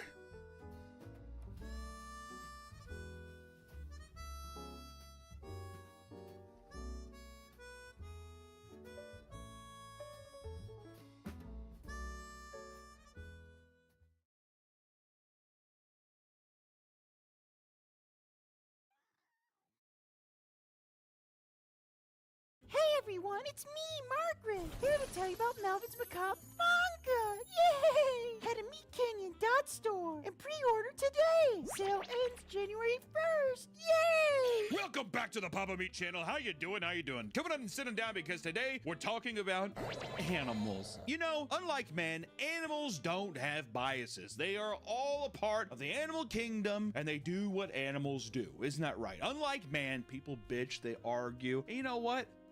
They start wars. The wars aren't cool, okay? They're kind of lame. But sometimes man stretches its little disgusting paw out and it infiltrates the animal kingdom to help himself in war. We're talking about animals in warfare today is pretty much what the video is. How humans have used animals to conquer wars, finish battles, anything that pertains to man trying to overcome its enemies using puppers and cute animals. We boop their snoots, fur babies, like chimpanzees. I ain't cute about any of those motherfuckers. Rip your off and break your legs like it's nothing. Rip your off too. Oh, absolutely. Rip your off. Which we wanted to start off with something that you may have heard before. War pigs. You know, back in the day, war elephants played a huge part in ancient warfare, almost serving as a tank to intimidate armies and break through enemy fortresses. You ever see the movie Alexander? They said Alexander was gay. I don't know if that's true. Is that true? That's what they say. Right, Colin Farrell sucked that guy's. He's like, okay. He sucked the Joker's. Did he suck the Joker's? Batman? Doesn't he date, what's his face? The guy who plays Joker? Colin Farrell dates the guy who plays Joker? In Alexander, yeah. Oh, Jared Leto. Yeah. I thought you were talking about in real life. I was like, what? Anyways, it became so prevalent that in 266 BC, ancient Greek and Roman soldiers had to create unique countermeasures to the increase of war elephants utilized in warfare. Can you imagine that many elephants walking around? I'd like to see them now. I'm kind of bummed that they're basically extinct, right? Elephants? Elephants, aren't they? Or endangered species list. Yeah, they're basically extinct. Elephants, while effective as battlefield tanks, were also prone to panic under certain conditions, which would often lead them to lose control and trample their own side. They get a little scared, and then they would just squash other people like bugs. During the siege of Megara, war elephants were brought into battle by the Macedonians, but this time, the Megarians came prepared. It was believed that the squeals of pigs would frighten elephants. What do you think they did? They were like, and they're like, and they just saw like, and they like ran off, and they're like, my God. So they gathered all the pigs they could, covered them in tar, and set them ablaze before releasing them towards the opposing army, towards the siege of elephants. Man, that must have smelled delicious though, right? Oh, yeah. Oh God, that must have smelled great. You're like, that's the kind of, that's my Folgers commercial. Screaming pigs, fire and stuff, and I'm just like, the pigs squealed in pain and ran frantically along the battlefield, causing the elephants to freak out and run off, trampling their own soldiers in the progress once again. Can you imagine being fucking stomped by a giant elephant? That would suck, dude. I mean, okay, first off, duh. But just being like, out of all the ways you could have died, like back then, an arrow to the fucking throat. Actually, I don't know. Would bleeding out through an arrow in your neck be worse than getting stomped by an elephant? I mean, you probably wouldn't instantly die. You'd be like, they do you like an accordion, and you'd be like, yeah, because that's what happens in Tom and Jerry. You'd hold up a sign. This seemed like an effective tactic, but oftentimes the flaming pigs were self-defeating, as they would be lit only to immediately run frantically back to their own armies. They'd be like, and then they'd run back and people were like, no, no, and then they. Do you think that pigs, I'm not a scientist, pig gas, is that a thing? Do they pop? Because this is the whole, well, I guess it's dead bodies. I was gonna say, you know, you get a pig all drunk, fill it with. You get a pig liquored up. Yeah. Yeah, here's my wife. If you took dead pigs that had been dead for a bit and then lit them on fire, threw them, would that be a bomb? Yeah, that'd be a bomb. Pig bomb. Should have done a pig bomb. But going forward, the Macedonians, who acquired their elephants from the Indians, had to insist that they raise the elephants alongside pigs in order to make them less reactive to their screeches. As elephant populations declined, they stopped being utilized on the battlefield as well as the pigs. So basically, as soon as they sealed away the elephant warfare, they're just like, okay, we can stop lighting them on fire, I guess. You know, there was one guy who was just like, why? Why? Or to keep on the lighting something on fire method, why don't we talk about flaming monkeys? The tactic of lighting an animal on fire and throwing it at an enemy is not just exclusive to pigs. Horses. Lighting a horse on fire? Birds. What would that even do? It just like hits a guy in the face? What the f? Oxen and even camels.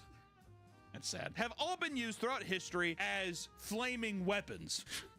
Wait! Today's video is sponsored by Fume, the leaders in flavored air. I've got my fair share of bad habits, sure, everybody does. But when it's time to quit, God, I need Fume. Fume is an award-winning flavored air device that helps you fill the void when you're ditching a bad habit. The holidays are here, and whether it's for yourself or for a loved one, you can give the gift of quitting with Fume. And the best part is, Fume is not a vape.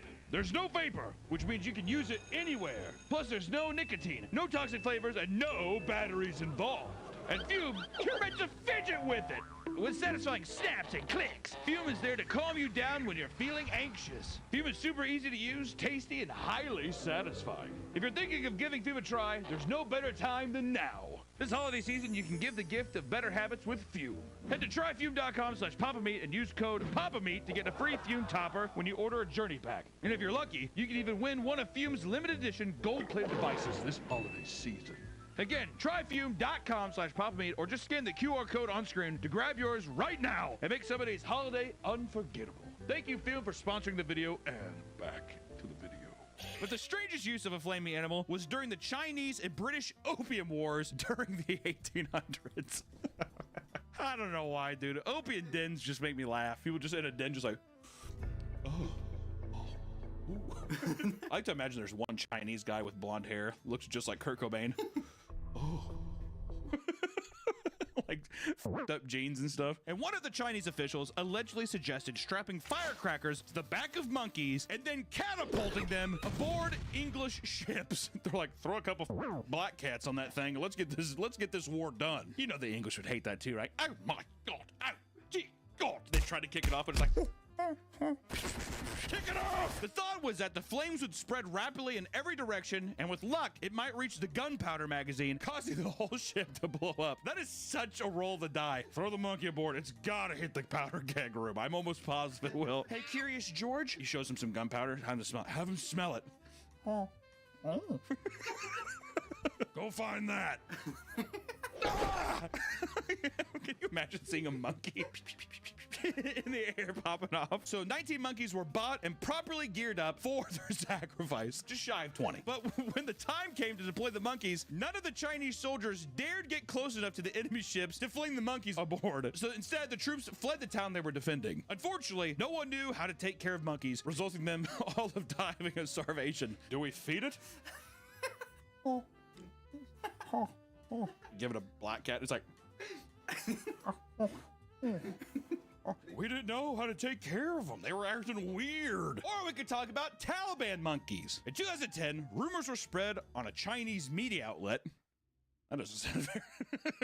Where do you get your news from? Oh, just a Chinese media outlet. And it was alluding to the Afghan Taliban training monkeys to fight the U.S. military. It claimed that they would be armed with AK-47s and trench mortars, and some would even learn to operate snipers. What is this? Did you make this up? Can you imagine a monkey with like a 50 caliber sniper rifle? It has like a cap on. It's like...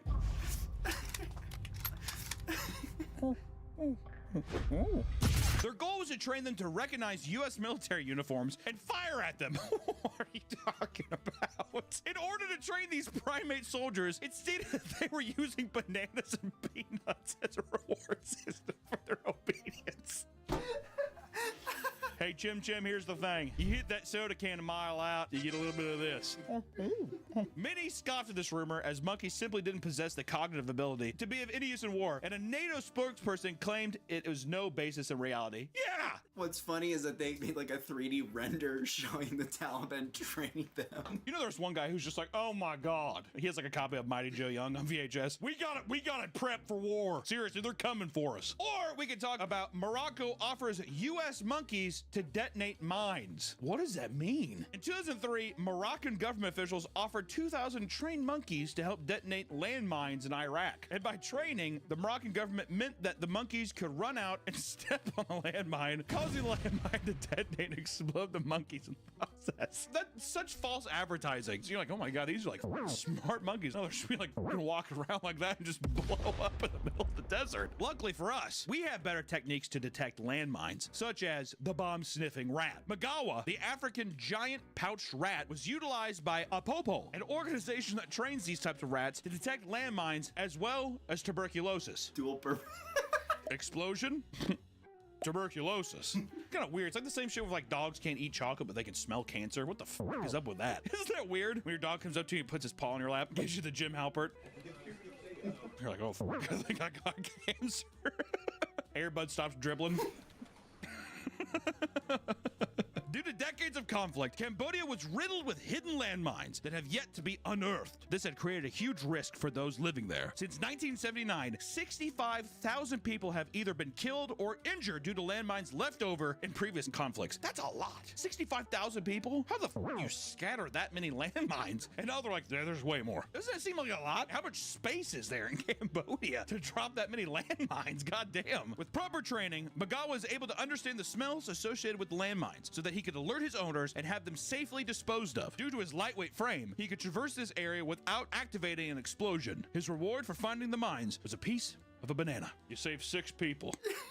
Yeah, just one piece. You'll get the whole thing after the day. And during his career, Magawa helped clear over 56 acres of land, roughly 42 football fields of landmines. That's awesome. From 2016 to 2021, he successfully identified 71 landmines and 38 instances of other unexploded ordnance. And in 2020, he was the first rat to receive the PDSA gold medal from Britain, being honored during a virtual ceremony. What the fuck? COVID was a rough time. In just 2021, Magawa retired from bomb sniffing due to old age. And for several weeks, he mentored 20 newly recruited rats before fully retiring to a life of snacking on bananas and peanuts. He died peacefully in January of 2022. God, what a hero. What a hero. That made me so giddy. This is going to be an Illumination project in the future. Patton Oswalt's gonna voice it because he voices every single animated character out there. It's gonna be him and what is it, Chris Pratt. But you know what? Sure, Magawa was a good man, died like a hero, and we do have a shrine of him at our studio now. But we need to talk about other animals hunting mines, like mine hunting dolphins. This one seems a bit counterintuitive, doesn't it? A fish coming out on land. Rats weren't the only animals used to sniff out landmines. And in fact, the U.S. Navy began studying dolphins in the 1960s to see if they could use them for war as well. Dolphins were being trained to sniff out underwater mines before using devices to mark them so the Navy could dispose of them safely. This was heavily utilized in the Iraq War in 2003, using dolphins to clear out over 100 mines, as well as use buoy flotation devices to force enemy divers onto the surface. That's kind of fucked up. It's like a guy swimming, the dolphin's like, can you imagine that? The guy's like, put it on and push him. Even discovered mines from World War II were able to be disarmed due to the dolphins' incredible accuracy. And as a reward for their successful finds, they were tossed fish to eat. They were also given healthy diets and exercised frequently, allowing them to live much longer than the average wildlife dolphin. There's no way this is real. There's no way. What is that device on his arm? Laser. Is that real? Yeah. The U.S. military that would use dolphins for mines treats them better than any SeaWorld or zoo. Is that fucked up? You exercise them daily, and they get the whole ocean to swim in. And they're heroes. They're war heroes. And they're heroes, and they get medals. But let's move on to one of America's favorite animals, which is using an army of cats in battles. We're moving on to cats. During the Battle of Pelusium in 526 BC, not gonna say BCE, Nick, before Christ, not before Common Era, bud, the Persian army unleashed a horde of cats to exploit the Egyptians' love for their sacred animal. You dumb son of a bitch. In ancient Egypt, cats were beloved to the point that they were seen as gods with their own laws protecting them. Taking the life of a cat was met with an immediate death sentence. I don't like cats. You know what's weird is I like my barn cats a lot. The cats I have in my house, they piss everywhere. Not everywhere, but they piss sometimes. And you're just like, fucking, like, what do you do all day? You're doing this? My barn cats are awesome. Love them. And they eat mice. Bellies are full. They're actually working. They're working all day. And they have a great, I mean, they're like running around outside. My inside cats are just like, you know, Jack started pissing on counters by the sink. Why? Why would you do that? And you know what's fucked up? My wife has him on Prozac.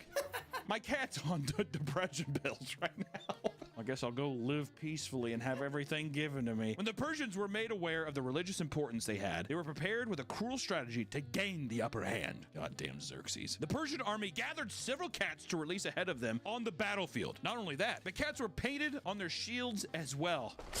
Do you think that tricked them? Oh, a kitty!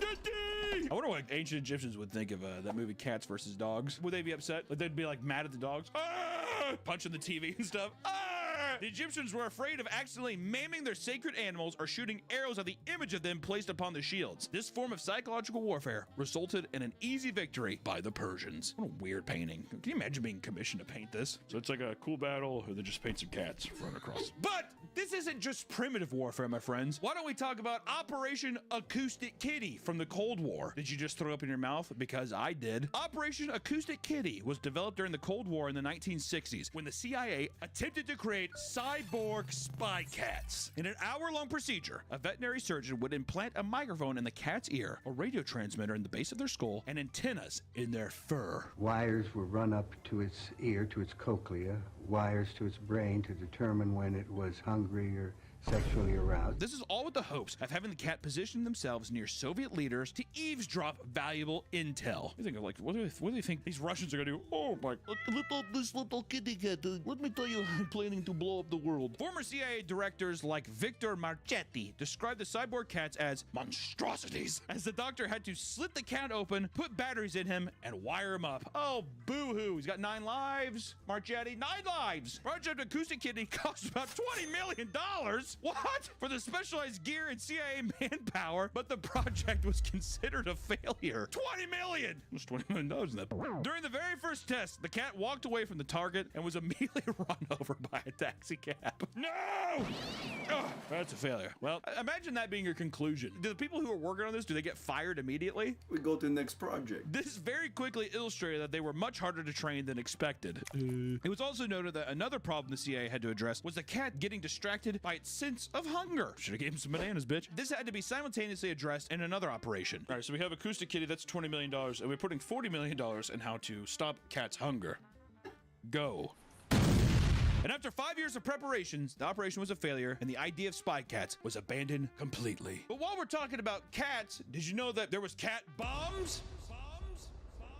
Not only was there cat bombs, they've used bombs for animals a lot. But we will start with cat bombs, because during World War II, many strange and unique weapons were crafted in order to get a leg up on their adversaries. And one of the strangest suggestions was to construct cat-guided missiles. A U.S. official came up with the idea when he was thinking up ways to improve the Air Force's targeting to enemy battleships. How? His solution was to strap a cat to a bomb and have the cat guide it to the battleship. His thought process was that the cats hate water, so if you dropped it over water, it would instinctively steer the bomb towards the battleship in order to avoid getting wet. He's like, I have a cat at home and he hates our pool. All right, you strap that bad boy to a missile, he's not gonna want to go in the ocean. It's a big pool. But it ultimately didn't work, as during testing, it was discovered that cats tend to pass out when plummeting towards Earth. Thus, the cat missiles never got to be used in battle. Or we could talk about Project Pigeon. The U.S. government had a similar idea deemed Project Pigeon. This was an experiment program during World War II that aimed to train pigeons to guide bombs to their targets. Why were they so adamant that these animals would be like, we have to look back to Mother Nature? Here's how it worked. Pigeons were trained to peck at an image of the target on a screen by using food rewards as conditional training. Once again, bananas and peanuts. When the target was on screen and the pigeons pecked the target, food would be dispensed as a reward, and they had a bomb guidance system. A bomb was outfitted with a small chamber containing 3 pigeons. It's so stupid. So we build the bomb, and this compartment right here, this is for the 3 pigeons. Now you see, you see him like going into this. The pigeons pecked at the target image on screen, and their pecking movements adjusted the bomb's flight path via electronic signals, guiding it toward the target. Using 3 pigeons ensured redundancy. If one bird got distracted, the others could maintain accuracy. The system also allowed it, so if one pigeon disagreed with the other 2 pigeons, could override his decision. We have to have democracy in the bomb. The National Defense Research Committee saw the idea as too eccentric and impractical, but still contributed $25,000 for the research. This is barbaric! Putting pigeons in a cage in a bomb? No! We'll give you $25,000 for it. I don't think it's gonna work. All right, now how much more do you need for the cats? Have you solved their hunger problems? B.F. Skinner, the project lead, complained, "Our problem was no one would take us seriously." Despite an effective demonstration, ultimately the project was abandoned. But we move on to rat bombs. This one's a little less fun. The British Special Operations Executive started getting creative with how they hid explosions, with examples ranging from wine bottles to dead rats. And the SOE gathered piles of dead rats, skinned them, and shoved bombs up their ass before sewing them shut and delivering them to France, which was occupied by Germany at the time. This is a very odd Trojan horse. I heard Germans love bald rats. They love to eat them. They hoped that German forces would see them and toss them into boilers to dispose of them, thus setting up an explosion that would potentially take out an entire military base and steam engines. The mission ultimately failed, but the Nazis still panicked at the discovery of rat explosives and became paranoid of similar attacks. They sent the ones they received to military schools to exhibit them. Can you imagine the teachers? What is this? Or we could talk about a much scarier Transylvanian type of bomb, a bat bomb. A similar project was developed in World War II. These are all World War II. All of them were just people who were like, birds and beasts with bombs. It was referred to as Project X-Ray, where Mexican free-tail bats were being used to create bat bombs. And originally, it was touted as the greatest weapon ever dropped from an airplane. After Pearl Harbor, a dental surgeon named Dr. Little S. Adams pitched what he believed to be an ingenious plan to destroy Japan. This plan consisted of attaching incendiary explosives to bats, which would be dropped out of an aircraft to roam the streets and set fires to buildings. As their buildings were mostly made of wood, they thought this would do immense damage to Japanese structures. They worked within the caves of New Caverns, Texas, which was home to over 20 million bats. They clipped bombs set with timers to their chest with a string that they hoped the bats would bite off and leave behind to cause damage. Problems started to arise, leading to a very unimpressive showcase. Bats were not descending properly and would just splat onto the floor, and in one case led to a hangar being set on fire, destroying the car of a general in the audience. Not only that, but inducing hibernation in bats for these experiments were not easy for the time, resulting in many of them simply not waking up. They just died. Due to the disappointing results of the test, Project X-Ray was canceled. Even so, some bats with bombs attached to them had escaped and ended up doing damage to Carlsbad military base, as well as Dr. Adams' personal property.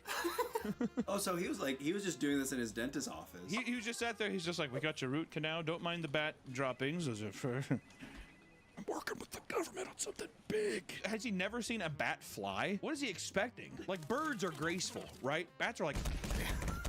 Or we we could talk about Stalin's kamikaze canines. During World War II, the Soviet army trained dogs to take out German tanks in missions, in unaliving missions. Thanks, YouTube. To do this, they would starve dogs and then eventually feed them by putting food under stationary tanks. Using Pavlov's theory, the dogs would now instinctively search under tanks to look for food. The problem arose when the dogs were unable to handle the complicated test scenarios. In a real battle, the sounds of gunfire and tanks easily confused the dogs and sent them into a panic. It was common that they would check under the tank and return with bombs, leaving the entire groups of allies being obliterated. Fight or not!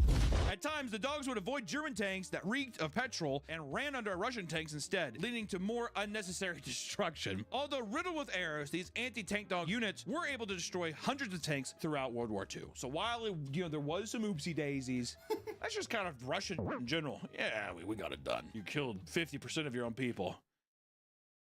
We got it done. All right. These were not the oldest accounts of animals being used as explosives. In 184 BC, snake bombs were utilized during the battle between the kingdoms of Bithynia and Pergamon. During intense naval combat, Hannibal Barca was aware that the Pergamonian forces were far too overwhelming. Because of this, he devised a plan to create a unique type of explosive. He told his fleet to begin filling thousands of clay pots with venomous snakes before launching them at enemy captain's ship, where King Eumenes II was contained. The venomous snakes crashed into the ship and, already provoked, began attacking the terrified soldiers. The entire enemy fleet began to panic, shocked at such an unconventional battle tactic. Among the chaos, Hannibal charged towards the weakened enemy ships and emerged victorious. This one actually seems like it would be a good idea. Look, is that a pot?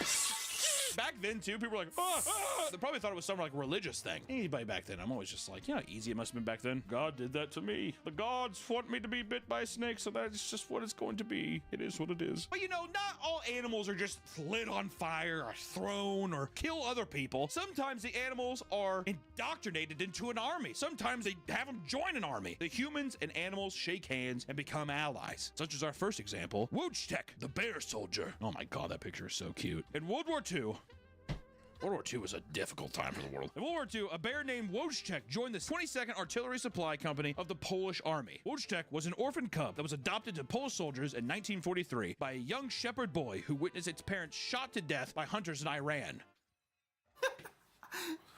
What? He was originally purchased as a mascot for the Polish army, and the name Wojtek was given to him, meaning happy warrior. Remember how your parents got shot? You're happy. Look how happy he looks. Over time, he slowly mimicked the human actions of those around him. He learned how to salute and march alongside the soldiers. He was known to ingest cigarettes and drink coffee and beer. Pass out. Dmitry Swaluvgo, a veteran of the 2nd Corps, recalls, quote, I soon became familiar with Wojtek, as we spent much time together. We all loved him, and everyone enjoyed his company. He loved to drink from beer bottle, and when it was empty, he would look through the opening to see where the rest of the beer was. They're like, the Polish army made the decision to enlist Wojtek as a soldier so that he could join them on the battlefield, and this meant giving him a badge, a paybook, and a serial number and ranking. I just want to say this right now. That picture is adorable. Wojtek is adorable. He was able to help during battles by carrying supplies, and apparently during the Battle of Monte Cassino, he single-handedly stacked 100-pound crates of artillery in the middle of a heavy gunfire. In the middle of heavy gunfire, he was a working man. Apparently, he would actually stack it himself, because it says, like, during training, when he saw people start stacking stuff, he'd go, ooh, and like, weird bear sounds.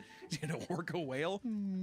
He became so useful that he was promoted to corporal, and the 22nd Artillery Supply Company even got customized Wojtek emblems approved to be worn on all their equipment. That is so sick. That is so sick. That was like Godzilla there. That's what I love about it. Wojtek retired at the end of World War II, moving to Berwickshire in Scotland with other members of the 22nd Company. They claimed that he, quote, attended dances, concerts, local children parties, and behaved close to a human. As Wojtek got older, it was decided that he would be donated to the Edinburgh Zoo. There, he was visited by his friends on many occasions until he passed away in 1963. Life of the party. Life of the party, helper in a war, and then he even helped small businesses and locals. You know what I like about this so far is that we've had 2 goddamn heroes. One small, one big. Magawa and Wojtek. I want a Wojtek patch, dude. Or we could talk about Jackie the Baboon. Jackie the Baboon lived on a farm in South Africa with his owner, Albert Marr, who captured him and raised him to be a member of the family in 1910. This is definitely 1910s energy. There's a monkey. That's my new son. You know what I mean? When war broke out 5 years later, Albert was drafted drafted in the military, but he refused to leave Jackie at home. That doesn't sound sweet. I don't want to leave him. No, it was definitely like, if I'm going, you're going. Jackie's like, oh. So Jackie was drafted. I'll go like, fine, give him the documents. So Jackie was drafted alongside Mar and became the mascot of the 3rd South African Infantry Regiment. Jackie was given an official uniform with a cap, a ration set, and his own paybook. God, leave the monkey at home. Look how small he is. Look at this little uniform. Can you imagine the person's like, you're gonna have to make him uniform for a chimp. For a baboon. He would salute his superior officers, stand at ease when commanded, and even lit other soldiers' cigarettes when asked. He also ate his rations with his own knife and fork, as well as washed himself in his own washing basin. Jackie was also quite useful in battle, as he was often used as a night sentry and was often the first one alerted when enemy soldiers were nearby. Jackie saw extensive military combat with his owner Mar, and in one battle, they both survived when the casualty rate was 80%. God, can you imagine dying but the baboon lives? God. In another battle, Jackie tried to construct a wall around himself during extreme enemy fire. I like to think Mar was like, coward! Coward! And unfortunately, a piece of shrapnel flew over the wall and it hit Jackie in the leg and arm. When stretchers tried to take Jackie away, he refused and instead went back to building the wall before hiding. After the battle, doctors treated the wound but had to amputate his leg. Jackie was awarded a Medal of Valor for the event of his injuries and promoted from private to corporal. You know, Mar's just like... After the war, Jackie was discharged and sent back to South Africa with a military pension and a civil employment form. He's a baboon. Come on, man. Here's your papers. Your I mean, we're like, what is he gonna do with this? Sadly, Jackie passed away just a year later in 1921. Jackie wasn't the only baboon that was a part of the South African Army, but he was the only one to achieve the rank of private or higher. You know what? Another hero. Even though I do think that Mar was pissed off the whole time, I don't think Mar got that haiba. He's like, did you build yourself a wall and eat nuts and berries and fruit? He's like, I was in the battles! And you know what? Yeah, we're talking about awesome hero animals. But sometimes man has to go to war with animals, such as the Great Emu War in 1932 in Australia. In 1932, Australia was forced to go to war with an endless horde of emus to protect their land from being destroyed. Emus were known as pests by many, especially to farmers who would often have their crops completely destroyed. And not only that, but their fences would be tampered with too, letting in rabbits to do further harm. Emus and goddamn rabbits. In 1918, this became such a serious issue that the government released their status as a protected animal in order to enact a mass thinning of the population. God damn. The emu must be destroyed.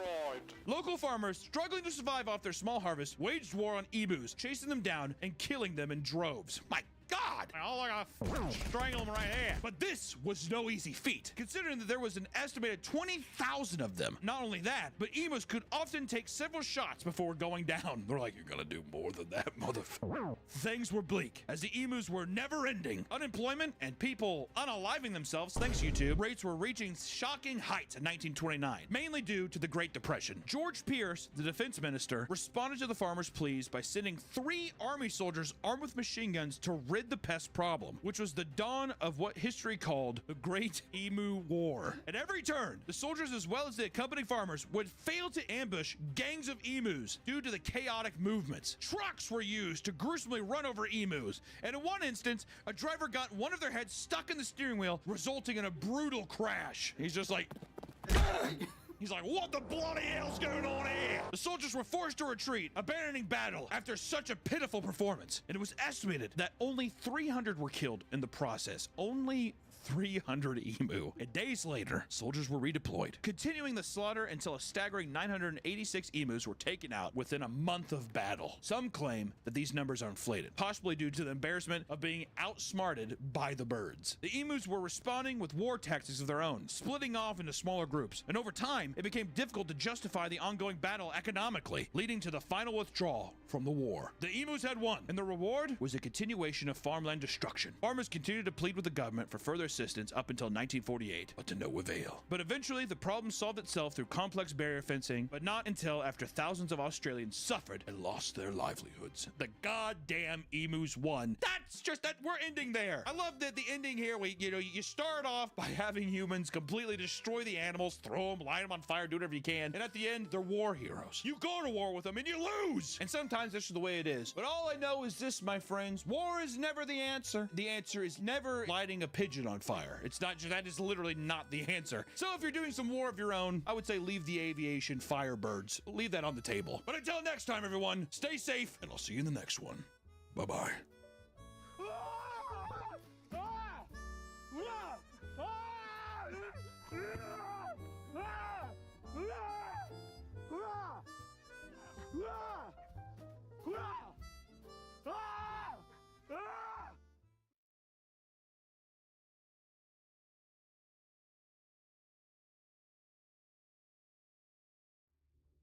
Welcome back to the Papa Meat channel. How you doing? How you doing? Come on and sit on down because today we're talking about Wendy's.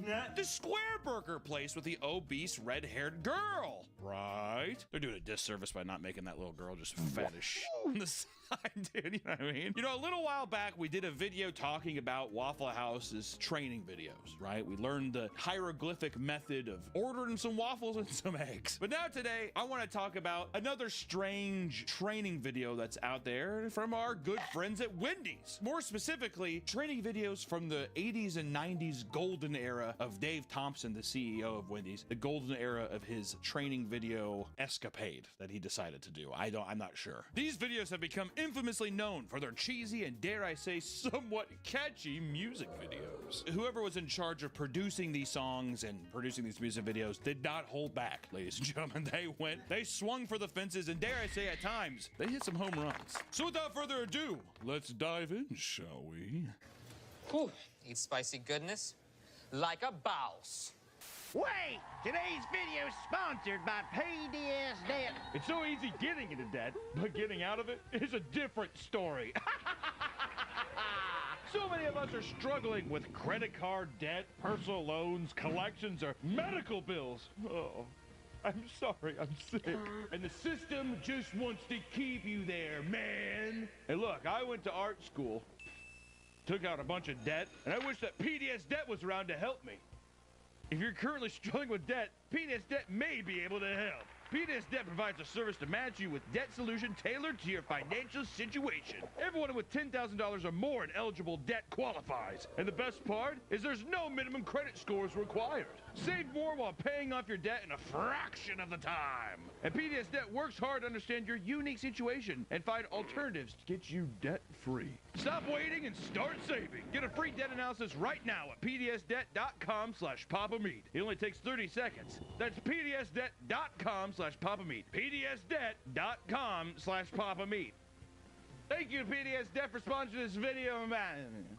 Now, Wendy's has quite a few training videos throughout the years, but the ones we're going to be focusing on are the ones that I thought were silly enough to just kind of riff on a bit, right? We don't want to talk about all the ones where it's all corporate bullshit. Dude, we want to get down to the nitty-gritty. Sure, they have a video about taking orders, but oh my god, it's so fucking boring, we're not even going to talk about it. Throw it in the trash. So we're just going to be focusing on the songs for the most part. There's one little thing at the end, it's a secret, but we'll get into that later. Here's a little backstory before we dive in. The founder of Wendy's, Dave Thomas King, wanted to standardize training for his company's employees through video training courses, right? He was like, people are using television nowadays. And they're like, Dave, it's the 80s.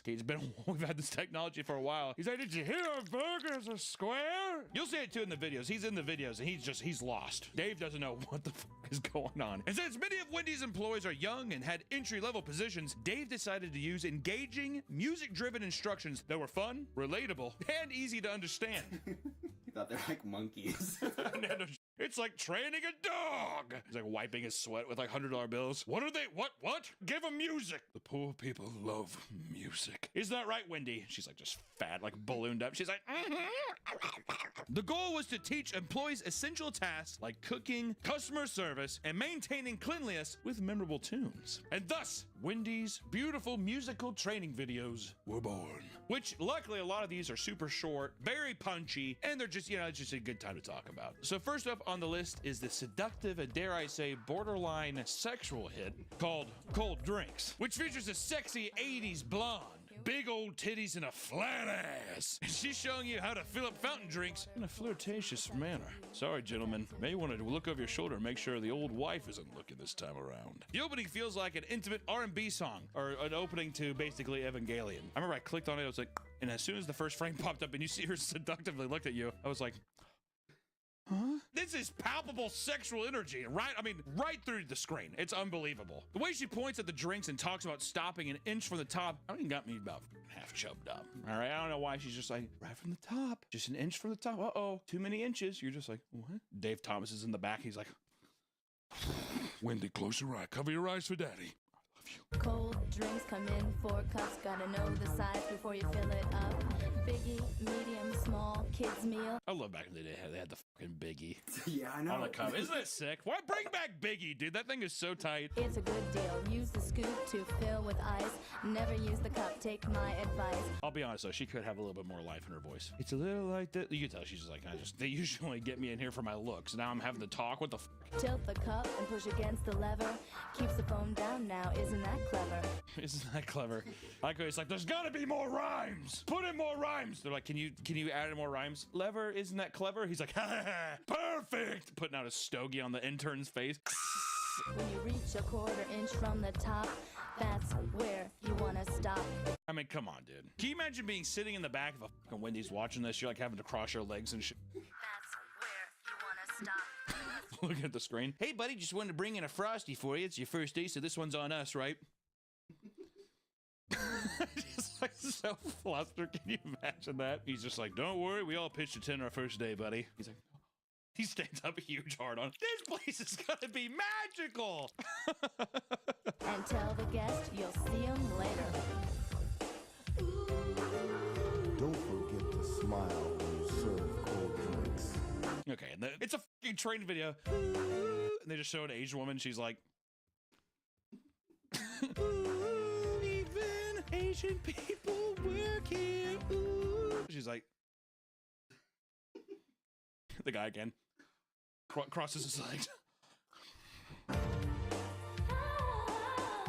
Always say thank you. She's like, I don't know how to sing. They're like, just Dave wants notes. Give us notes. Sing me to sleep, my sweet princess. Lullabies to my ears. You're the one that can make the difference. For lemonade? I feel like this is like a fucking fever dream, dude. The way they're like putting the like glow around everything, and it's just people being like, You're the one that can make the difference. I mean, I feel like if I was sitting in the training room in the 80s, I'd be like, is this like what my dreams are going to be like moving forward? You'll never escape us. Clock in or clock out. This is always with you. They need to show the obese girl, though. Have her be like, can you imagine that? It shows the Asian girl like turning, and then it's just like Wendy being like, they're doing nightmare. Yeah, even Dave's just like, get her off the screen. I feel like nowadays you could do that. Make Wendy fat and be like, oh my god. Oh, yeah, dude. Definitely. She's our plus size little angel. She's just like, a 9-year-old girl having a heart attack. Look at her go. She's wearing the Gap. She shops at Old Navy. She's hip. She's like, tons of Frosty and bacon grease on her. You want another Baconator? But we move on from cold drinks, dude. Yeah, you got somebody oohing and on at Asian women smiling at you. It's a good song. All right, I can't falter them. Damn fine way for a training video, but it doesn't hold a candle to the absolute banger that is Hot Drinks. Hot Drinks fucking rules, dude.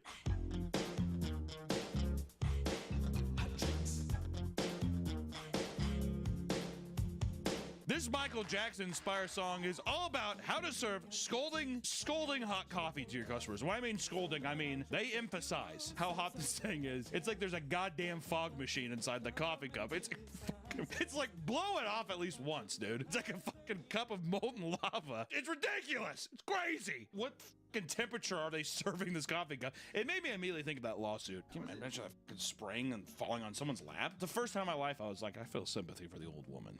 That old bag. It was kind of actually a crazy throwback to see the lids before had a caution hot, scalding hot. Because now it was like, I can see this being fucking deceptive. Even though when the coffee thing goes on, I mean, you just expect steam to be shooting out of that thing. Here's your coffee. It's like a fucking train. Oops! The person's lap. That's what I was hoping through the song. He'd accidentally spilled on himself. Oh, yeah. Oh, absolutely. Hot drinks really get you going. Warms you up when you feel you're slowing. This, I mean, seriously, this song is such a fun. Hot drinks. Even when he blows it too, it's like a huge cloud and it means it's like pours out too. It's fucking crazy. The lighting in the music video, I mean, first off, this is a bad training video.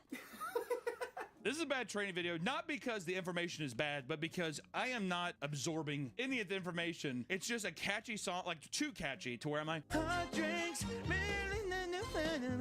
and then they're blasting these crazy lights on him like it's a goddamn Dario Argento film. It feels like fucking Suspiria in this music video, dude. I expect a demonic witch to come out and start like ballet dancing.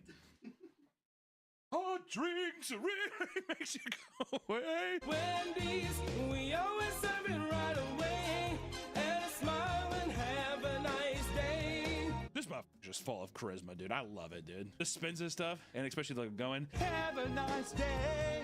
You know he killed it too. It was one of those days when he drove home, he like buckled up his seatbelt and shit, and he was like, yeah, I mean, he just knew he fucking killed it. Grab a small cup when you're making hot cocoa. Pour the packet and then you add your H2O. I've never had so much fun watching somebody make cocoa. Grab a small cup and grab some cocoa. Use a clean spoon and stir it till it's all mixed up.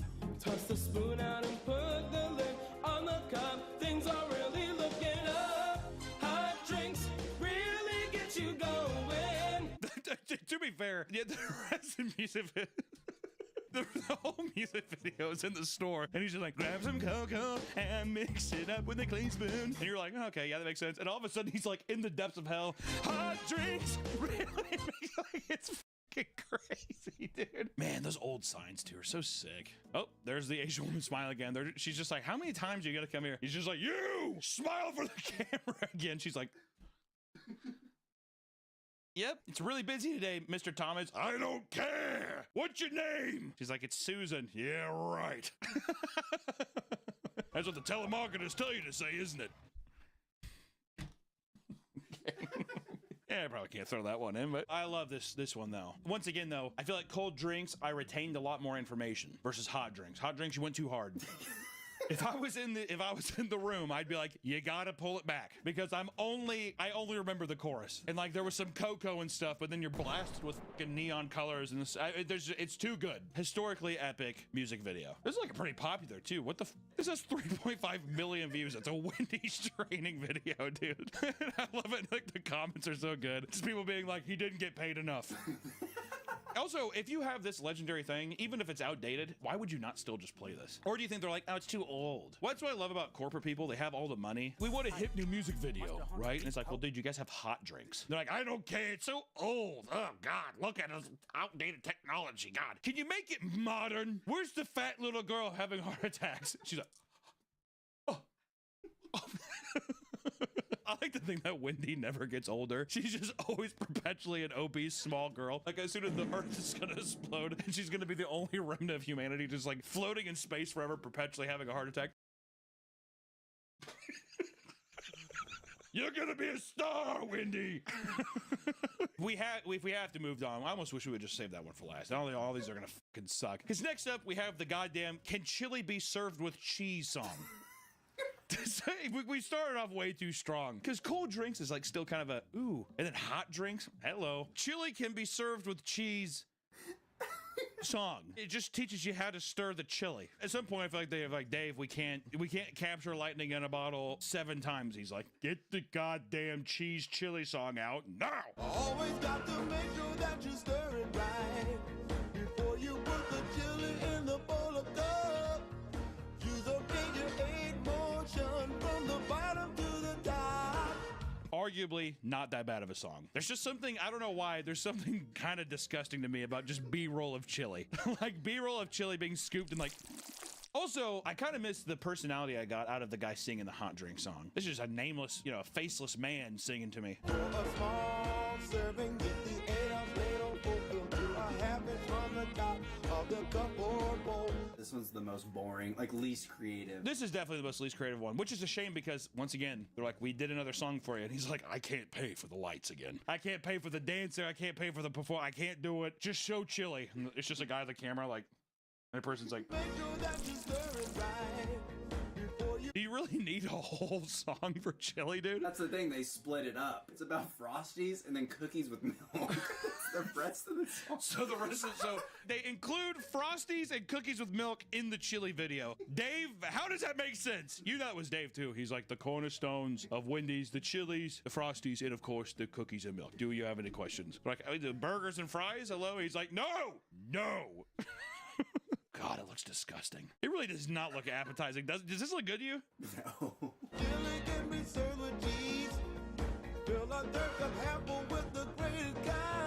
You go to any, I worked at McDonald's for probably like 3 months, or I worked there very briefly. It's a goddamn war zone.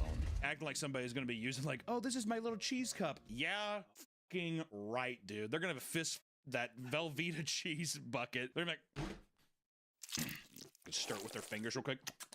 Wendy's still on the floor. The chili is just Wendy's empty colostomy bag. They lift it up and they just squirt it out. She's like, oh. Pump her up! Sprinkle on the top and then put the bowl in the middle of the tray every time. This is insulting. It's like, scoop the chili out, put it in a bowl, and throw some cheese on top. Did you need a whole fucking song about that, dude? Who the fuck are they hiring? We only hire aliens from a different galaxy who have never used a ladle. That's it. That's the Dave Thompson way. Lift the arm and fill it up. The frosting should be thick and creamy. Milk and cookies if you please. But yeah, halfway through the song, you can't just start talking about Frosties, milk, and cookies, dude. It doesn't make any sense. I got a fucking weird taste in my mouth talking about it, even watching it. It's like hot, and I'm all of a sudden I'm like, oh, it's like red meat with milk or something. I don't know why. It just freaks me out. But we're moving on here because we have to talk about the king, the pinnacle, the emperor, the god king of the Wendy's training videos. And it's a 15-minute long, dare I say, odyssey. Epic, as if Homer himself wrote it, scribbled it onto stone. What is it known as? What do you hear people chanting from the Colosseums? That, my friend, is grill skills. This is the iconic Wendy's training video that has become a cult classic on the internet. You might have even seen it yourself. I don't care. I'm still talking about it, bitch. The video is all about teaching new hires on how to cook Wendy's infamous square patties using the 4-corner procedure.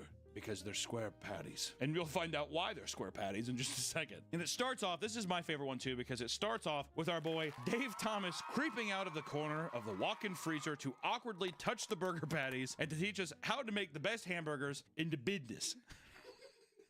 In the business. Which is also AKA Wendy's old-fashioned hamburger. A Wendy's old-fashioned hamburger. Him mispronouncing that word fucking drives me up a tree, dude. Dave doesn't say words properly, and I know I fuck up some words to say, especially. I know it's especially. Gotta get in the groove, dude. Maybe it's just his groove. He's like, I'm a leader in business. Then you get him talking, he's like, business.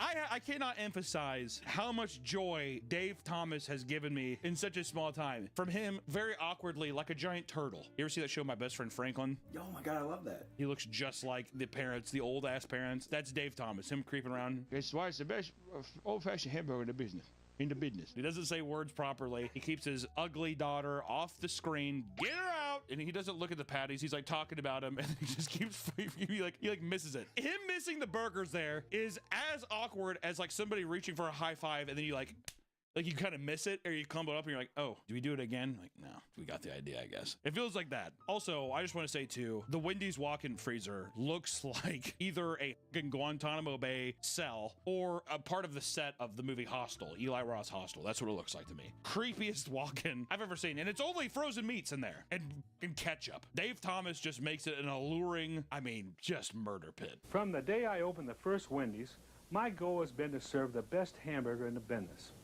A Wendy's old-fashioned hamburger. He sounds like Christian. Yeah. The thing I liked about when I ordered the first Wendy's was that I liked the square burgers. So, I started with the freshest beef I could find. Oh, Dave, just look down before you grab it. I don't want to do any more takes. One and done. Right, Wendy?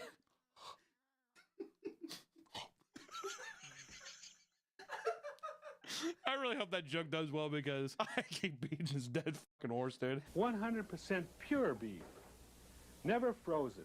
Yeah, right, Dave. Never frozen my ass. I need kangaroo court. Live! fries. Unfair. I don't. What do you think? You think they're frozen? I think they're frozen now. They gotta be frozen now. How the f you transport around the country? Raw meat. That's why they call our delivery buses the blood bus, because there's just disgusting, hot, raw meat, blood all over the floors. You know what? I think they defrost them. Yeah, now they're not frozen. It's like, well, they were, Dave. Well, I guess we're splitting hairs. We also learned, and I know this is people talk about many mysteries of the universe. The Big Bang, is there God, right? Religions form, people ask these questions. Why is the sky blue? I think we know that one. Yeah. What were the Egyptians really saying with their hieroglyphics? Are they spaceships? Were they aliens? And probably the greatest mystery of all, why does Wendy's have a square burger? And finally, people, we get straight from the horse's mouth, from God's mouth, Dave Thomas. Take it away, Dave. So they'll hang over the edge of the bun, and people will like that. Because people like it.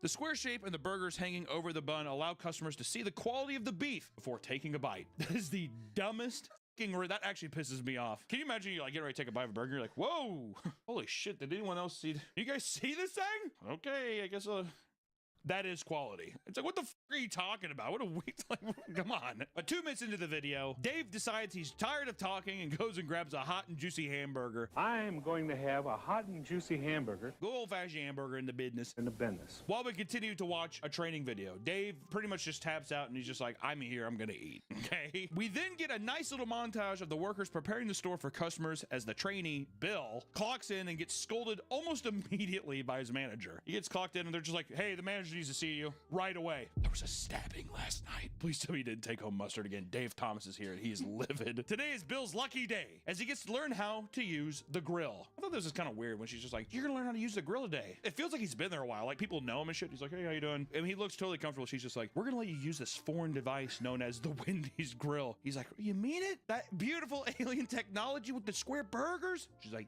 yep. You're lucky, Bill. Welcome to the club. Maybe she's like my old Papa Murphy's manager. She purposely left the people she thought she was dumb in the back for like 6 months. Never really? Making pizzas. Yeah, I don't want you to be out front. I don't want you touching the pizzas. Then instead of Mary teaching him how to cook very quickly, because there is nothing going on in this kitchen, could not be a slower day, Mary just has him sit down and watch a training video inside the training video. I'm watching a training video of a guy watching a training video. The tape is put in and almost immediately like dark magic happens. The screen starts to smoke and shake violently. And eventually it opens up a wormhole where a floating head comes out and sucks Bill into a grill dimension. You know, people like to decipher the ending of The Sopranos. Did Tony get shot? The TV malfunctioned, exploded, and Bill died. And this is what purgatory is. It's being sucked into the grill dimension. And this is where the song starts. 4 minutes in the training video, we finally get the song to start. Couldn't we have just started in the grill dimension? Why did we have to have the build up? I feel like Dave was just like, I want to be on screen. And for the next 2.5 minutes, we have Grill Master Funky Fresh rocking out with a golden spatula and teaching us how to finally grill some patties using the four-corner technique. And goddamn, is it good. Which, the four-corner technique, I mean, it's just pressing each corner of the patty down before you flip it. Bit lackluster. Well, you gotta make sure the grill is wet. It's true, you gotta make sure the grill is wet for all the juices. He also teaches us how to space the patties evenly and not to dump a pound of salt on them, which I will say he has a little, that's a beautiful pepper of salt there. Oh, it's unbelievable. Well, he is the grill master. Funky Fresh. There's also cartoon floating patties with giant eyes and lips talking about how the meat starts to shrink. We start shrinking when we hit that grill, you know it will. It is haunting. This, I think, could have been done in a different way. It felt like a German expressionist, like surreal, like a nightmare. A goddamn nightmare. Now we know Bill is actually dead. Yeah, this is how we know that Bill is actually talking to angels or demons. We're trying to decipher which part of the afterlife did Bill end up going to. Sexual joke here about meat shrinking? No, that's just a... What are you thinking? I don't know. Just thought there was a joke there. It's almost like it's the opposite of sexual. If your meat is shrinking, like you're not getting horny off these floating hamburgers. Maybe we'll ponder something about the end of the video. I mean, even Bill can't believe his eyes. He's looked so goddamn distraught, like he's witnessing a nightmare. He's looking around, he's like, there's really no emotion besides, I mean, it looks like terror. You would think that they would be like, when we hit that grill. You're like, he's having fun.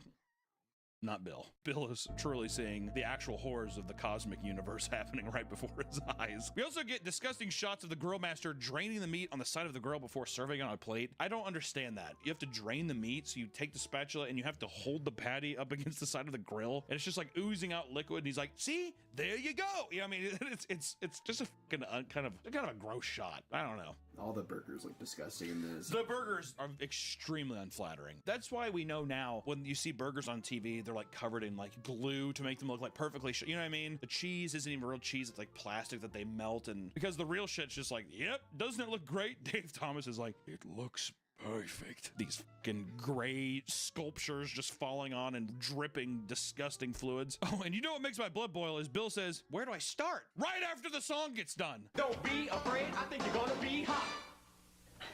Where do I start? What do I do? It's like, Bill, no wonder you deserve to be in hell, because you're a moron. You're a bad man, Bill. But he hasn't paid attention this whole fucking time. You know what? Let him roast. Dave Thomas is the devil, and Bill is here to do his bidding. So then we get a recap of everything we just learned, but this time slow down thanks to Bill, because he's a fucking moron. Even Funk Master Fresh is like, what do you do?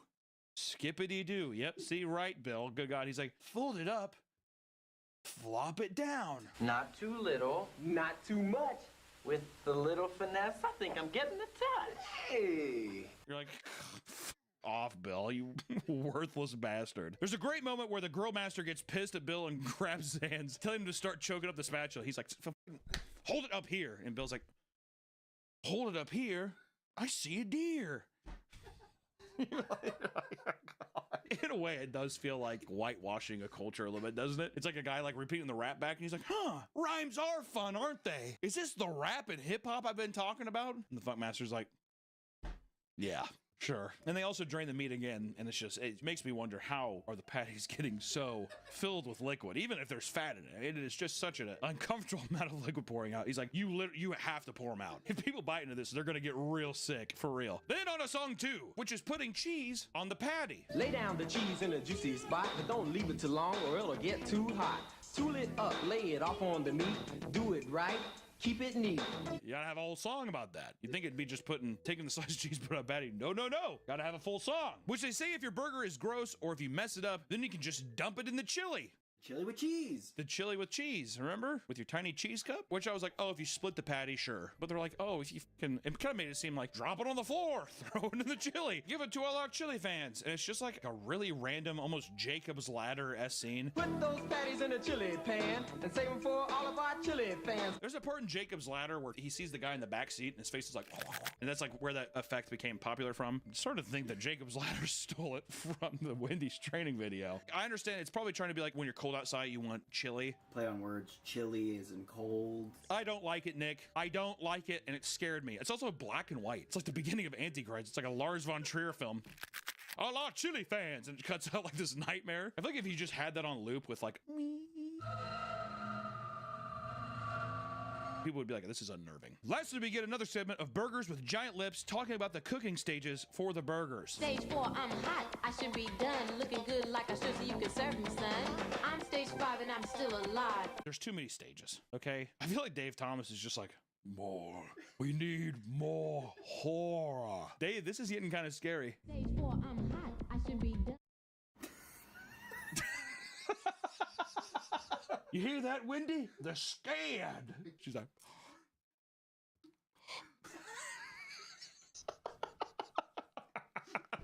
so stupid.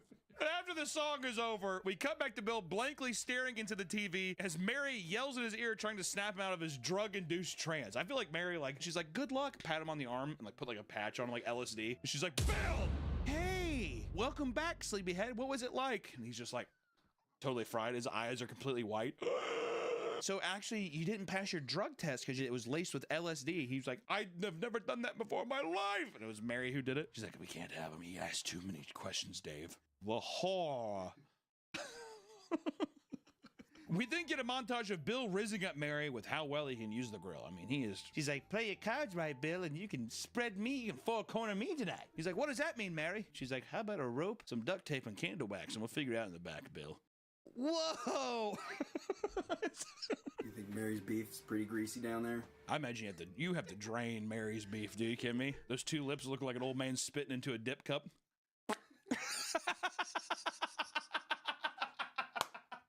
Now, Mary, I forgot to drain it. It's okay, Bill. You're on stage 6. Keep going. After Bill cooks up a mean burger, one of the other Wendy's staff members hands it off to our boy Dave Thomas, who apparently has been waiting in line this entire time for the burger. Dave, you own the place. You know, you can just come out. He's like, I'll wait in line like the rest of the people. One of them old Asian hamburgers. Beating it. In the business. We had 3 cooking segments, and only now Dave is getting his meal. Which, what does that say about the service? We've had all of this time grilling stuff, and Dave has just been in line. That Mad World rendition Gary Jules did for Donnie Darko's playing. All around me are familiar faces. You know, it's an old-fashioned hamburger. It's an old-fashioned hamburger. Just like this one that keeps our customers coming back to Wendy's. Cooking and pressing our hamburgers isn't easy. It requires a special talent, which takes some practice to develop. Take some practice to develop. F off, Dave. He's like, good luck trying to decipher this crazy monolith you just discovered. Like, wow, I pressed it 4 times, Dave. He's like, how on God's green earth did you do that so quickly? But the video ends with one last song, the titular Grill Skill song, because it's a goddamn bop. And he's like, I paid for it. We're going to blast it as many times as we can. Do you ever think that they played this over the speakers in the restaurant? Oh, yeah. He's like, I paid for it. We're using it. And then someone's like, probably came to work with a gun. And he's like, if I hear Grill Skills one more time, I'm shooting up the place. He's like, put on hot drinks. It's only ever Grill Skills. Put on hot drinks. The guy's like, hot drinks. Really makes you want to. He's like, hot drinks. Which is a montage of people doing the air guitar on spatulas and cooking some good old-fashioned hamburgers. The cast of characters in the montage is something else. We have the Crypt Keeper. JFK makes a cameo from the dead somehow. You're also in it too. I'm in it. It's actually unfucking canny. That is unbelievable. Editor, try taking out my beard. That's actually fucking crazy. And then to have you in it as well as fucking...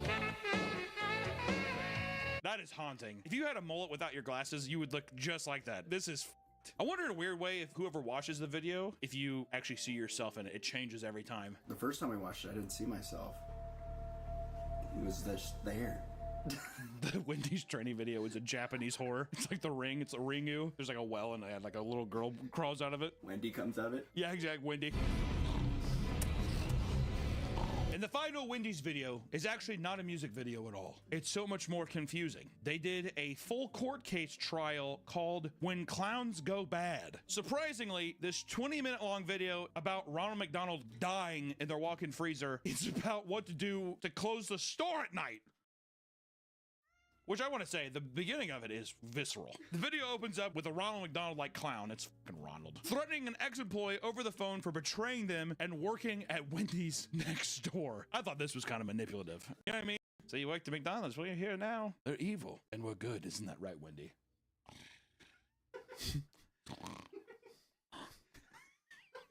Due to legal reasons, the clown's name is Max from Max's Mystery Burger. We then cut to a blonde lady screaming as she finds Peg,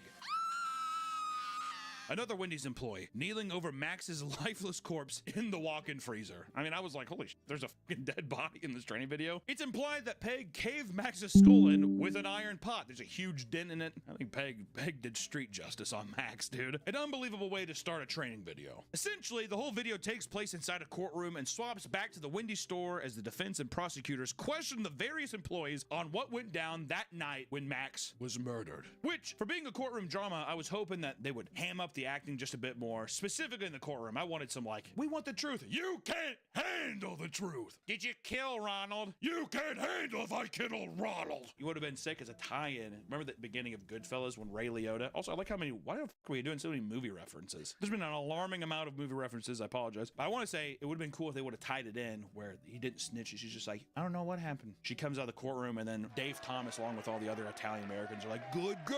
You know what I mean? You did your part. You didn't snitch. And they all like Pam. They might have got cut. We never see them walk out the courtroom. We never see them walk out the courtroom. I think they did it, but Scorsese came in and he was just like, It's too close to my movie. don't get me wrong, this video is still cheesy, but just comparing it to the other songs, I wish they just would have pushed a little bit further. Also, you're doing a fucking Law and Order court case about a murder, and you're gonna keep. Let's play this one safe. Makes sense, Dave. There's one great part in the beginning where the defense attorney asks Peg's manager if Peg is a violent person, to which he responds, Peg? No way. She doesn't have a violent bone in her body. She's a very meek person.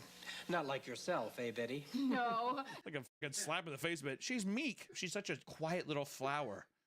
Unlike me. To which the defense attorney flips the script and starts accusing her of murdering Max. So you actually threatened the victim. No, what? No further questions, Your Honor. I think that to make this a more effective, enthralling thriller, we needed more screaming, more crying, maybe even Ronald McDonald's wife, who's also a clown. You bitch! He murdered my husband! It's like the kids are like Raggedy Ann dolls. Look at them! Stuff like how Peg starts spazzing out after finding Max's body, or then the blonde chick screams when she finds Peg. Those are good moments, dude. Give me more of those moments. And the whole video is about cleaning the store for closing, which the solution for everything is just hot soapy water. It's pretty much them being able to say hot soapy water as many times as they possibly can. I think they're really trying to drill in. The water's gotta be hot, and goddammit, it has to be soapy. Hot soapy water. Hot soapy water. Soapy water. Soapy water. Soapy solution. Soapy solution. Soapy solution. Soapy solution. Soapy solution. Which they showed a guy doing the top of the tables and the bottom of the tables. I'm like, dude, yeah, fucking right. Like a 16-year-old, especially,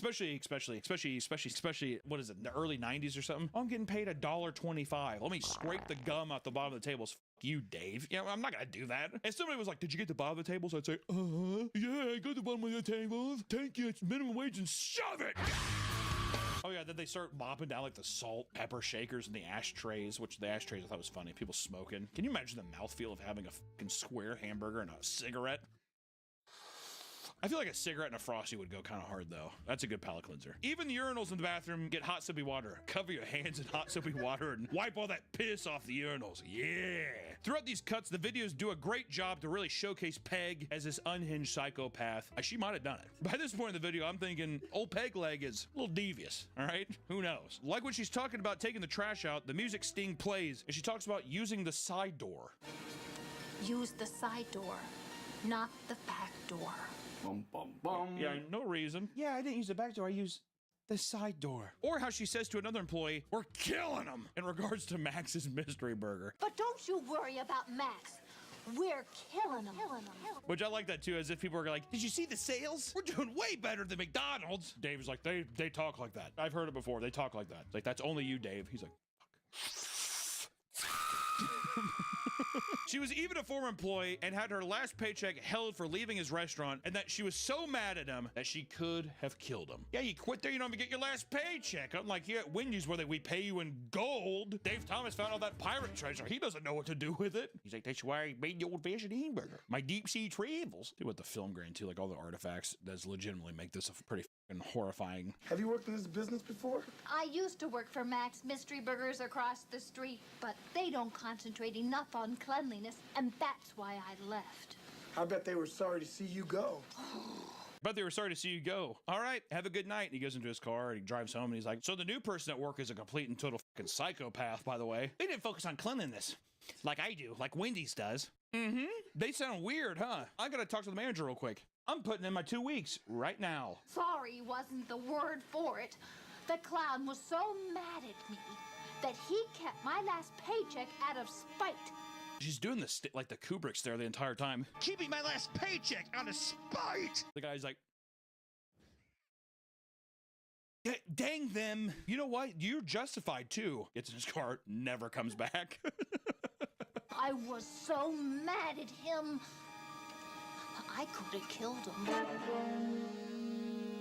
Damn, Peg! Easy down! Also, she gets way too excited in the bathroom talking about the toilet paper and how to clean the bathroom. God damn it. Soap looks okay. How about the TP? Plenty. Good. I feel so bad for this guy who's like with her. He's like, cool, so you ran over and you peeked in the urinal like a complete psychopath. Mm-hmm, that's how we clean it here. He's like a pager. 911, 911. Yeah, oh, you're crawling on the walls. We cook cheeseburgers here. I hope you just know that's all the job is, so. Okay, hotshot, play it back for me. No problem. We clean the walls and the stalls with window cleaner. Why is she kind of bad, though? Huh? I don't know, dude. I'm a little perplexed, dude. I feel like I'm watching Hocus Pocus or something. This old bitch is casting a spell on me, dude. Good Lord. Got that hair all pulled back. As soon as that hair comes down, you got a wild child right there. God damn. Outside of the urinals and toilets with paper towels and a soapy solution. Inside of His face. She's like sitting there trying to eat her own face. Yeah! Sam! He's like, do you think there's ever been anybody hired at Wendy's who's like, when do we get to meet Wendy? Oh, yeah. There's gotta be some crazy chick like this. So when do I get to meet her? People probably think that's a joke.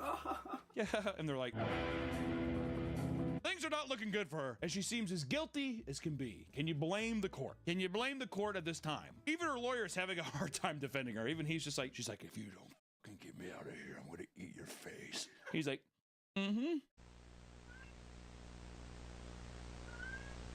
Motherfucker's sweating like a hog trying to defend this psychopath. I mean, it is sweat. It must have been a hot day on set. There ain't no way. They're like, are you a bit hot? He's like, trying to be professional. Me? He's like hyperventilating.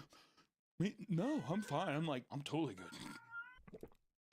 Every scene, he's breathing heavily or dabbing his face with a handkerchief. Luckily for him and Peg, all the employees at Wendy's used to work for Max at one point or another, so they all have grudges against the stupid clown. The janitor, aka Mr. Cleaner, said that any one of us are capable of killing Max. Mr. Hale, Pegboard was no more capable than any of the rest of us. That clown had a lot of enemies. What a weird thing to say in a courtroom. Anyone could have killed him. Hell, I would have done it. I didn't. In response, the lawyer whips out the heat lamp and starts interrogating the janitor. Apparently, the janitor invented the heat lamp for Max, but got tricked out of patent rights. This has to be. McDonald's is like, we're gonna fucking sue you, dude. I'm kind of on Ronald's side now. I'm like, what the fuck, man? They're terrible. They even stole a patent from me. The janitor. Also, the janitor makes a heat lamp. Why? For what for? Should have made one of the grill guys, or you know what I mean, or something like that, like a cook. All of this accumulates to the closing arguments, and the prosecutor claims that even though Max was sneaking in at night to steal the secrets of Wendy's closing techniques, because they're that good. They're that infamous, Dave. It's just like, they're right. They're that good. That doesn't excuse Peg's aggravated clown slaughter. Aggravated clown slaughter. I like how they're like, yes, Wendy's is the best, but we can't let this woman murder someone over one of them. And Dave is just like, I think we should. Mr. Thomas, sit down. He's like, Peg had a motive, an opportunity, and an eyewitness, so she's definitely the murderer. Now, it's time for the defense's closing arguments. So the lawyer just throws the murder weapon at Peg to prove that she wasn't the murderer. He's like, could you be the murderer? I doubt it! Need more convincing? You just saw Peg catch the murder weapon in her right hand. Jesus! Was he fucking Magneto?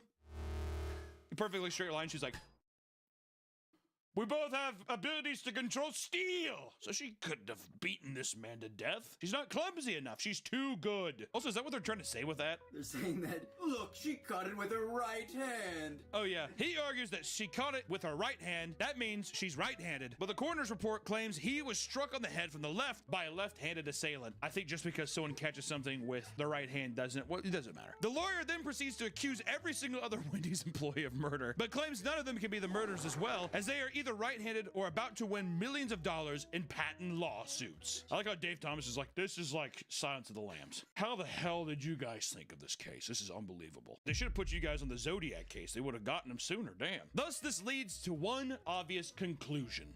Do you know what it is? It's obvious. The clown is still alive! Case closed, Your Honor. The clown's still alive. Boom! He's right here in this courtroom, disguised as Barbed Wire, the overzealous prosecutor. The prosecutor's the clown. There's Max, the clown. How did the defense lawyer know? Well, he's just that good. Plus, she's wearing clown shoes the entire case. She was wearing clown shoes the whole time. So if that was the case too, why didn't he just like, the person's wearing clown shoes? Like, go through this whole charade. She probably could have killed him with this, but I doubt it! Turns out Max hit himself on the head and faked his own death. The video ends with Max getting arrested while he hauntingly yells that he'll get revenge on everyone in the room. I'll get you.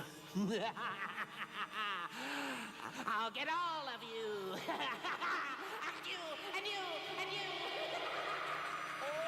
and that's the end. And then you're supposed to be like, what'd you think of the training video? It's like, damn you all to hell, I'll return. She's like, all right, think you're ready to close the night? I would be like, if anything, what if a guy's just like, I think so, and he just murders the person he's working with? All right, when do we go to the court case? They're like, even his defense attorney's like, did you do it? Just hits him in the head. Yeah, that would have been good if he would have thrown the pot at the lawyer and then the wig fell off. Yeah. I don't even know what to say. I mean, there's unbelievable training videos. Dare I say, probably some of the best in the industry. There might be people who disagree with me, but you're telling me right now there's a better song out there, especially in training video format, that's better than Hot Drinks? I fucking doubt it. What other company did a courtroom case accusing people of murdering their opponent? I'm waiting. That's not a rhetorical question. You're supposed to speak to the screen, and guess what? I know you're just fucking flabbergasted. You have nothing to say. I was gonna say, I bet Waffle House has that. No. No. As a secret training video? As a secret training video, they're like, here's how to kill every person in the restaurant. Pass the mayo packets, there's a machete. But there's a lot of training videos out there, my friends, and who knows, maybe we'll find some that are even more unhinged. More devious and captivating than the Wendy's and Waffle House videos. God, I hope. Until next time, stay trained. Bye-bye.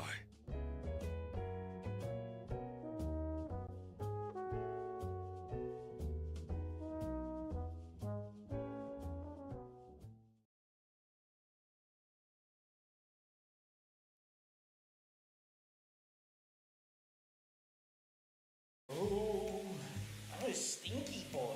I'm stinky. Nick, would you mind actually going and grabbing me clothes from meatcanyon.store? I think Meat Canyon has new clothes right now over at meatcanyon.store. You know, long sleeves, hoodies. It's awesome clothing, tons of great stuff. Could you go online and get me all those awesome products that you can see probably on screen right now? My burns because I got soap in the head of my. Thank you so much, Nick. You can't see my footage, can you? Okay. Welcome back to the Papa Meat channel. How you doing? How you doing? Come on and sit on down because today we're talking about doomsday buckets. We're gonna figure out what is the best doomsday bucket that you can buy to survive the apocalypse. I'm not about to sit around for the rest of eternity in this hellscape and not have a nice, clean, delicious bucket. And we have one hell of a competition today. So buckle up because doomsday is at our doors, bitches. Okay, so it seems that the rules for the Doomsday Bucket Challenge, it seems to make the most sense. We got about, is it 9, 8? 7. We have 7 Doomsday Buckets to choose from here. I think the easiest way to go about this is going to be breakfast, lunch, and dinner. How did they all compete in the 3 meals of the day? Because I'm not about to sit through this apocalyptic wasteland and not be able to get my 3 in a day. You know what I mean? Yeah.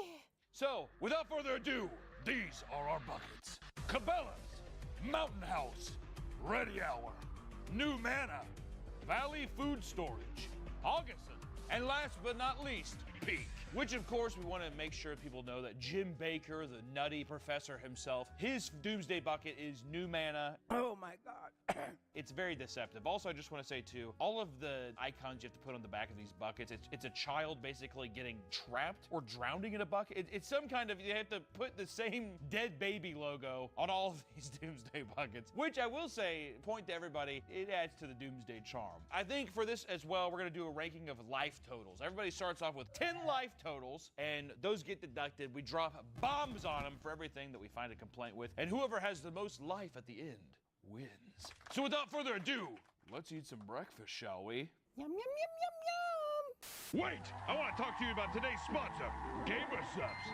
Now, if you're like me, you like to get hyped up, you like to game, you like to be a big energized guy, but you don't want to have to go through all the hassles of disgusting coffees and disgusting energy drinks. Gamer Subs is here to be an amazing, tasty alternative with zero sugar, keto friendly, and god damn it, does it just taste amazing. A plethora of flavors to tickle your taste buds and make you feel like you can conquer the world. And I also have my own flavor called Raw Meat, a beautiful blend of cantaloupe and watermelon that makes you say, oh, hello, summer. Also, did we mention anime shakers? That's right. Anime shakers so valuable, they're like goddamn blood diamonds on the off market. So if you're like me and you want a nice little pep in your step, give GamerSubs a try and use promo code PAPAMEAT at checkout. Thank you so much, GamerSubs, for sponsoring the video, and back to the video. Yum, yum, yum, yum. Woo! I was stinky, boy. I'm stinky. Yum, yum, yum, yum. What you think of the training video? It's like, damn you all to hell, I'll return. Yum, yum, yum, yum. Thank you so much, GamerSubs, for sponsoring the video, and back to the video. Starting off with breakfast. Look at this beautiful assortment of fucking chaos. My God. We have pudding, biscuits and gravy, and egg scramble pancakes. What the hell is this? Cream of wheat. How is this cream of wheat? Oh God, it feels like a piece of fucking raw chicken. Oh my, can I push into it? Oh, it breached. That is actually, this looks like a cow tongue. That looks like a cow tongue. Oh my God. And then we have these eggs, which the bag for the eggs, awful, abhorrent, smelled like hell, unbelievable. But at least it comes with Valley Food Storage whole milk. Yummy. Milk that's supposed to last 20 years. I bet that's not gonna give me diarrhea. What, and then what?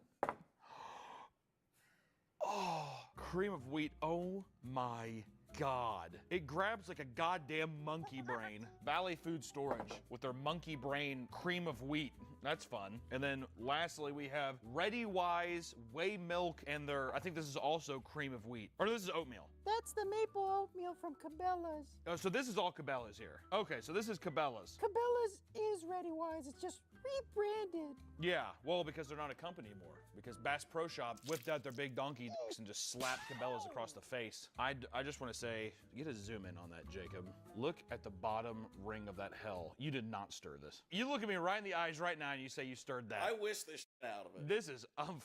It looks like Amish butter. It sat for a while. Yeah, it's been sitting its whole life. This is fun. What, Margaret, which one should I start with? The biscuits and gravy from Peak. Okay, biscuits and gravy from Peak. Wait.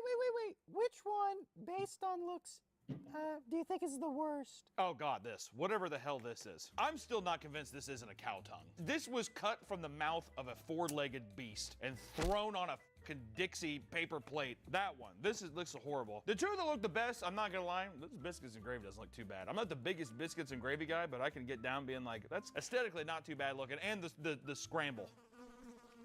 Off. God. And then also I just want to say these pancakes should be illegal as well. Jim Baker, you are a fucking fraud. Not even a syrup packet. You're not even a syrup packet. He's like, There's no such thing as syrup in the doomsday apocalypse, you see? all right, here we go. Oh my God, it's so hard. Oh my God, it's so hard. Wait, seriously, I can't cut that. We might actually need a fucking knife to cut this. Hold on a second. Oh my God. It sounded like a piece of sulfur breaking. Oh! Take a bite. It sat for a while. Oh, I don't want to do this. Oh God, dude, this is gonna suck. Bon appetit.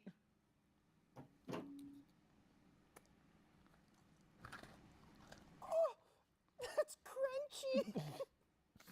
Oh, dude, fuck. That is horrible. What's the gravy itself taste like? Oh, it has no taste. It's just a fucking biscuit. It's just a goddamn biscuit. Oh. God. Oh, it's horrible. God. Oh, it's taking so long to chew. Oh my God. This is diabolical. I would fucking myself in the apocalypse if this is all it was. Also, the sausages all look like tiny pieces of rat shit, dude. They all look like rat shit. Oh, finally it's going down. God, that was like cracking a jawbreaker in half. That is f***ed. Did you cook this wrong, Margaret? No, I just added boiling water to the bag. Yeah, I forgot. The only way to cook all this is boiling water. You like boiling water biscuits and gravy? You like that with your... You see how that flopped over? Oh my God. I mean, I don't even know how to go about this. How were we ranking these again? Oh yeah, they all had 10 life points. I forgot about that. I would say initially, out of 10, I'll just give it out of 10. The life point, I don't know what the fuck I was thinking.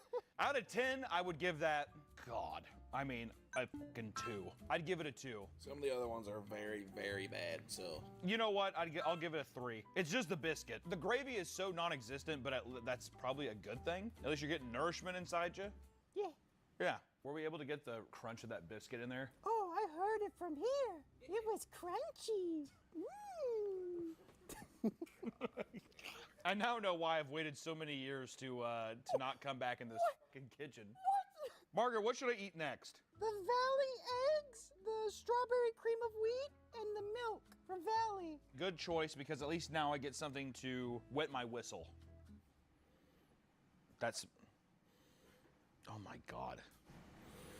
It smells like a Yankee Candle. I don't even know what flavor. They're like, don't even try to put a name on it. There's nothing remotely human about that glass of milk. Let me just say that. Oh God, the fucking monkey brain cream of wheat. Oh. Yeah, the eggs smell really bad. The eggs smell like piss, dude. You didn't piss on this, did you? No.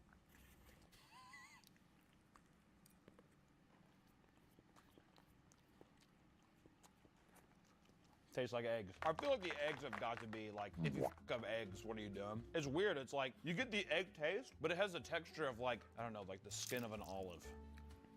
Oh God. Oh, dude. It smells like a fucking blanket.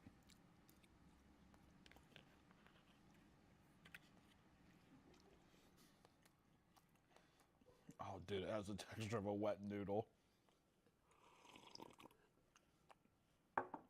Oh, This is the whole milk. Oh my God, this had to have gone bad. There's no way that this is gonna be good. What is the flavor of this? This is strawberry cream of wheat. Strawberry. This is strawberry. There's no strawberry. There's no strawberry. I don't know what kind of cream of wheat. This has to be dehydrated monkey brains. Tastes like strawberry. You taste this right now and you tell me that tastes like a strawberry. You come here. Don't even touch it. I'm putting it in your mouth. Come here. You took such a huge bite, Jacob. I thought you were giving me the whole thing. You tasted strawberry yet? Well. No, you don't. Do you actually? No. You son of a bitch. I'm so thirsty right now, though. Here, have a drink of this. How's it smell? I'm gonna get that in your gut. It's not good. That's exponentially worse. Okay, I didn't realize the kind of... I understood that we're doing doomsday buckets. I didn't know it was gonna be like this. I thought Nick just fell, like died. He walked back down the basement and died. This shifts my entire perspective for the biscuits and gravy. I'm gonna raise the biscuits and gravy up to a 6. I just don't think this is gonna get any better. We haven't even eaten the cow tongue yet. Does a 2.5 feel wrong for this? A 2.5, is that fair? Well, you know what, the eggs, I'll give it a 3. Because let's say you're off. At least you have the eggs. The eggs taste like eggs. How about the milk? Yeah, I was gonna say. Yeah, you better leave it at 2.5. We'll leave it at 2.5. Oh my God. Why does my mouth feel so dry? Do you think that has anything to do with the preservatives or whatever that's in the, or dehydrated It soaks up a lot of the water, probably. Oh God, what's next? Breakfast Skillet by Mountain House.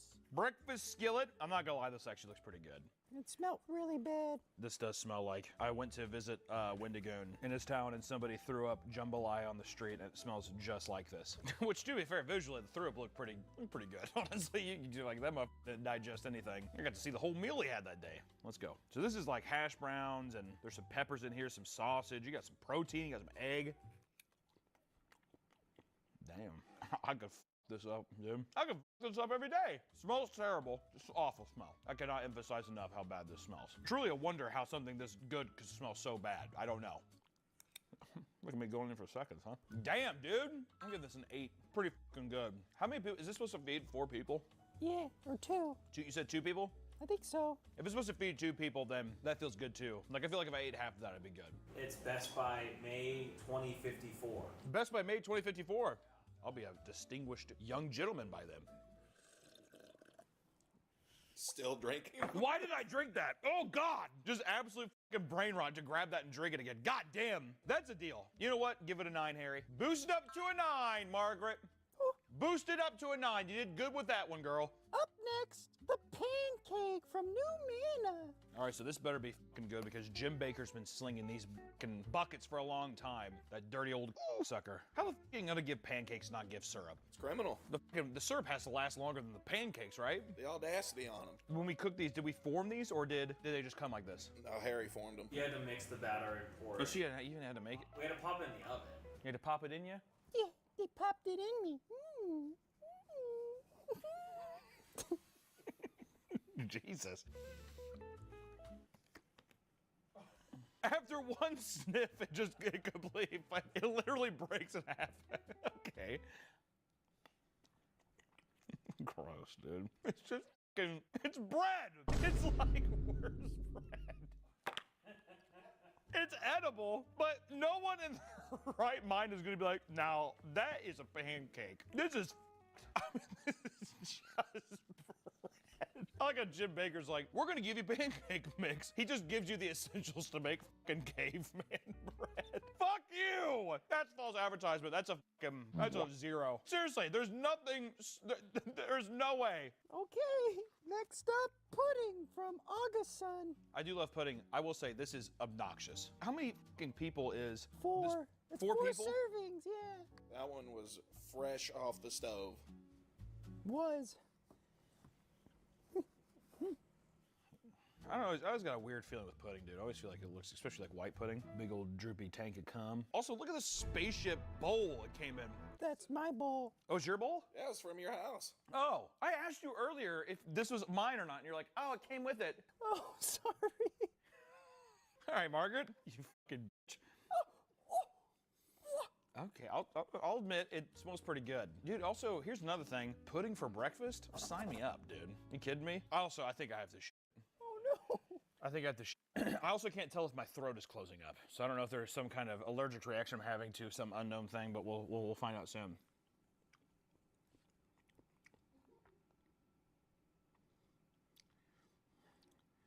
Okay. I'm not gonna lie, that floored me. It has the same consistency as like soup. It's thick on top, but then when you like it goes into your mouth, it immediately becomes hot liquid.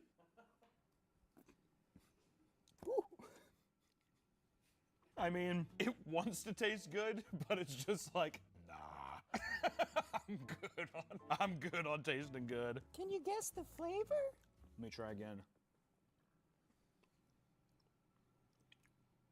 Tapioca? Vanilla. The box said it came with chocolate. The box said it came with chocolate and then Yeah, it ended up being just- vanilla? Yeah. So stupid. I mean, like, you know what? I'm picturing myself, it's the end of the world, right? If I have to wake up to this mediocre pudding every day, I think things could be worse. I'm gonna give it a 4. I'll give it a 4. I think that's fair. I'm going the tongue next. I'm going the fucking tongue. You want to lean that up real quick? Give it good.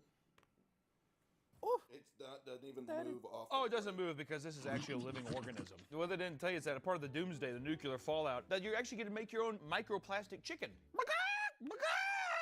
Okay. It kind of looks like my insides. It kind of does actually look like your insides. Look at that. Margaret, did you actually just peel a piece from inside of you and give it to me? I'm not gonna tell. I wish you'd just be more straight up with me, honestly. You'll find out. So wait, this is the strawberry cream of wheat again? In what universe is that cream of wheat? Look at the wheat! Just like Grandma used to make at her house. I feel like this is the most disgusting one. I feel like I want to take the biggest bite. I mean, you can mold it like snow. You can make a snowball. So much jiggle. Swallow. Swallow.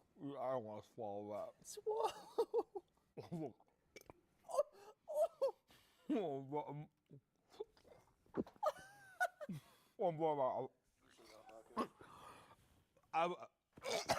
Oh my God! That is that's my. You know, I might have to politely decline on this one because it just can't seem to get it down for some reason. So I think I might have to. Which company was this? Ready Hour. Ready Hour? Could you go ahead and dock them -2 points? Could you do that for me? Thank you so much. Oh God. Harry, can you get a paper towel from over there? No, I'm going in the oatmeal. I'm going the oatmeal, Harry. Who the hell is this company? Cabela. Is it Cabela's? Yeah.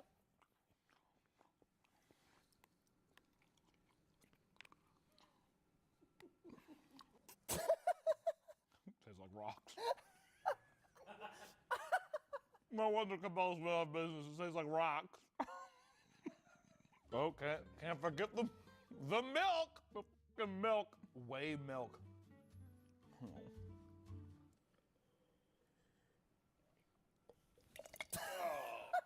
Oh my god. Oh my god. That tastes like glue. Whoa! That is sour. I was gonna take a drink, but not now. That seriously.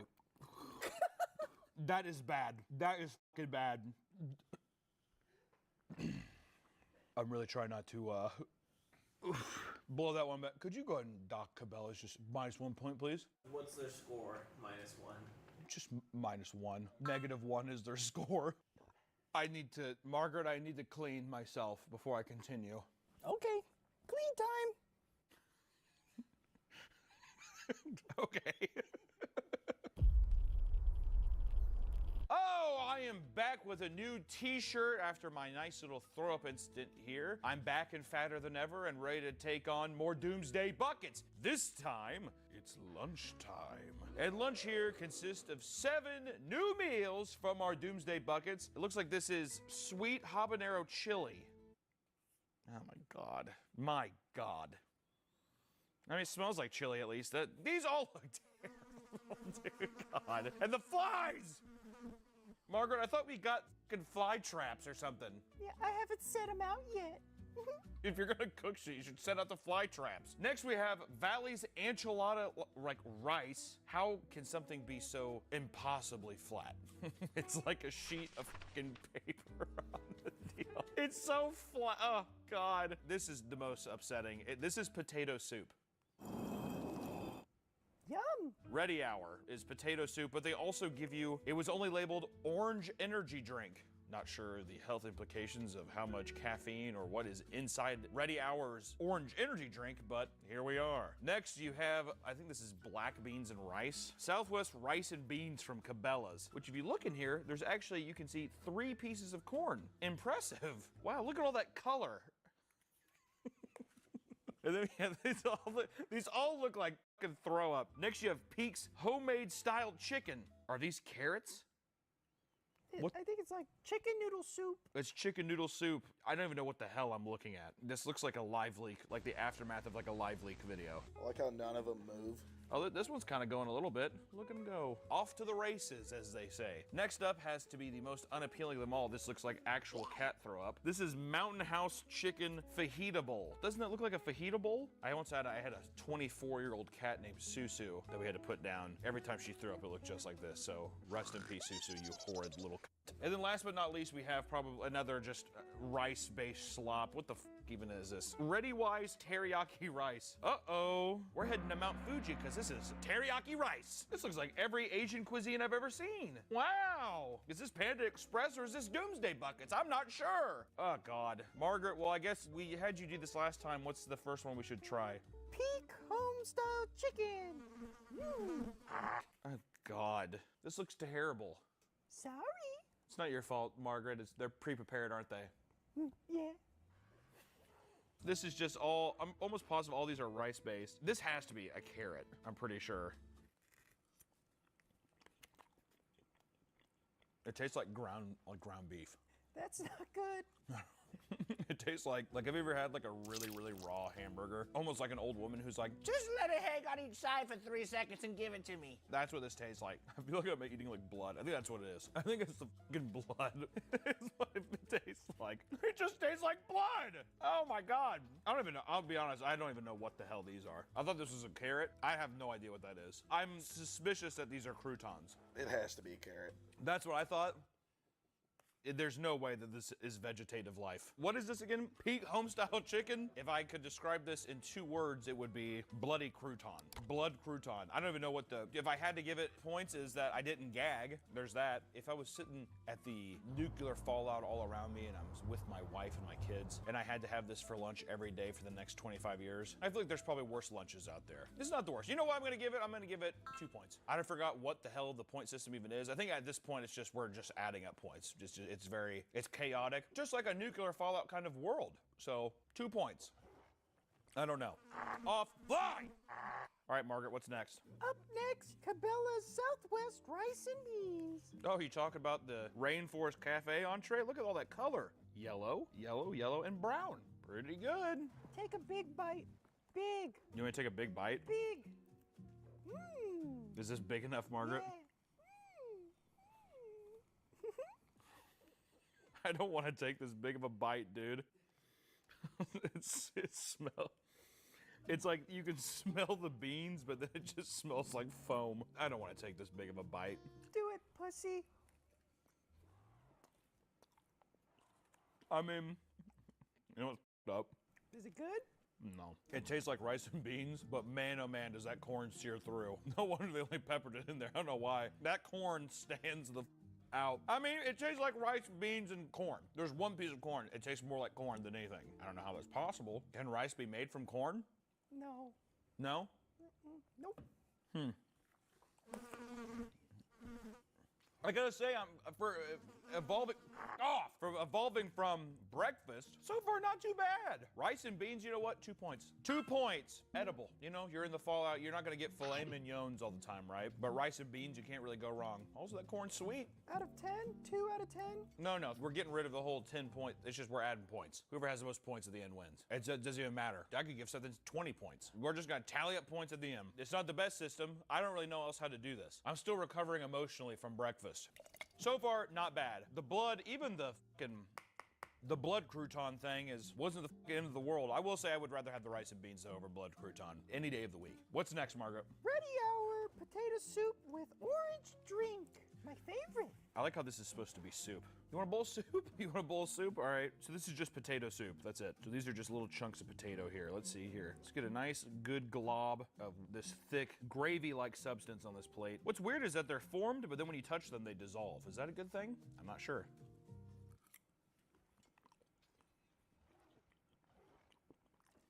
Damn. Good, huh? That's kind of f***ed up. The texture of this is abysmal. The texture feels like it's like melted like crayons. Like it's hard. It's very hard, but the taste is actually pretty fucking good if I'm being honest. That's f***ed up. I had a good feeling about that one. I could eat that whole thing. Wash it down. Take a big gulp. Mm-mm-mm. Delicious. What's weird is that it's orange flavored, but the substance inside is pitch black, like an oil spill in the ocean. I'm picturing dead sea animals in this, but yet I can't stop drinking.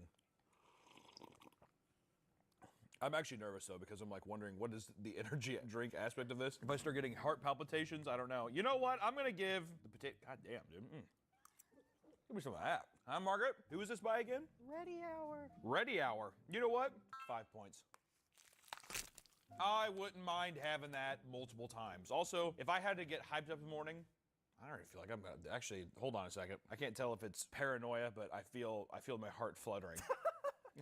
I can't tell if I'm like psyching myself out or not. I feel like I want to keep drinking the orange drink, but I think it might be. I'm getting a little pepped up too quickly. Is it good? Don't get me wrong, it's good, but I'm not gonna lie, I just had a surge, like a surge of life flood into my body, and I can't tell if my heart is just like, what is my fucking heart rate at? I need a... You better eat the other ones pretty quick then. You know what? I'm gonna keep it at 5. That's good. I don't know what kind of fucking primal activation that just gave me, but there it is. Margaret, I'm gonna do the chili next. Chili with pineapple. We have New Manna, which I believe is Jim Baker's. Jim Baker's chili. Better be good, Jim. Sweet habanero chili with pineapple. Where the fuck is the pineapple here? Oh, it's this? Oh, it's like dog food. This looks like fucking dog food, dude. I want to eat one of these like Jim Baker where he's like, oh.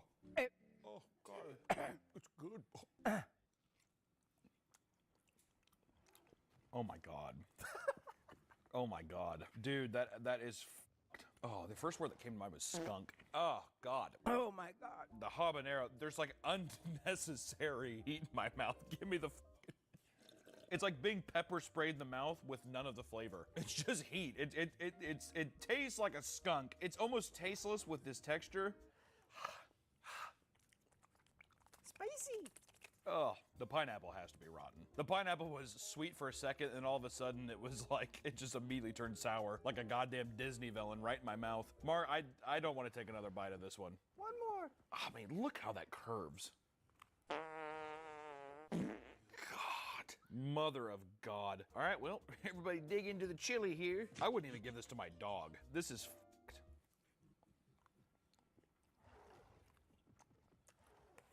It's so hot for no reason. There's no flavor. There's nothing. There's nothing there. It's just slop heat. This is fucking mud with heat. Imagine eating a pile of mud and then your mouth is just hot for no reason. No fucking points. There's nothing to even say. You know what? -1 point for the heat. Heat without taste. No, I'll just give it 0 points. 0 points. God damn.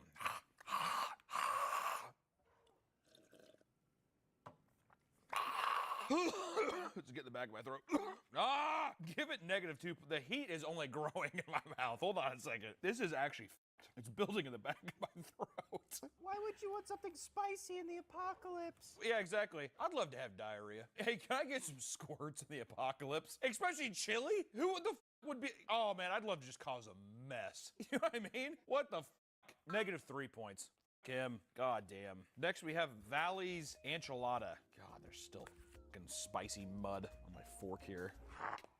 It's actually uncanny how flat this is. Also, none of them move. Could I put this upside down? Mmm, yummy. As our friends down south like to say, bon appetit.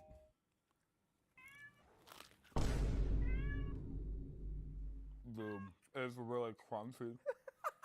Oh, God. It's crunchy. It's really crunchy. Ooh, that's not good. Sorry. I didn't know rice could taste like this. Oh. Did I not cook it all the way? No, it's cooked. Oh man. You know what's off. You know what's fucking crazy is the beans. If you're in the apocalypse, one thing I've noticed so far, there's a little hot spice to this too. Damn. Or is it just left over in my mouth? Probably from the fork. This is definitely cooked, but it's like, it feels like I'm biting into chicken bones. I'm gonna have to give this 0 on the enchilada. Also, this is extremely deceptive. Enchiladas tonight! It's this. That has to be a point deduction too, right? That is so uh-oh. Ay, ay, ay! Enchilada! And then it's just this. Look at it go. Hey, Mom, I think my enchilada is breathing. It is, sweetheart. That's disgusting. God, get me the fuck out of this hell, dude. Ready Wise teriyaki rice. Can't you see the Asian influence? See. Teriyaki rice. Don't know if we can capture this, but for some reason, it looks like moisture is trapped in between the rice. It looks like there's a little pond. So it almost looks like the rice is hiding an ocean underneath whatever the hell this is. So here we go. Oh, yum. Oh, it's so thick. It's like maple syrup. Yummy. Wow, better get some of that bean in there. Oh, that is unpleasant. It smells like gym socks. Gym socks, but a little bit of sweetness to it. So let's see if it tastes good.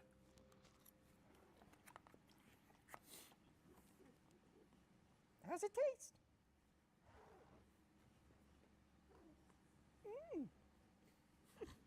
Must be good. Can't talk.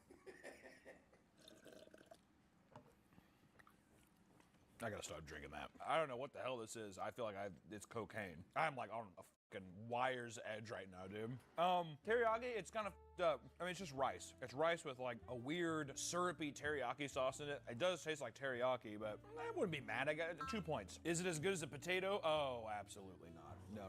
Potato, my beloved. You ugly, ugly son of a bitch. And then last but not least, we have the Mountain House Chicken Fajita Bowl. I will say, no, the chili is probably the ugliest. The chili has to be the most unappealing. This one, it looks dastardly. Oh, it's like cutting into like a red velvet cake, that kind of consistency. Also, I cut it and then it had this little like squirt of orange, whatever the hell that is, grease or whatever. Salut.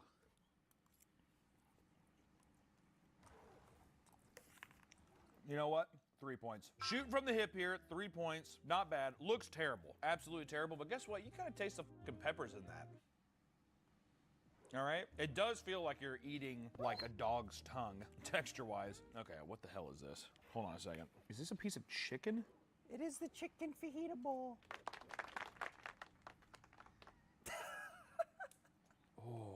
Oh, it tastes like a beet. The chicken tastes like a fucking. Have you ever had a beet before? No. You're like an oven. Shouldn't you have eaten like everything?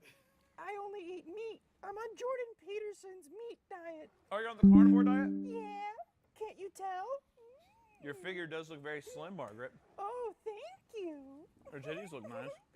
Thanks. You got cute little titties. Thanks. Thank you.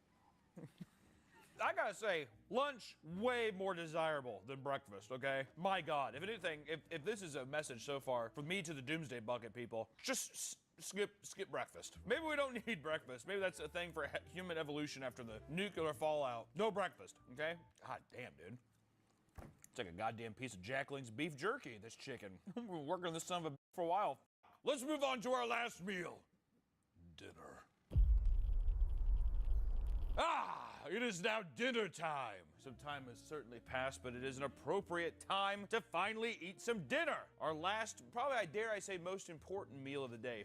Breakfast, I think dinner's the most important meal. It's the meal right before a lullaby. It lullabies you to sleep, right? In the doomsday, you want to have a nice dinner with your family. Think of Christmases. Think of Thanksgivings and nuclear fallout. What are some of our dinner options? Let's take a look. One is Cabela's Hearty Tortilla Soup. This looks like, oh my God. It looks like a spit cup. Look at it dribbling into the side of the bowl over here. Oh, good heavens, is all I have to say. Then we have Mountain House's Beef Stroganoff.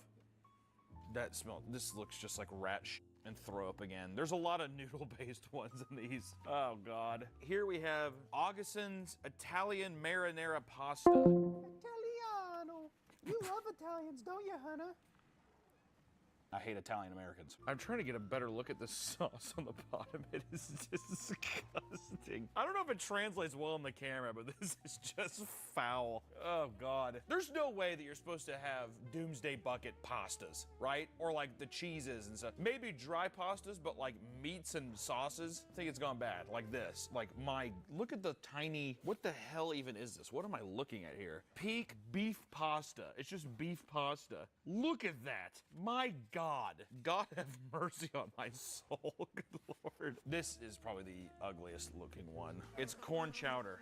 Corn chowder from Augustin. So these two are together. We were supposed to have corn chowder for lunch, but we're having it now because, you know, f me, I guess. And then the New Manna potato casserole, which there's no semblance of potato. It just looks like microwave plastic. All right, mac and cheese from Ready Hour. Mac and cheese does not look bad. We'll see. And then last but not least, we have Valley's mango. Oh God. Valley just had mango habanero chili as well. I'm gonna bite the fucking bullet here. I'm just gonna do the tortilla soup first. Cabela's Hearty Tortilla Soup. Oh God. Oh, I didn't even know there was like rice in here. Oh, it's so thick on the bottom. Oh God. Oh man.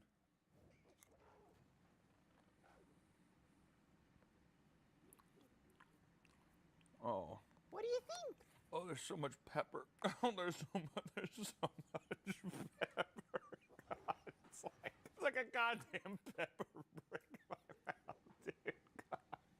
It's like pepper, and then they're like, by the way, there's rice and beans in here. What the f is this? You know what? Even though I just got pepper sprayed in my mouth, it tastes much better than I expected compared to, it looks horrible. This probably has to be tied with some of the worst ones. The chili looks better than the last chili we had. The last chili looked like dog food. This looks like dog food too. It looks like throw up. But to be fair, the throw up looking ones that we've tasted before they've been tasting a little better. You know, Cabela's ugly as shit. I got pepper sprayed. I'm just gonna give it a point. I'll at least give it a point. You know what? I'll give it 2 points. It was edible. It was much better than I expected. I'm gonna move on to another soup as well. I'm gonna move on to the Augustin's corn chowder. Looks like mashed potatoes. Isn't corn chowder supposed to be like soup? Is it supposed to be this thick usually? It usually is this thick? It also usually has corn in it. There is no corn. I just noticed that. Yeah. It's ground up corn. Is it actually ground up corn? Yeah. It's dried up, ground up corn. Oh. Oh, dude. Is it sweet corn? There's no taste of corn, Margaret. It tastes like white gravy. Like white gravy gone bad. I'm gonna go to the beef pasta. These little pellet beef balls are just unfortunate.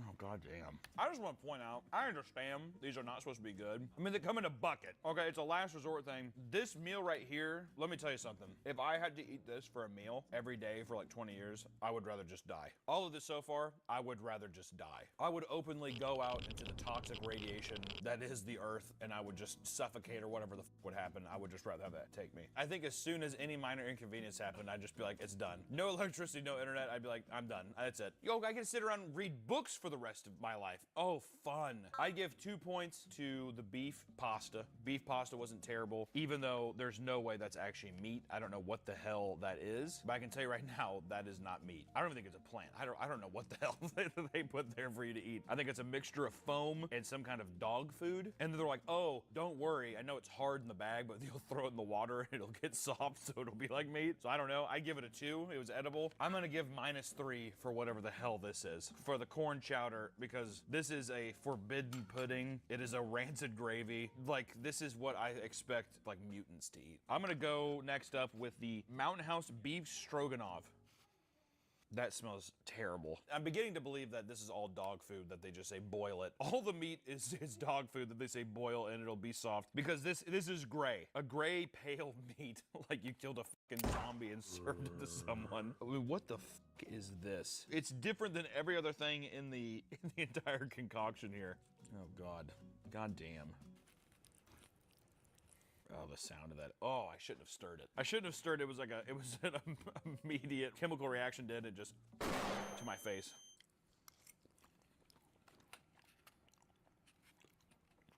Oh, dude.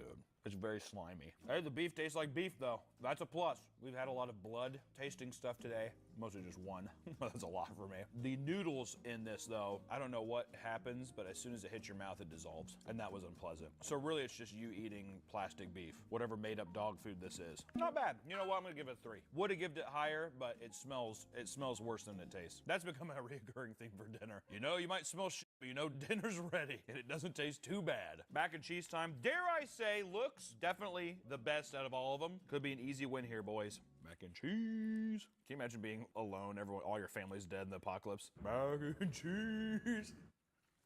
At least you got me. Oh, it's sour. Told you. Oh my God. That's probably the cheese going bad. What's wrong? Dude, it's like vinegar. It's really, really sour. And the noodles are little strands of leather. This is so upsetting. But it's good for 25 years.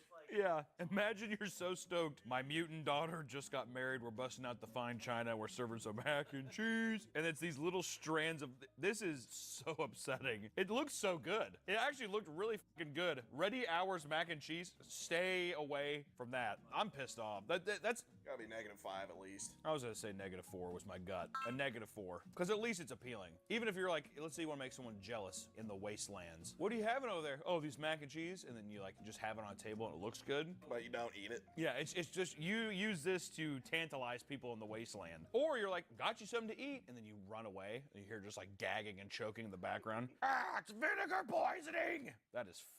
New Mana had this is the Potato casserole. potato casserole. God, it all just sounds like death. No thought went into being like, when you dive into the cuisine, you're gonna be tantalized. You're gonna wanna like dive right in.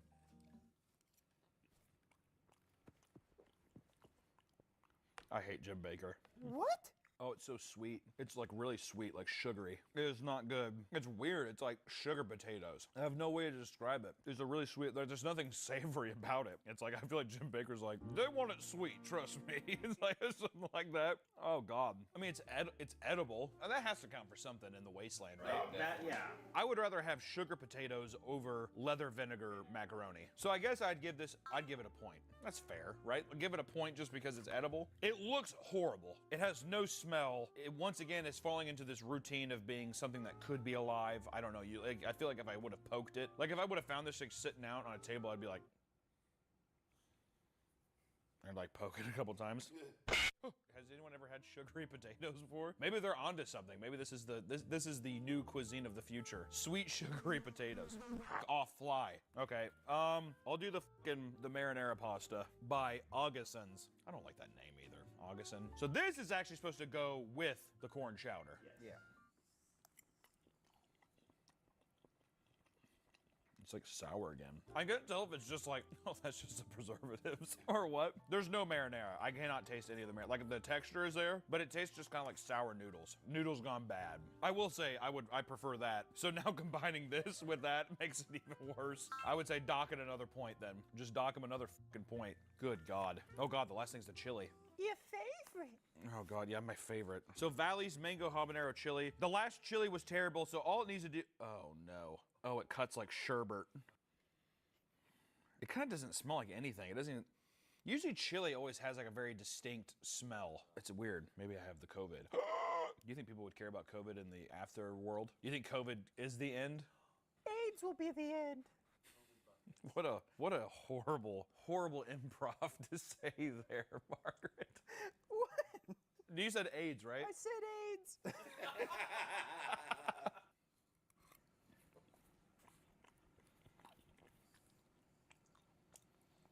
You hear that crunch? The fucking mango is like crunching in my mouth like it's candy. That's the mango, right? That's gotta be the mango. Because I see the habanero slices in here too. Honestly, it's edible. Dude, especially compared to last chili. The last chili was so I would say this is like, if I'm riding out, dude, if I'm sitting there, I'm on Brokeback on a mountainside with my cowboy buddy. He's fucking, I don't know how many inches deep inside me. And all of a sudden he busts out a pot of fucking Valley Doomsday Bucket Chili. I'd say that's borderline romantic. I'm giving it a 3. Give it a 3. If it wasn't for the crunch, I was gonna give it a 4. But the crunch fucked me up a little bit. Because now I feel self-conscious, like I'm looking at him, I'm like, you like it? And he's like crunching through it, and I'm like, I love you. He doesn't say it back.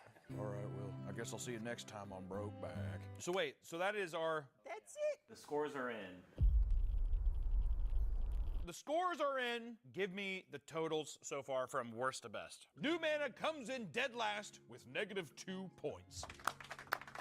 I expected New Mana to be the worst. Jim Baker is a fucking snake. Look at how he, even in his own video, choked on his own soup. Who the chokes on soup, dude? You don't have to chew it. Oh. Oh. Oh. Oh my God. Oh God. It was the whole time. That checks out to me, and I'm happy. These scores are honest, okay? New Mana coming in dead last with their fucking Wonder Bread pancakes. How are you the fuck are you to give pancakes and I have 1 dollop of syrup? How the fuck is that actually possible? And then for lunch we have their chili. The Pedigree Dog Company could make better fucking chili for humans. It's unfucking real. And then last but not least, you give us this potato casserole. Fuck you, Jim Baker. New Mana, if you're in the market for Doomsday Buckets, stay clear of New Mana, right? Because here's the thing. Just because you're in the hellscape that is the apocalypse doesn't mean you have to just suffer for eternity with bad tasting food buckets, man. If you're spending good hard-earned money on food buckets right now, stay away from Mana. And next up is Ready Hour, which has a -1. It barely scrapes by New Mana. These are our fallen angels for sure. Ready Hour having the cream of wheat strawberry cow tongue. I'm gonna give it the coveted honor. That was probably one of the most disgusting things I've ever tasted in my whole life. That was disgusting. But then you come out of nowhere with the potato soup and the nuclear heart-racing, life-invigorating orange drink, and then it wins you over. The potato was simple but effective. They spoiled it again with having the fucking leather vinegar mac and cheese. I mean, the strawberry cream of wheat, don't be wrong, is definitely worse than the mac and cheese, but that is unfathomable. What a crazy, weird collection of looking stuff. You have the super bright pink cow tongue. You have the delicious looking mac and cheese that ends up being fucking horrible. And then you have a plate of nothing and it ends up being good. Rewrite your formula, Ready Hour, my God. Don't forget black orange juice. Oh yeah, I will say, in the black orange juice, that was odd. It looked like an oil spill. It was very deceptive. I kept drinking it. It hit me kind of late, and then it came back, and I kept taking sips on it, and I felt, I don't know, like I took a fucking Limitless pill. You know what I mean? You guys remember that Bradley Cooper movie? It reminds me of that. Points there, but I mean, at least it's not dead last. I'm glad they weren't dead last, at least for that. 5th place. Cabela's coming in with a total score of 3. That company's not even around anymore, and they're beating out the competition. What does that say about our last other two? Cabela's, it was an ugly duckling. The fucking tortilla soup. It felt like sifting through like a grease trap. Didn't taste the worst, but it was ugly as hell. The whey milk in their breakfast option was abhorrent. I mean, that was fucking awful. Really, really bad. Also, I didn't know oatmeal could be so haunting. So tragically haunting. But then they kind of slapped at their lunch with the Southwest rice and beans, right? You know, it wasn't bad. It was a middle of the road meal. It would be something where if I was, once again, tucked away on Brokeback with my mans, and we can busted out some of that, I think none of us would complain. And I'd still be able to get work done. I'd be able to get work done. Augustin comes in with 4 points next. It had one of the most disgusting meals. The dinner was corn chowder and pasta dinner. Really made me realize that, like, doomsday life, even if I had a bodacious Brokeback Mountain cowboy boyfriend, I would rather be dead. And yet they still had 4 points. Somehow they squeaked by with their pudding for breakfast, which basically was just cum, so I guess that does get you prepared prepared for the Brokeback situation.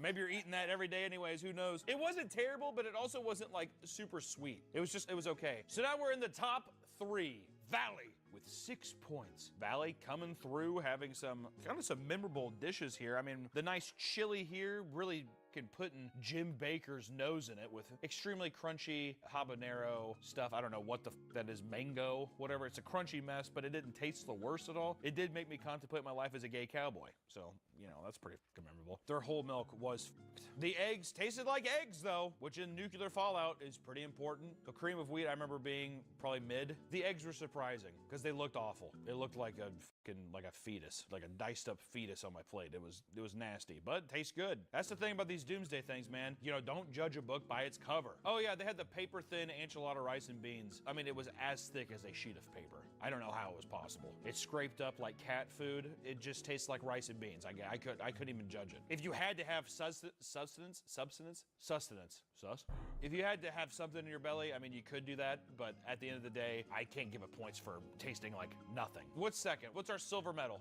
Peak with 10 points. Peak with 10 points, damn. The beef pasta, once again, once you start to accept that the meat in all of this is dog food, that it just gets watered down and becomes mushy, it becomes a lot more palatable. The chicken option, albeit tasting like beets, was all around kind of pleasant. I enjoyed it. And then the biscuits and gravy, which was the hardest biscuit of all time, but the gravy wasn't terrible. Once again, you get the pedigree dog food that's boiled down so it becomes mushy. It's not terrible. But the biscuit itself that was a tough ask. But for peak, it's one of the peaks. I mean, 10 points. Can you blame him? A silver medal. But who was our champion?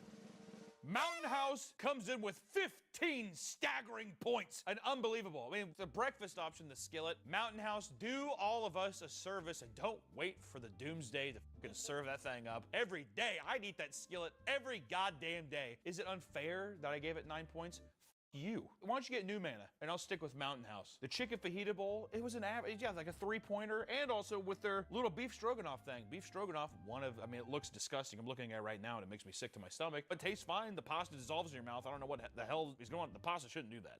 It's like a piece of LSD paper or something like that. That son of a bitch just dissolves real quick. And then you're left with, once again, the pedigree dog meat. So at the end of the day, I'm happy that Mountain House is our doomsday bucket champion. If you're nervous about the world ending, get Mountain House.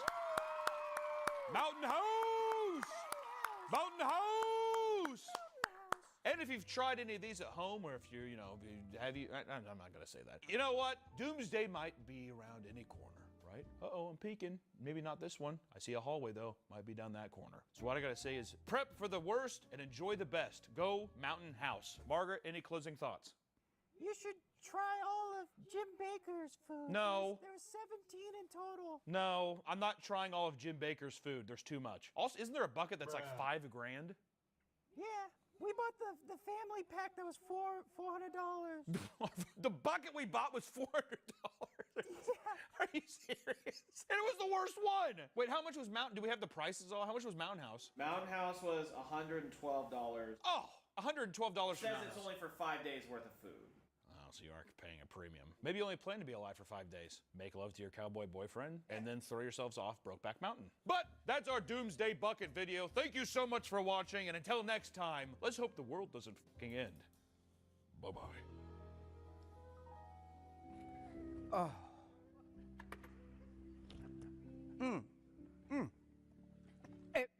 Oh, good. Oh my God.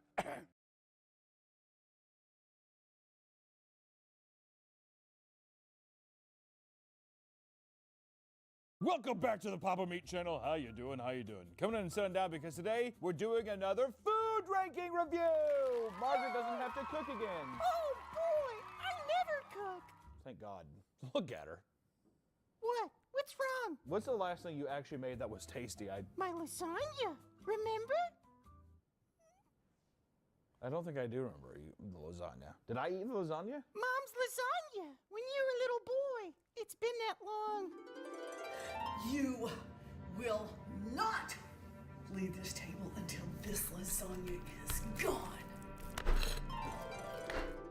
Oh my God. Yeah, it's been like, Jesus Christ, 33 years. We've tackled chicken sandwiches. We've tackled pizzas, doomsday buckets. We've tackled Ciggies. Yeah, cigarettes, but that video, that can't go up on YouTube. We tried. That's a Patreon exclusive, which you can watch that now if you want to watch me die. So there's that. I need to get back in. We know it's been a second since we've done a nice food video. And today we're doing something that is universally loved. Everyone has a core memory. And that's right, ladies and gentlemen. We're talking about fast food cheeseburgers.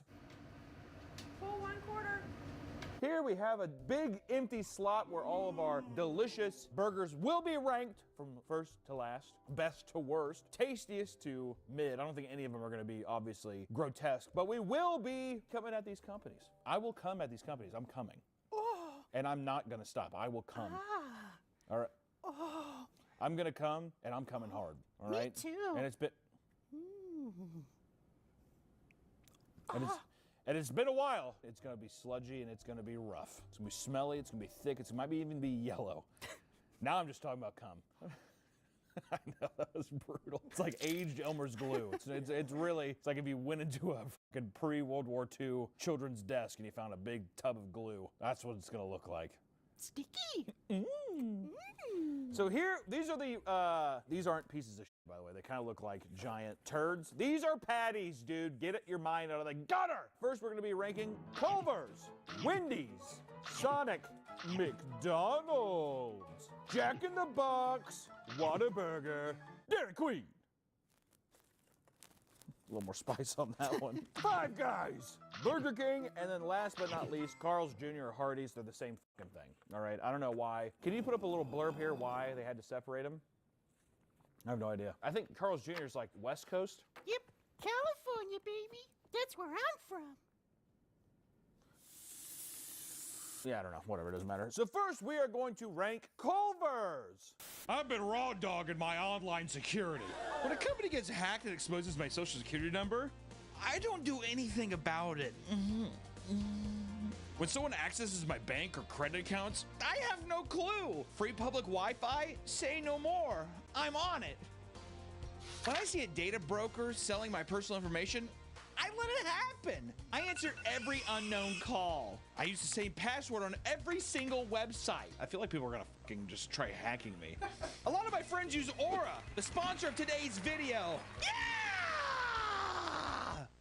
Aura monitors their personal data, including social security numbers, across billions of data points like the dark web and public court records, and alerts them about potential identity theft. Aura gives them real-time alerts for data breaches and automatically opts them out of data broker websites that are selling their personal information. They also get a VPN with 100+ virtual locations and a password manager to help them create and store strong passwords. And Aura provides them with up to $5 million in identity theft insurance should the worst case scenario happen. You can be like them and go to my link, aura.com/papameat, and try a 14-day free trial right now. Or you can be like me and raw dog your online security. There's nothing left in my bank account. I'm a fucking idiot. Did Aura tell you I'm stupid? Did Aura tell you I'm a fucking Go to my sponsor, aura.com/papameat, to try 14 days for free. Thanks, Aura! I'm not super familiar with Culver's. I've had it a couple times. I know they're butter burgers. I think they just literally throw microplastics and butter all over it to make it taste juicy. I'm not really sure. How much is a Culver burger? $4.85. $4.85 for a single cheeseburger. That's one patty. One patty. These are one patty cheeseburgers, ladies and gentlemen, and these are fresh. We also are going to be ranking them this way. We're going to be eating a fresh one, and then we had some refrigerated for a long time, and then we microwaved it, because there's nothing more heinous on this earth than fast food hamburgers reheated, all right? But which ones do I need to know? I have to know. I mean, if I have to just be nitpicky already, I don't know if I like the blue one. It doesn't matter. I thought that was a fucking pizza cutter for a second, and I was like, how does that make any sense? But no, it's a fucking ice cream scoop. Oh. Because they do lard, custard, and lard. Everything there is butter and milk, dairy. It's so good. These are going. It's so I good. fucking love it. All right, I dream of cheese. I don't like the cringe off the bat. That pisses me off. I don't care for that. Nice, presentable thing here. You know you have a decent cheeseburger whenever you peel it off and there's a little bit of the American cheese right on the wrapper. And you know that you have to take your fat little pig hooves and scrape that off and dig it off and eat it up. Take a little bite fight. Let me see here. First off, I have this. I will be cutting. I'm not gonna have a heart attack. I'm not eating 10 burgers, dude. I can. I'm not, and it's not me even being like, I'd get too, like when fat people are like, there's no, I can't, I get too full. And they have like these giant fucking body. Yeah, right, dude. You can scorch down 10 burgers. Single patty burgers? Come on. No, I'm just saying for my sakes of my heart, my weak heart, my quail heart. For fast food, that's, I would say probably the average of the thick of the burger. It doesn't look frozen. I bet they're frozen though, right? They gotta be Yeah. frozen. Yeah? Most are. It just makes sense. What? It makes sense to freeze them first. Yeah, but Wendy's doesn't freeze them. Liars! That is true. I think Wendy's says that they don't freeze them, but I think that they definitely do. This has the remnants of a like pattied burger. Is it not? I don't know. These are just patty, cheese, ketchup, mustard bun. All right, we're not doing all the thrills. Which one's which. You guys can bark about that in the comments. You always bitch about it anyway. So here we go.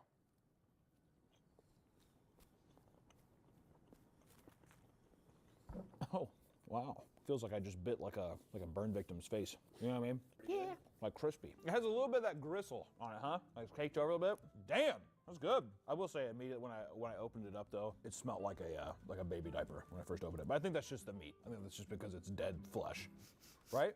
It's cooked dead flesh, but it is dead flesh at the end of the day. A little bit of baby diaper. Aesthetically pleasing. I will say, don't care for the bun. You know what it feels like? It feels like a burger bun at a backyard cookout. A little cheap. I don't know if I like that. And also, how much was it? $4.85. $4.85. Ooh. Can I get a brioche bun for $4.85? Does this not look like a? That looks like charred something. This looks like either a fucking like a brownie, a puck, or like I mean, this doesn't even look like ground beef. I don't know what the hell that is. Honestly, look at that. Does that look like meat? Honestly, does that not just look like someone's just like fry up mud? How do we know that Culver's isn't just collecting mud and then throwing fucking lard and dairy into it? And they're just like, it's fine, perfect. It's tasty. What can I say? It's a good tasting fucking burger, dude. Does it look heinous? It's a rough looking girl. All right, but she's got a heart of gold. So I think because it's our first one, it's good to establish this is a nice middle of the pack burger. Doesn't mean that it's gonna stay there, but I think for now, not bad. Not bad at all. Try the cheese paper. Oh yeah, I should try the cheese paper. Actually, that should definitely be a part of this the score. How does the wrapper cheese taste? Oh, there's a little bit of paper on it. Eat it anyway. Goddamn, dude, good old processed government cheese. I just put my face to the paper and chew. Do you? Yeah, nibble. I guess it keeps your fingers more clean so you can just be if you're scraping for it, you're already in degeneracy levels, right? I'm gonna start doing that tactic then. All right, now this is the reheated one. God, why does the bun feels better on reheat? What the It really does. It's really odd. I want to see if there's any on reheat. I tell you what, cutting a little bit like the sole of a shoe. Yeah, dude. See, there's a funky smell that comes with reheating fast food burgers. I don't know what it is.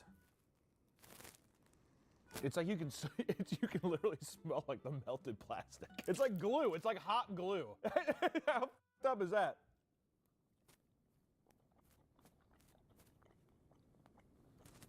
Just dry. I sincerely believe that like fast food burgers, if you don't eat them right away, there's like a soul that they trap, like some Guatemalan child that's trapped in every fast food burger. And if you don't eat it, the soul flies, it gets to go to heaven. So like these are just like lifeless husks. I'm gonna leave it middle of the pack. I will say, it's not terrible. I don't know what it is about reheating a fucking burger. Cause you would think, oh, it just dries it out, but it's not it, man.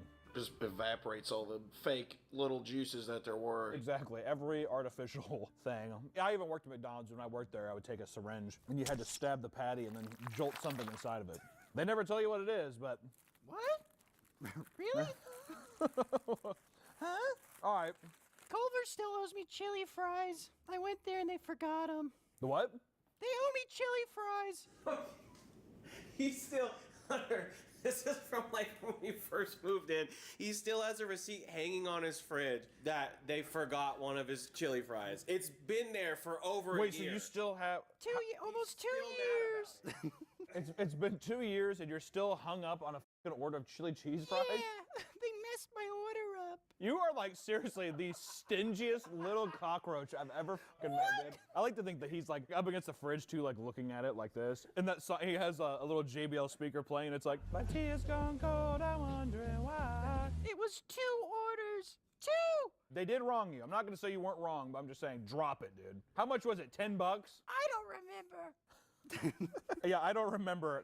It's been staring at the receipt for 2 years. Yeah, I don't even know how much it is. He's just like writing $10 on his body the whole. I don't even know how much it is. All right, okay, we're doing McDonald's next. Let's do the Kings. Ooh, Ronald. Yay!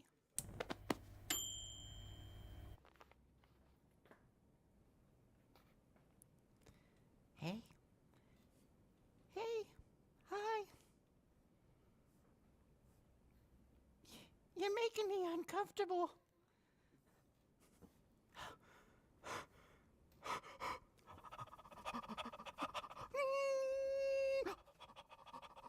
All right. Mickey. Who the f is Angel Reese? WNBA player. Really? Yeah. She hates Caitlin Clark. Angel Reese hates Caitlin Clark. And then McDonald's, that fucking communist company, just trying to team up and take down the white goat. The white Larry Bird, Caitlin Clark. The white Larry Bird? All right, so here we go. I don't know if I like the, it's like, God, it's nothing. What the f, McDonald's? Like, listen, I've had more McDonald's burgers than probably any person on earth. It's convenient. It's cheap. This has to be the cheapest one. You know what this reminds me of kind of is like, you go to like an organic store and it's like the organic Doritos and you grab the bag and it's like nothing but air. That's what this feels like. It smells like heaven though, doesn't it? My God. Iconic yellow wrapping paper. They're not ashamed to also put their fucking logo on the paper, dude. Culver's is just like, it ain't easy being cheesy. And then Cheetos is like, I'll hate you right now. Here we go, looking at it. God, dude. You know what people don't talk about enough? McDonald's buns. Yeah. Oh, yeah. Look at that, dude. Perfect. Perfection. Looks like a baby shin, doesn't it? If you wrap that thing around there. I don't know. It's so tiny, Deck. How much is the McDonald's burger? $4.63. For one cheeseburger? What? For one cheeseburger, that cannot be true. There's no way. There's no way, Harry. He's trying to destroy the clown. If this little motherfucker is more, I'm gonna guess? I'm gonna guess $1.37. Does the dollar menu not exist anymore at McDonald's? No. Really? It's pick 2 for 3. Oh, that's how they try getting you. Pick 2 for 3. I don't know. You're adding a whole buck to my whole scenario here, dude. They also have AI cashiers now. The AI cashier things are pretty funny. I've seen guys go up to him and be like, can I have 18,000 cups of water? And then someone has to cut in and be like, what can I get for you? Can I get 18,000 water cups, please? Okay. What can I get for you? Okay, sorry, I didn't divide by 2. What is this?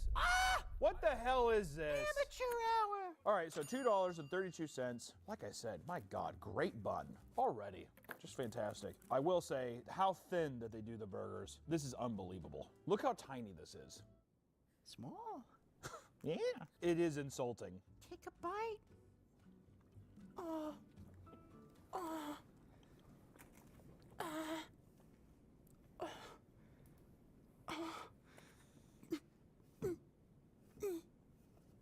What? God. Oh, God. I turn back and just, Is this real meat?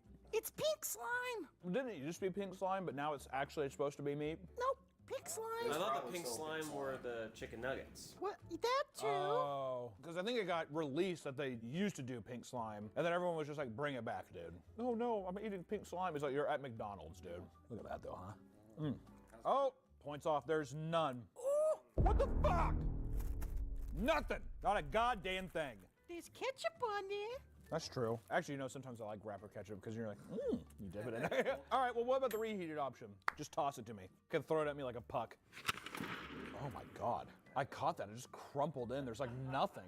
Look at that. How I caught that. That motherfucker buckled immediately. I barely even closed my hand and it was just like, it folded in on itself like a goddamn croissant. Oh, wow. Look at, first off, whenever you reheat it, look how much like more wrinkled it gets. Yeah. It's just like,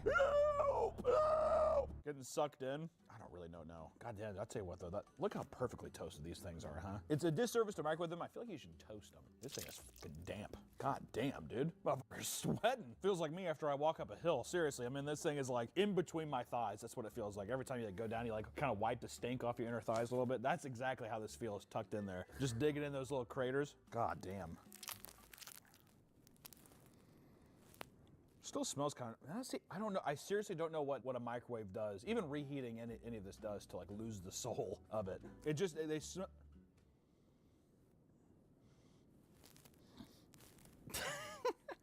It's fucking weird, dude. What's the difference? Well, Oh, McDonald's does. You can't reheat you can't reheat a single fucking thing from this place, can you? God damn, dude. If you put the fries in an air fryer, they come out pretty good. I'm so tired of the air fryer meme. All right, we have good old-fashioned microwaves. Let's just use them. but it doesn't get as crispy. It doesn't get as crispy, but I'm also just like, I hate having this fucking Capsule Corp item taking up a huge amount of my counter space. I mean, like, I don't know, man. The price is there. The bun's good. It's definitely got to be under Culver's for now, at least. Just like taste-wise. Even just the burger. It was weird going from Culver's to this because Culver's, you're like, oh, it tastes like beef. But what's kind of f***ed was when I looked at it, I was like, I don't know what that is. I at least hope in this experience, at least one time, I'm like, that looks like a patty.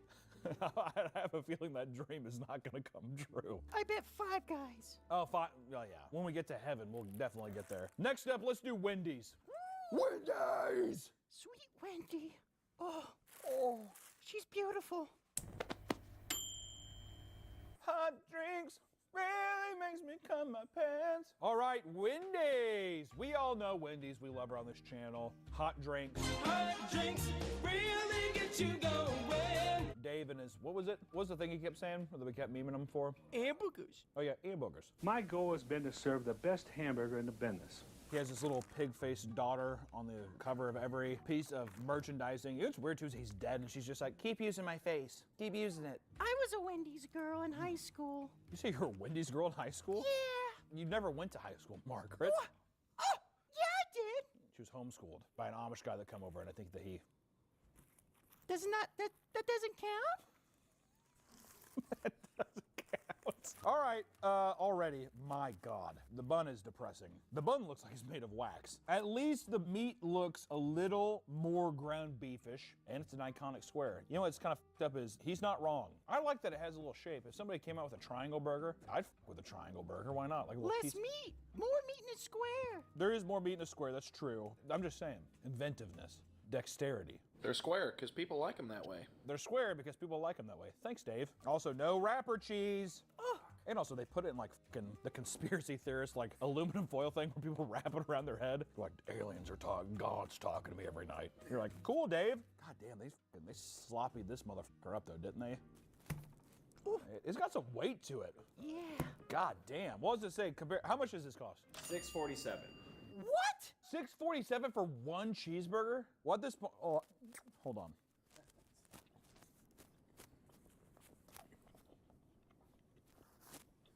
It tastes like meat. I will say that. Not a Culver's level. I think Culver's is still better, but it tastes like an actual like substance. There's something there. I don't taste the cheese. I don't know how that's possible. God damn, that is a sloppy burger, dude.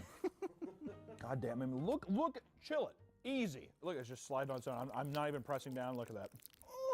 Because it's so soupy and wet that it's fucking moving on its own. Get back up there, girl. Okay.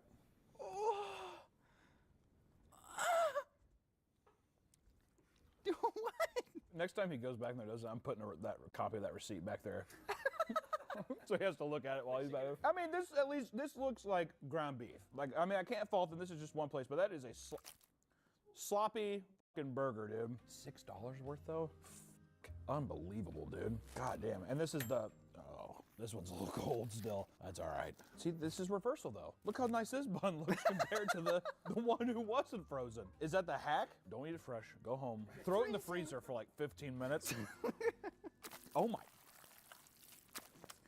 That is a thick. I heard that. Holy. It's probably still cold. A little bit. It's entering this other field of it's a different temperature on its own because the inside is warm, but it has a chilling sensation. I like how I'm feeling around. I'm even like not even looking at it. I'm touching it like a fucking blind person. I'm like, it's like a different temperature. It's in a different world. Goddamn Jack Links, dude. Little beef jerky. Oh, that's what it feels like. I'm like, rip that motherfucker off. God damn. These two here, if I was like, I just want 2 cheeseburgers today, almost $15. Not for me. Give me 3 McSingles. Margaret? What? Shut the fuck up. Shut up! I have to put it lower than McDonald's, I think. It's real meat, but I would rather have the thinnest patty on earth that tastes like slime that at least has a good bun and is cheaper. You know? Right? Does that make sense? I agree. All right. Bottom. Throw it at the bottom. Nope. Lower. Throw it at the bottom for now. Doesn't mean that's permanent, but we can at least see. Put it at the very bottom. You want to put it at the very, very bottom? Yeah. I'll put Wendy's dead last right now. Just because we're all a little emotionally upset over the price. It's ridiculous. And also, this is a sharp knife. You better get if you throw this thing in a microwave, get a meat cleaver. That's all I gotta say. Turns into a goddamn shoe sole, for real. Unbelievable. All right, next up, let's do Sonic next. Sonic! Sonic! I used to work there. Doing what? I used to be a server. You did not used to rollerblade. Look at Yes, your I feet, did. Margaret. There's no way you used to rollerblade. I did. I had good balance. There's no way. Yep. There's no way on those fucking Oh. hooves there that you could have done that. I have strong ankles. You look at them.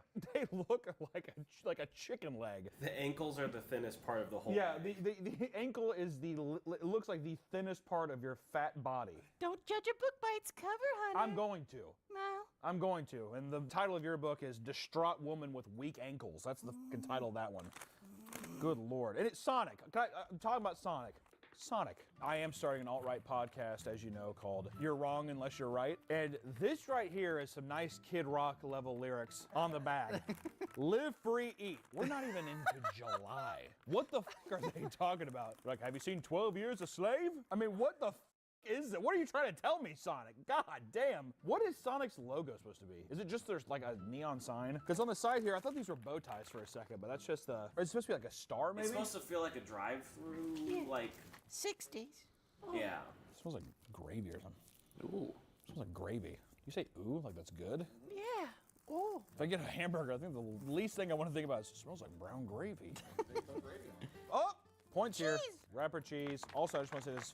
Did they make this personalized for me? Because is that not an H in the bun? Oh my God. It's like seeing Jesus' face. I like whenever buns have the nice moon crater on them. Those little divots. Just want to sit there and rub it. Little cellulite. Just getting there just like that.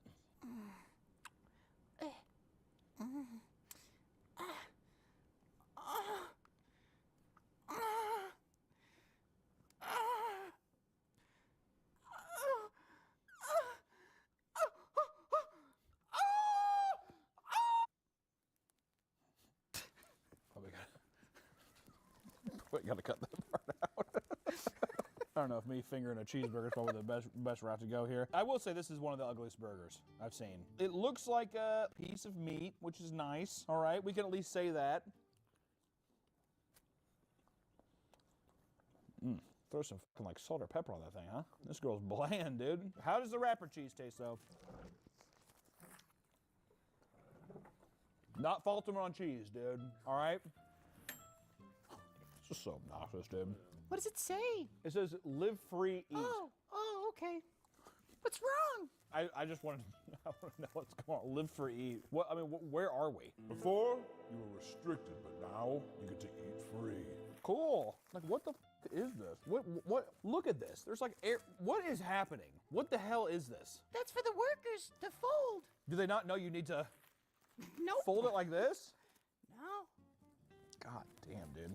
You know what it kind of reminds me of is like a middle school burger. That's, I think, what's fucking me up.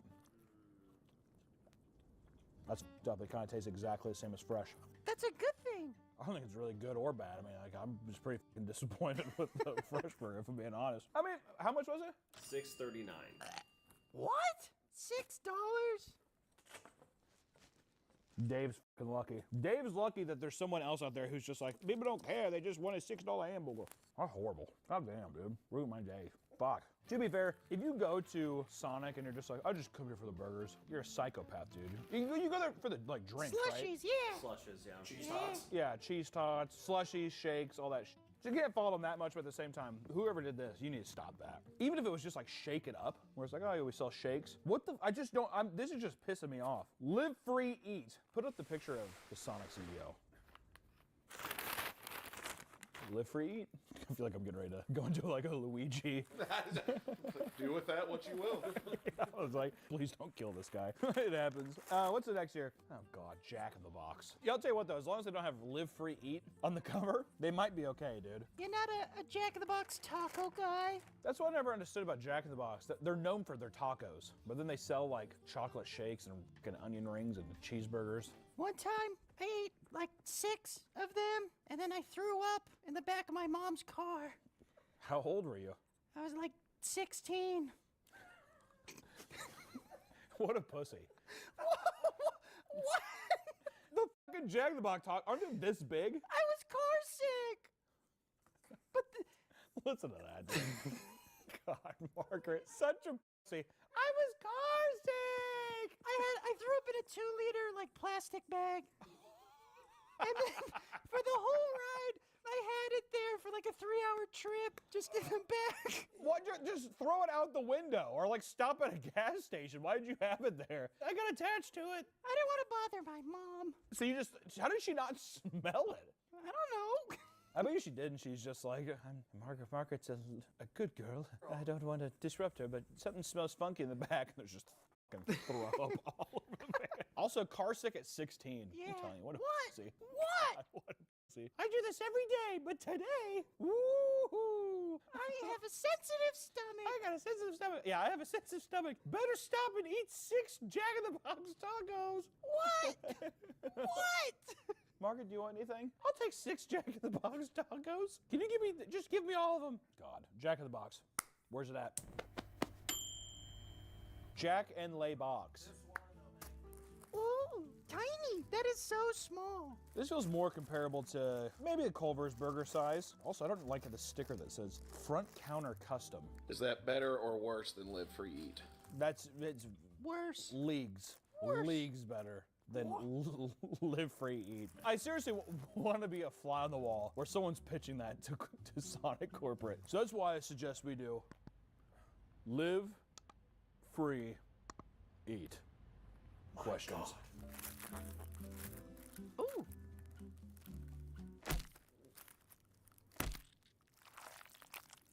Oh. There's just so much mayo. So much mayo. I don't know why the top bun feels 3D printed. If you went up and touched the top bun, it looks like one of those machines that like the 3D printers that build those houses. Whatever, it feels like that. I will say at least it's a unique bun, although it feels 3D printed. Don't know how to, maybe it tastes good. I don't know why that just looks gross to me. Squeeze it. Squeeze. Ooh, creamy. Jack just bukkaki'd me in his box. I got trapped in Jack's box. A little bukkake action, uh-oh. Just kidding. All right, here we go.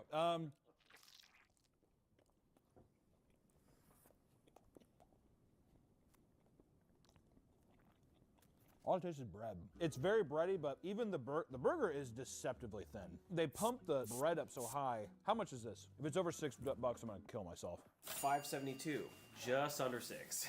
I'm still doing it. I'm rounding up. It's just fucking bread. It's mayonnaise bread. The meat in it is like a texture. That's all it is. Maybe it's better heated up. Maybe. Whoever does these fucking ad campaigns, dude. What? What's wrong with that one? It was just Jack.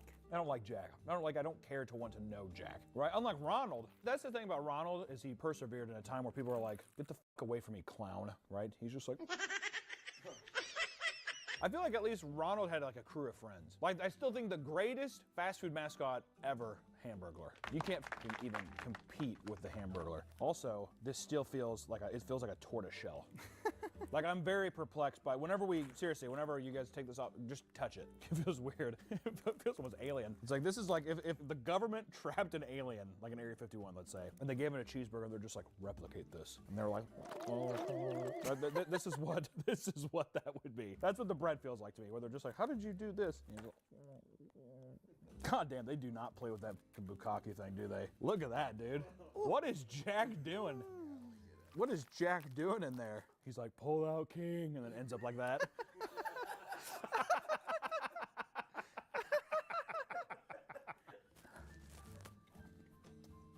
It tastes like a tortilla. I'm fucking done with Jack in the Box. It tastes like a tortilla. Do you think that's intentional? The motherfuckers are known for tacos. Are they? But, all right, how much was it again? Yeah, fuck that. It seems like we just keep getting new, worse contenders, but I really did not like any of that. None of that was enjoyable. They tell you that there's meat in there, and I can see it, but yet I don't believe it. So do with that information as you will. I once saw a woman like screaming outside of a Jack in the Box, like scream crying, laying on the ground outside of her, like I think her boyfriend or husband's car or whatever. The guy was just sitting in the passenger seat like this. This is when I lived in Austin, and she was on the ground like, "Ah! Ah!" like on the pavement, and he was just sitting in the passenger seat. Fuck it, we're going to a popular place.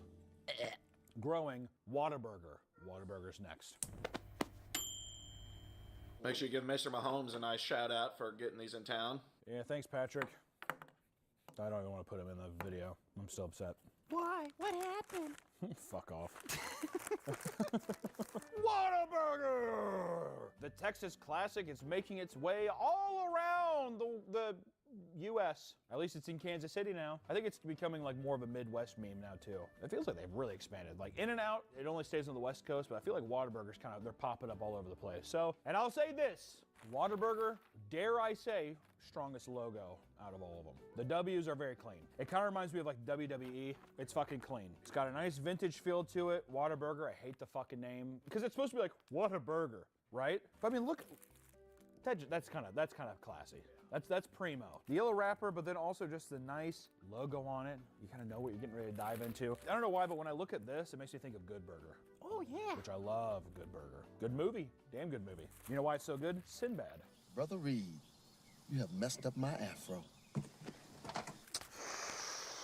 Okay, I will say it's a bit excessive. This is two of them, maybe. That's a mistake. And also, not a goddamn piece of cheese in sight. This is an ugly burger. This is like a big, ugly baby. Literally, you ever see like a kid with like their head's a little too big and they're like looking at you like this? Yeah. And they're like, yeah, his name's Bryce. How old is he? 68 weeks. And you're like, that's what this kid is, dude. Doesn't that not just look dry and just fucking, also it's only mustard. It's mustard, it smells like piss. Well, that's just kind of mustard. Mustard kind of has that kind of like little soury smell anyways, but this is just one big old gross bitch, dude. Good Lord. I go to Whataburger because it's bigger. Yeah, I don't like them danky burgers. I go to Whataburger. I go to Whataburger.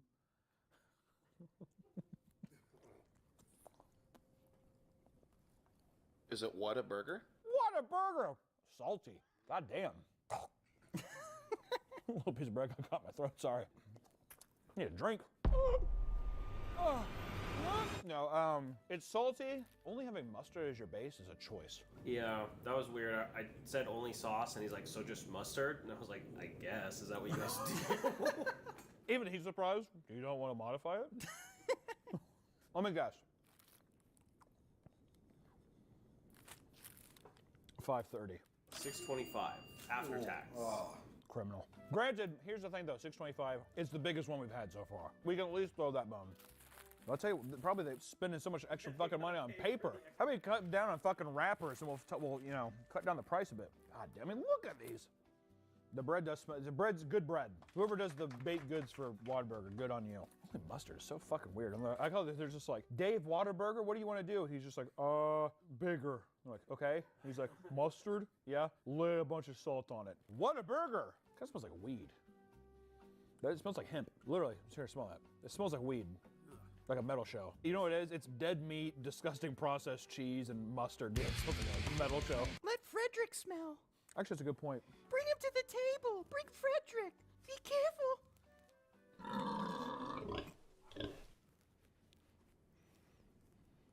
He agrees.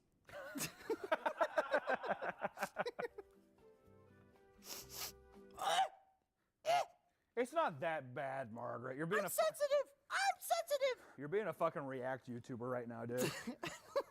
Every React YouTuber be like, no! Ah! Ew! Hey, who am I? Yo! The reheated version is substantially better. I didn't think that was possible. This is way better. Just a dollop of ketchup would do a world of good. Just a dollop. You know what? To the top. No. God, shut the fuck up, Margaret. I'm To the top. Oh, what? No. That's surprising. controversial plays. Yeah, that's pretty upsetting. Controversial play. Here's the thing. The reheat really sold me. What? If you That get is such a crazy statement. Hunter's pro tip, here's Hunter's hack. Get Whataburger, go home, throw it in the freezer overnight, and then go and just microwave it for like a minute. It needs to marinate because I'm telling you, that stinky fresh mustard ain't doing it. I can't condone that. Also, it's a big thing. If you got one of these, you'd be like, that was just a fine meal. But fucking even Dave's, it's a little Cho burger, but I'd probably have a Whataburger over it. And then McDonald's, it's just like, I would have to order 7 patties to be like, wow, there goes my hunger pain. If we're going burgers alone, that doesn't mean that I would still go to McDonald's over any of these just for chicken, whatever. But I'm just saying, like, burger-wise, I gotta put burger there. Is it better than Culver's? I don't think so. I don't think so. Who would have thought covering things with lard and butter or whatever would make things taste better? I had no idea. Which, next up we have Dairy Queen. Ooh.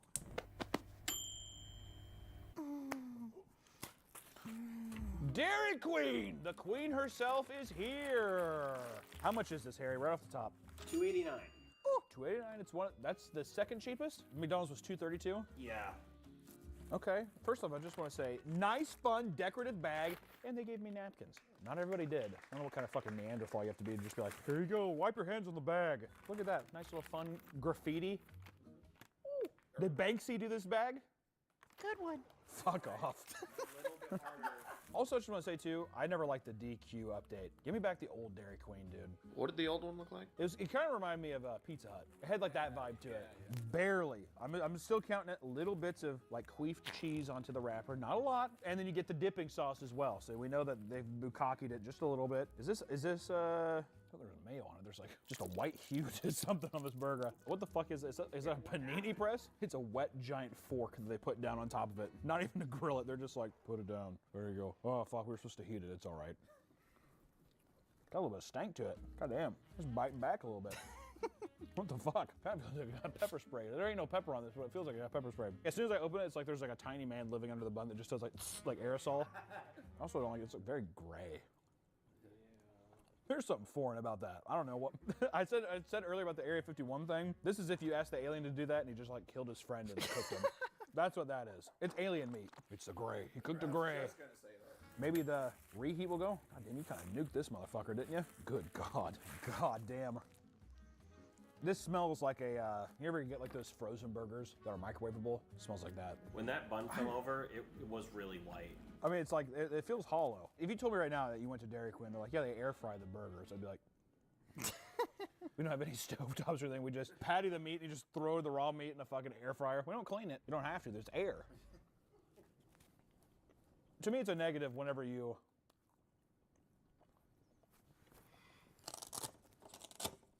What?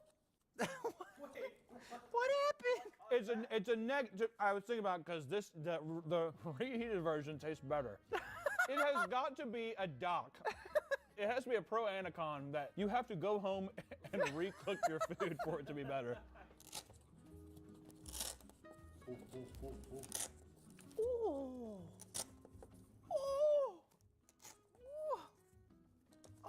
Okay, this is feeling like it's coming together now. That feels a little better. Yeah. Explain. Because this, I think I would still probably prefer to eat a Sonic burger over it. There's nothing in my being that wants to ever go to Jack in the Box ever again. Who goes there? There's gonna be one guy who's like, I love Jack in the Box. Like in the comments, let's go, since we did Dairy Queen, let's do Burger King.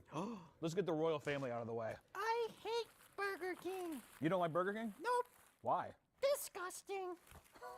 I like how there's no criticism. Why don't you like it? Disgusting. I feel like you're doing like a Doja Cat impression. Oh,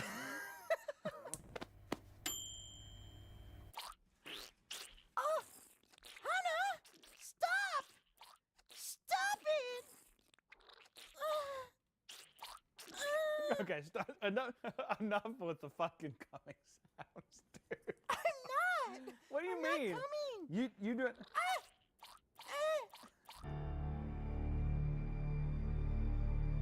You're so good with your fingers, Hannah. Jesus Christ. Trim your nails else next time. Burger King is up next. First off, just want to say, one of the best logos in the game. I'll throw it out there, all right? Don't like the pedophile king that just smiles and like runs around. They made an Xbox 360 game called Sneak King. Don't like that. What? That was a great game. How much was this? $4.95. $4.95. Look. Yeah, Burger King's kind of expensive. God damn, dude. This is tiny. God damn, melty juicy. God, how sad. It is so white. It's got a little freckle. Oh, it's got some cheese here. How's the cheese fare? Not bad. It's gonna taste burnt. It smells burnt. It's that char-broiled, dude. That's why I hate BK. Burnt. It's not burnt, dude. It's char-broiled. It has a little crisp to it.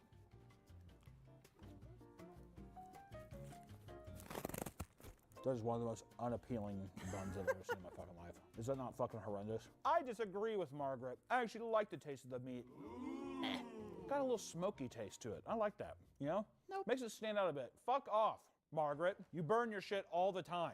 Who the fuck are you to talk? One time. Yeah, one time, my ass. You gave me sepsis. I said I was sorry. Why won't you forgive me? Okay, look at that. That's a little cheesy delight right here, huh? Looks like a pair of rotten panties, doesn't it? This is Victoria's Secret right there. Victoria's Secret said you need a little pap smear. On the reheat, it lost the nice smoky smell that it had before. Turned into baby food. What? I'm not even joking, dude. I bit into it and it was so soft, almost like mashed potatoes, where my mind immediately went to that ugly ass fucking baby, Gerber, whatever. And it's like, that baby on there, there's nothing more disgusting than a baby being fed that kind of like paste. You can never just give them like, here's a metal spoon. It's always like some dumb, plastic, stupid fucking tiny spoon. And they're like, it's disgusting. And they always have to like scrape their fucking lips because the kid, like they can't ever just like dump it into their mouth. So like coughing out, they're like, instead of cleaning up, the people take their thing, they're like, all right, there you go. And they're like, I'm surprised. I actually thought this would be higher. This sucks. Also, that's so expensive. These are so small. I took one bite out of this. Look at this in the palm of my hand. Oof. I literally feel like the Iron Giant. Superman. That's what I feel like right now, dude. I mean, how much was this game? $4.95. That's rough. That's really rough. Yeah, that feels about right to me. Explain. Burger King's just too expensive. The burger itself is not bad. The bun's horrible. I even like sesame seed buns. That's horrible. It's so it's so pale. It's very pale. Very, very pale. But I like the taste of it. Tastes good. They're doing the basics right, but they're not presenting it well enough, and it's way too expensive. Sonic, at least, it was a bigger burger, and it was like, I feel like it was comparable price. And then Whataburger just bigger, and the other ones are just like better value deals, and these two probably taste the best so far. Honestly, though, I haven't been that blown away by fucking any of them, if I'm being completely honest. So the next one up is Five Guys. Ooh. I love how Five Guys does their stuff. Yeah.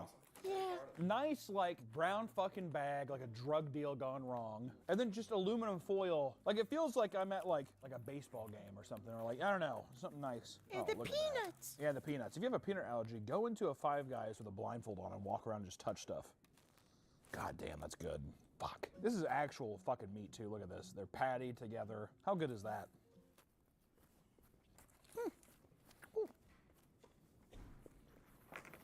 Damn. Harry, how much is Five Guys? Five Guys is the most expensive at $8.50.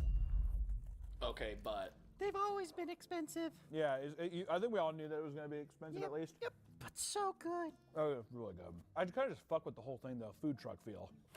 Brown bag. I don't know who the Five Guys are. It doesn't matter. they give you enough fries to feed a village. Yeah, you're like, small fry? They're like, mm-hmm.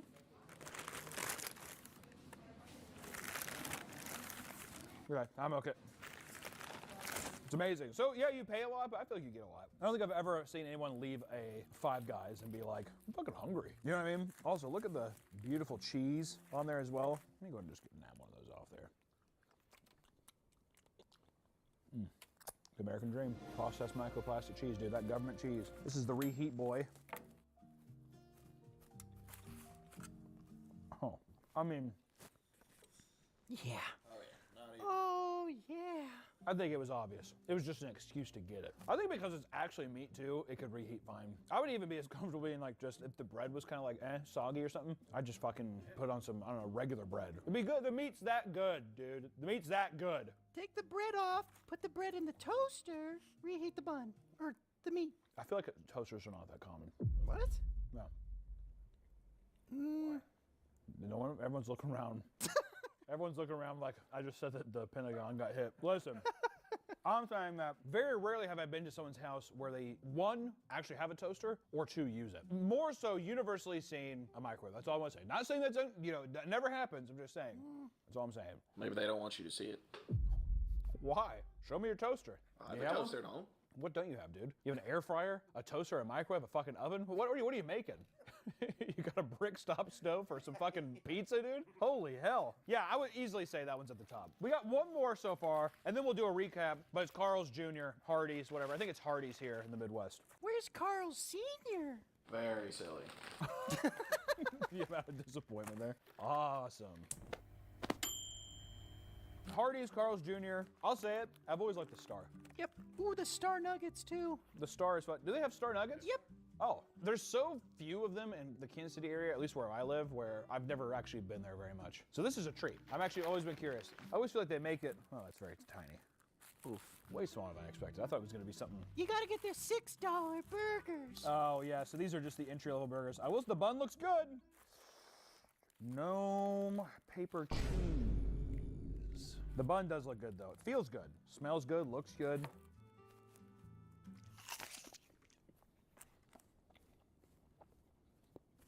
It's a nice burger. It's not bad. It's not bad, Margaret.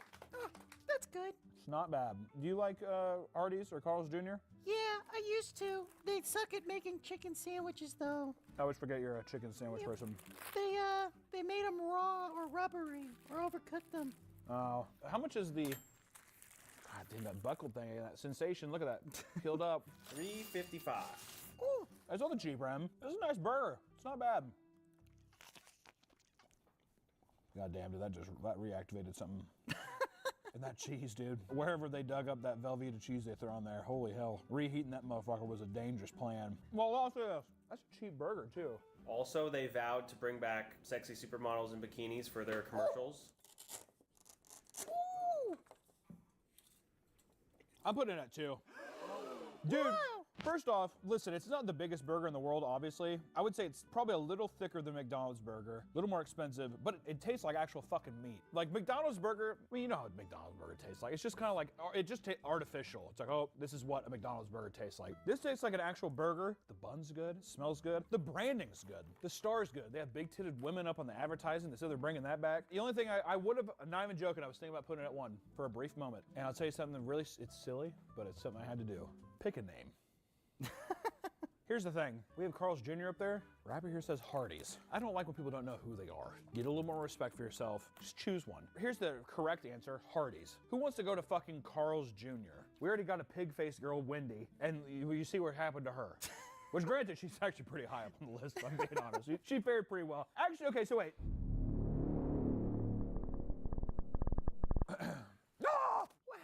Big burger.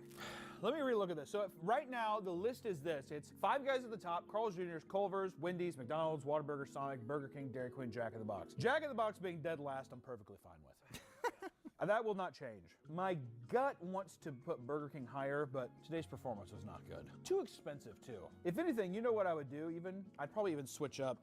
I think I'd move Burger King even lower. Queen above the king. I know. Well, I'm also a feminist, so. Yeah. Slay Queen. God, I'm looking at this and I feel conflicted. It doesn't feel right having Wendy's over McDonald's. IMO. Why? The pricing at McDonald's is too good. From a value meal sense, I would rather have a McDonald's. If we're gonna be like, hey, I just want a quick burger, I would rather have a McDonald's one than a Wendy's one. Wendy's one with fucking, I think it's a 1-2 combo. That motherfucker's gonna put you out. You know what I mean? So at least this, and then if you were being able to be like, well, they have specialty burgers, I think McDonald's specialty burgers still beat them. Like quarter pounders and all that shit. Oh, yes. Yeah, so I think it's still above there. Really, the only thing I'm conflicted about now is should these two be swapped? Margaret, do you like Hardee's over Culver's? Yeah, I love Carl's Jr., the double bacon Western cheeseburger. That's true. A double Western bacon cheese, pretty good. A junior Western bacon cheese. and a small chocolate shake. I'm trying to watch my figure. Carl's Jr. is pretty fucking good. Culver's, here's the thing with Culver's, I don't think it really gets any better than what I had. You know what I mean? Pure objective standpoint, if I was going through, I wouldn't mind going to Carl's Jr. over a Culver's. How much was Carl's Jr.? 3 something. And Culver's Culver's was $4.85. if we're talking about convenience and stuff alone, I think. What do you think? I think I'm happy to lock in this in. Actually, you know what? Put Whataburger lower. I do actually. I was literally getting ready to do that. I think Whataburger deserves to go here. Dairy Queen, better price. There's also more menu items. Once again, McDonald's or Sonic, all they have is, do you want a double? The Supersonic. They have the Supersonic, but you also have variations at Dairy Queen too, don't you? But they're kind of similar. These are like two similar places battling it out. I guess yeah. If I was gonna go to any, I would probably just go to Sonic. Frosties versus smoothies or Blizzards. Blizzards. Wait, slushies versus Blizzards. Yeah. I think I'm happy with this. This is my new list. Margaret, what do you think of this? I think it looks good. Five Guys at the top, Carl's Jr., Hardee's. Don't maybe I might even just put Culver's up if I get, see? Carl's Jr. and I say Hard. No, I'm gonna get into it. Five Guys, Carl's Jr., Culver's, McDonald's, Wendy's, Sonic, DQ, Whataburger, Burger King, Jack in the Box. Boys, I think we just made the flawless list. I think we made a flawless list. Margaret, what do you think? Would you change any of them? Fix McDonald's. It's leaning. McDonald's? Yeah, leaning to the right. Pick it up.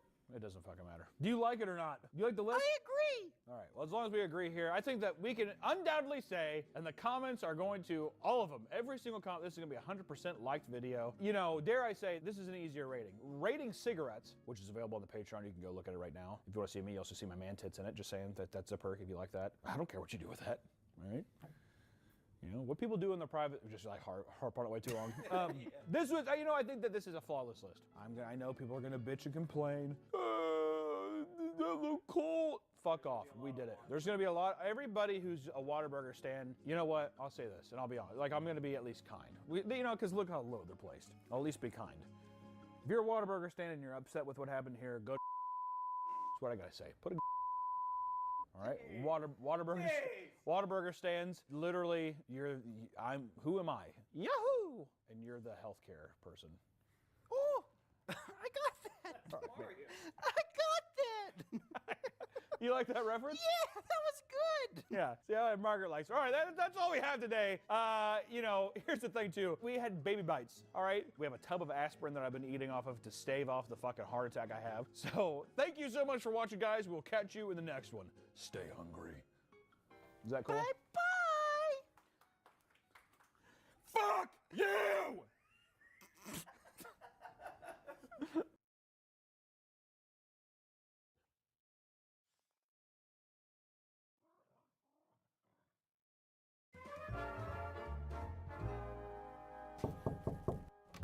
Terrence? Are you awake? No. Sorry, man. Didn't mean to wake you up. It's okay.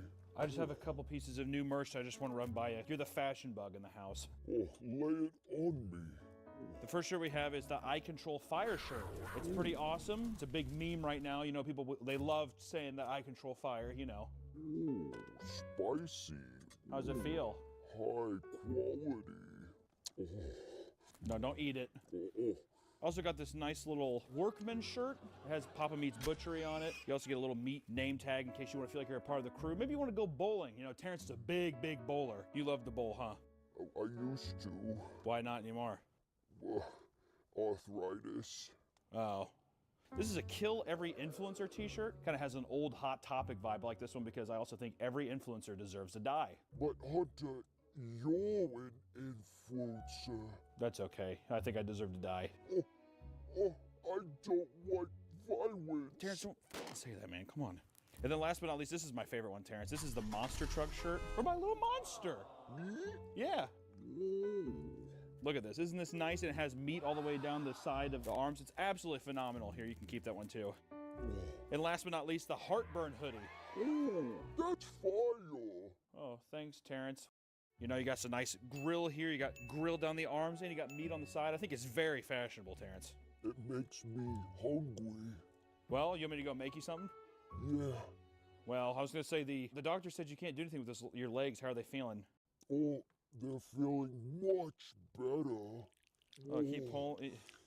Oh my God. Yep, they look great. Okay. Okay, I'm gonna leave these here with you. That smells horrible. All right, good night, Terrence. I hope you get some sleep, okay? Okay. Are you actually sleeping, or is this a bit? I was pretending to sleep. Okay. Well, maybe try to actually sleep then, huh? Okay. All right. Good night, Terrence. Bye. Are you still pretending? Yeah. Okay. I'll be over in a few minutes, okay? Right on, thank you. I'm drinking pumpkin spices today, but I have to get in the mood. I have to get into the mind of a woman in the fall. What better way to do that? To get a kick-ass makeover. Mama, I'm coming home. I'm getting yassified. We're trying to like embody this. Okay. We're just trying to. Full. We're going all the way full. I mean, you can change up however the hell you got to do it. I was gonna say, like, yeah. So, like, right, it's giving me like mom glam. Yeah, mom glam, exactly. Naughty Bible study. Is what we'll call it. And then is your skin sensitive at all? I wouldn't say so. It is. On your lips. Put it on my lips. It's just hydrating. It's all.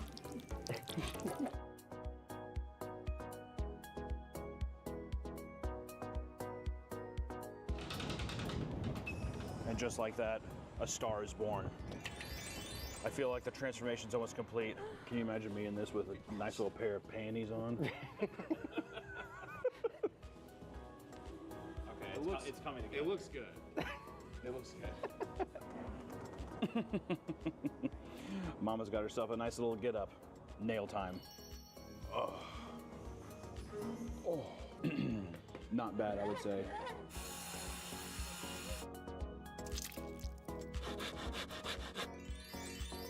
Oh, it's great. That looks awesome, yeah.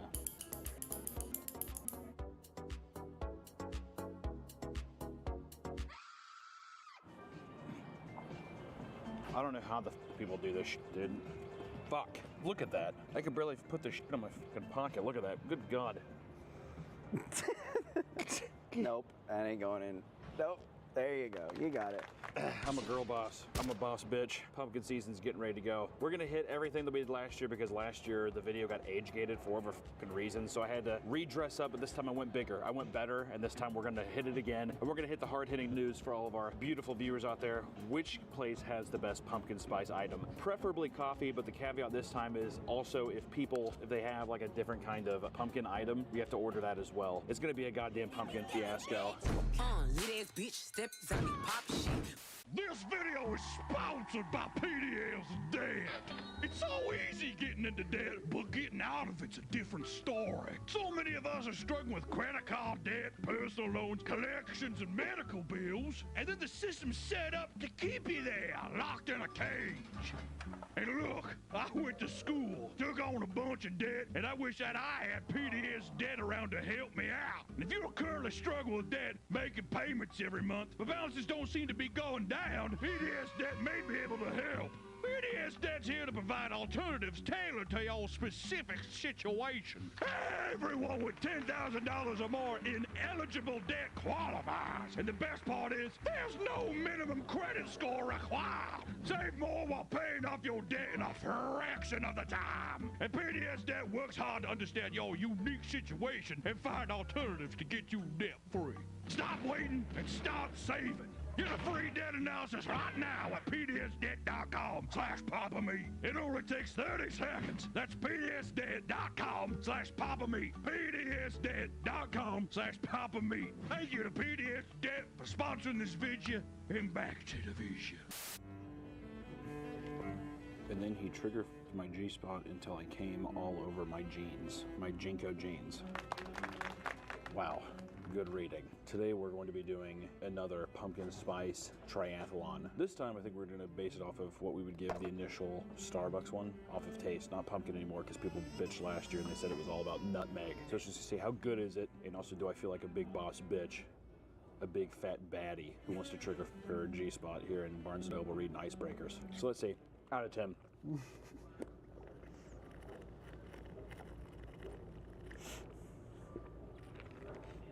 I tried to chug it, but there's no way. That's a very strong drink. I will say, delicious. I don't know, like kind of tastes like eggnog. Oh my God. Do I feel like a boss bitch? How did that look good? It was good. Yeah. With the Starbucks cup? Yeah. I feel like I'm on my way gonna make a big business decision, Succession style. gentrify a neighborhood. I'm gonna gentrify a neighborhood. I'm gonna make it clean. I'm gonna raise the rent high. Big prices. Once again, after I trigger my G-spot, after reading Icebreakers, I'm gonna read one excerpt real quick. I never wanted to be the man fighting his way through a store on Christmas Eve, but here I am. Okay, well, done with that. I mean, honestly, I'd give this an 8. 8 out of 10. The eggnog gets an 8 out of 10. Does it taste like pumpkin? This doesn't remotely taste like pumpkin to me. Could I drink 85 of these? Oh, absolutely. That's 8 out of 10. I'd probably give it higher if it actually had any actual tint of pumpkin on it. I feel like 8 out of 10 is fine. You gotta be an 8, all right? That's how you know you're a real fucking champion, if you can be an 8. Last year, if people don't know, because the video got nuked, it got age-gated into the fucking Earth's core. 7-Eleven, I'm pretty sure, was our winner. Well, don't spoil. Well, people saw the video. Okay, well, if he didn't, well, never mind. Well, last year I was saying our winner was 7-Eleven. Can it still hold up? We'll see. Let's go to the next one. One of these fucking people doing it. Nick, there you are. Where have you been? Crack the thumbnail. Oh my God. Drinks really get you going. Well, they have to suffer, and I think that's the important thing. If I pay all the bills, I expect some kind of suffering. These are coming off as soon as I can. I can't wait to get my pumpkin spice. I can't wait. Can you stop? Seriously, can you stop and get something? I need something. I don't think there's a... I need something. I need it. I don't think there's a Chick-fil-A one. Why are you being so negative? This is so like you. You just want to shoot down what I want immediately. I'm a dumb bitch. Because if only could I make a deal with God. I love Stranger Things. Right? You're crazy, Becky. Hi, can I get one of those pumpkin coffees? I don't have the pumpkin cold brew. Are you sure you don't have any pumpkin? I'm positive, sir. We don't. Okay, leave. Get out of here. We are in pumpkin fucking season. We are. And my hubby took his queen to Wendy's to get her favorite pumpkin frosty, and they didn't even fucking have it because that redheaded bitch needs to burn in hell. Maybe they took it off the menu because it was so bad. I was just about to say that. I think it was so bad. I'm pretty sure it was in last place last year. I can't talk to our kids until I have my coffee. Like, especially Sarah, she's so ugly. She's an ugly little girl. I wanted her to be a ballerina. There's no way she could do that with those little pig hooves she walks on. We're in a bad part of town. Roll up the windows. Oh my God. Oh my God. You know what I love is when women... Oh, Pumpkin's back! Hello, welcome to Smoothie King. What can I plan for you today? Can we get a small pumpkin spice? Coffee? We have the cold brew and the espresso. We don't have spice. Pumpkin cold brew. Pumpkin cold brew. Well, it comes with the spice blend protein. That's extra protein. You want a 32 or 40 ounce? Can we get the 20 ounce? Alright, it will be $8.44 at the window. $8.45? Give mommy her card? People are gonna be fucking sucking for pumpkin spice drinks after a while. God damn, dude, are you kidding me? I can get 4 fentanyls for that price. Oh, it didn't. It didn't come through. Okay. $8.44 for 20 ounces of a protein coffee, cold brew, pumpkin coffee. Which, you know what, mommy's kind of getting in the gym lately. You know, I've been a big girl a lot of my life, but now it's time to be big. Not only in the heart, because I have an enlarged heart, but also in my muscles. I'm gonna die like Seabiscuit. Seabiscuit had a big heart. Is Seabiscuit the horse? No, it's a Bulgarian woman. He was the horse. Oh, okay. Who is the rider? Tobey Maguire. Can I just say I just love red straws, though? I look so playful with it, don't I? Yeah, it looks like a red vine. Look like you're chewing red vines. We've been here for probably 7 fucking minutes. Probably longer, actually. They're putting the extra protein. What does that mean? They're putting egg yolks in there. Yeah. They're fucking Rocky Balboa me. I was going to adopt a child, but I saw the picture. They showed me the little boy that was going to be my son, and let's just decide against it. Why? Also, he was 12. He's basically already out the door. What am I gonna do, pay for his college? I don't even know you. All right, the pumpkin spice, it looks pretty fucking good, dude. It does. That looks pretty good. That looks like a good color, too. This is a good color. Oh my God, when I have my nails on it. All right, can you take a little sip? Yeah. Oh my God. It's like fucking hairspray. What? Whoa. It tastes like burnt hair, like fucking burnt hair and hairspray. This sucks. This is. Baby, can you make another one? What was wrong with this other one? What was wrong with that one? First off, it's deceptive as. This is a good looking. It looks good on top. It tastes like death. I imagine if I ever microwave plastic, that's what it would taste like.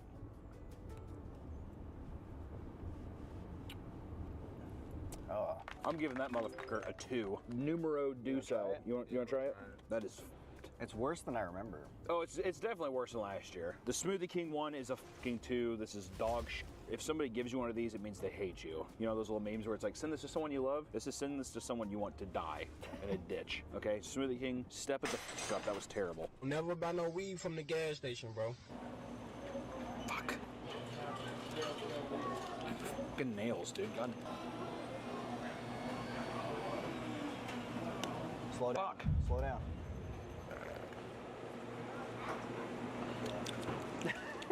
It's like has no taste at all. It's like hot water. It's literally like hot water with like spices. Yeah. You dressed up like a girl. You know, I ask myself that a lot sometimes. Who knows? I got my nails done though. Do they look good? Do they look good? Why does it no? Oh, I spent so much money on this little child. You have no idea. Is it pretty hot? Yeah, it is. Does my makeup, is it still popping? Mm-hmm. I'm getting a lot of odd looks, dude. That's because you look so good. Thank you. See, that's what it is I've never been a little dainty princess. I've never had anybody be able to come up and tell me how good I look before. So I feel good about it. That guy tried to finger me in the bathroom. Kept looking at me, getting mean mugging me, dude. And I was like, I think I know what he wants, dude. And you know what? I might just give it to him. I don't know. I'd like for anybody to say something about my looks, dude. I will cancel him on Twitter so hard. Okay? All right, sweetheart? Am I threatening? No. Oh. I'm trying to be. How many episodes do you think Hawk 2 is going to have? I hope 300. There it is. Not gonna lie, that's fucking delicious. That's right. You want to try it? Dude, I could see myself slurping down some of that In terms of like a beverage though, I kind of wish it was a coffee. Did we rate this one? Yeah, I gave it a 3. A 3 on the hot coffee, dude. Oh, that tastes good. Did I like it more than the Starbucks drink? I don't know. Here, watch out, guys. I don't know. What, would you say it's better than the Starbucks one? I'd say it's like a fucking... I'd give it a 6. I think a 6 is fair. Quick Trip milkshake. I give this one a 3. Together, that's a 10. I'd be 9. You're also a math major, so that's kind of surprising. These are a fucking nightmare. Did she put mascara on? Or eyeliner? I don't know, asshole. Why don't you look? Can you tell? I spent $700 on this makeover. I didn't spend $700. Are we actually going to Jimmy John's for a cookie? Oh, I don't know. Did you want me to? This is a side quest. Side quest. Side quest activated. Focus side quest. Pumpkin cookie right there at the bottom. Yay, pumpkin. Hi, can I just get a pumpkin cookie? Just a pumpkin cookie? Yes. $2.87. Okay, thank you. Is this a little ASMR? Do you like that? Yeah. I can't wait to have a pumpkin cookie. My dad, when I was younger, used to feed me cookies as a punishment. That's why I'm so fat now. That's child abuse. We're really scraping the barrel here because nobody has good pumpkin spice drinks for some reason. So what we're doing is we're just kind of, it's a free-for-all now. If somebody has pumpkin something, we're trying it, which we might even have to go into an IHOP and get pumpkin pancakes. I just want to say this real quick. Jimmy John's having this in a pre-packaged thing fucking sucks. Yeah. Cook this in the store, you greedy fucks, with your fat CEO who's a big game hunter. Think I forgot about that ugly rat bastard? Who's the Jimmy John's guy? You shot an elephant in the wild, I think. Are we even ranking these, or are we just trying them? We're just trying them. Okay, because I was like, I don't even know. I mean, it tastes like fucking pumpkin. Would I pay $3 for this again? No. Oh, the slowest turn. It's pretty good. I like it. You want the rest of the cookie? I don't. It's a double chunk chocolate cookie. Oh my god, pumpkin perfection. I have it. Hi there, can we get a small pumpkin spice latte? Pumpkin spice latte. Hot or cold? Cold. Cold, please. Harold, they have it. That's it. That's it, yeah. That's it. Take the money and run. Okay. The fucking coffee, it was cheaper than Jimmy John's dumbass cookie, dude. They have to pay for the packaging. And God, I hate Jimmy John. We deliver very quickly. It's like, God, they have also the worst bread in the game, I'll say it. Worst bread in the game, I'll say it. I'm in hell.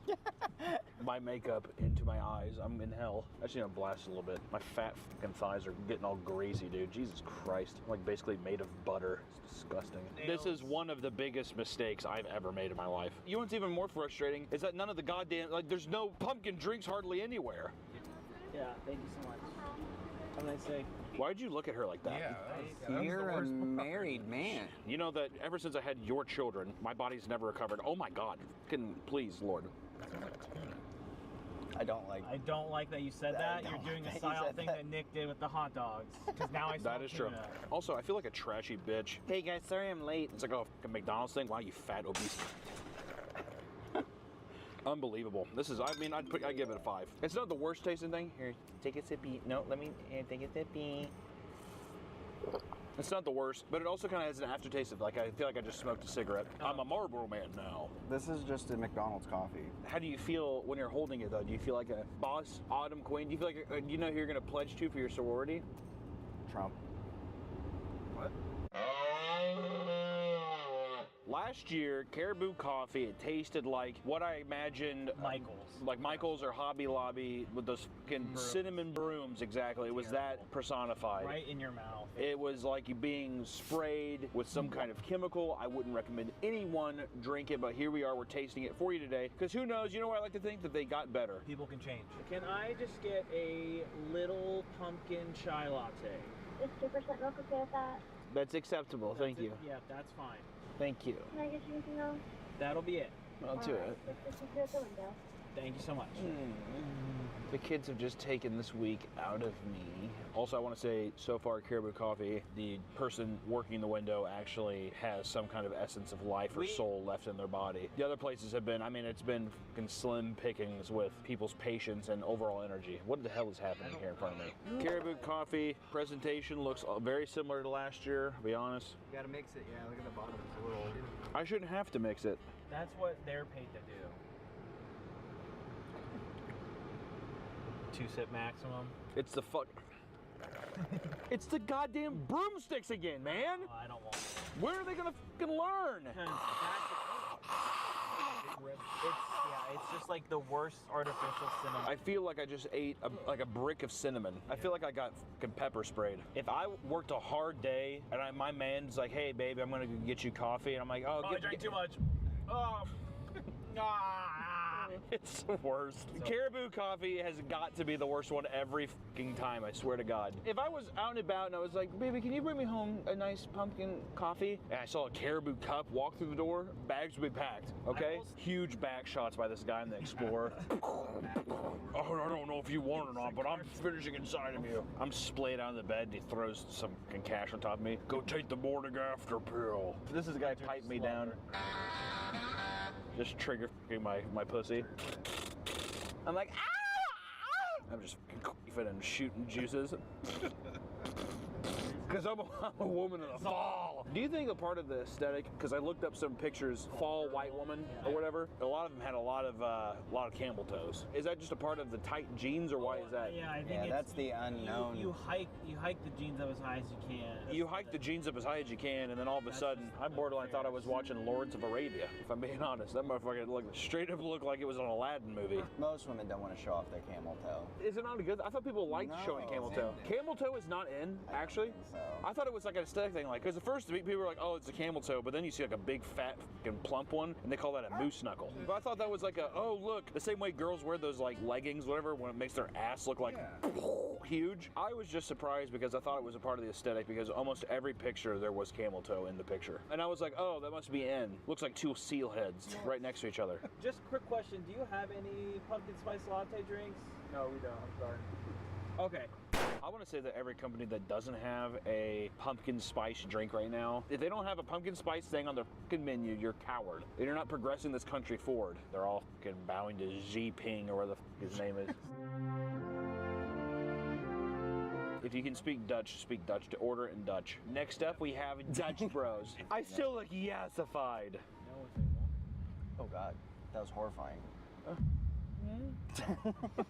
I'm not gonna lie, dude. I did not want to do this video. The pumpkin shit, I'm so done with it. I'm so done with fucking pumpkin shit. Especially because it makes your shits like orange, like the dye and stuff they put in it makes your shits orange, and then you just smell pumpkin and like nutmeg in your shits for a long time. But it's not like, oh, it's just nutmeg. No, it's like, no, it's oh, it's shit and nutmeg. What's wrong with that?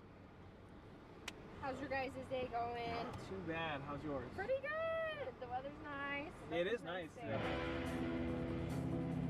All All right, I just want to say, guess what? Next time, a little too chatty Kathy. I'm telling you, dude, I think camel toe is in. It's in. I don't think so. Ask Allison. She's a woman. We could call her. Call her over the speaker and ask her. What you want? We got a very important question. Yeah? Is camel toe in right now? I wouldn't say camel toe, but I feel like girls are wearing these weird, like, tight shorts where their crotch is, like, very defined away from their legs. But you'd have to imagine that's because camel toe is in. But that's like gym girls that want to accentuate and show off to retain viewership, right? But They're not showing definition of the lip, they're just kind of giving you the mound. Yeah, but that's what camel toe is. See, when I imagine camel toe, it's like you have a wedgie between your Yeah, that's not in. The mound, sure, but nobody wants to see the beef. Like, but that. Yeah, no one's trying to see, like, the detail. They just want to know that there's, like, a fucking grabbable there. I think it's a form of female peacocking. It's like, look how big I am, but also look at this fat pussy I got. Sure. Preach.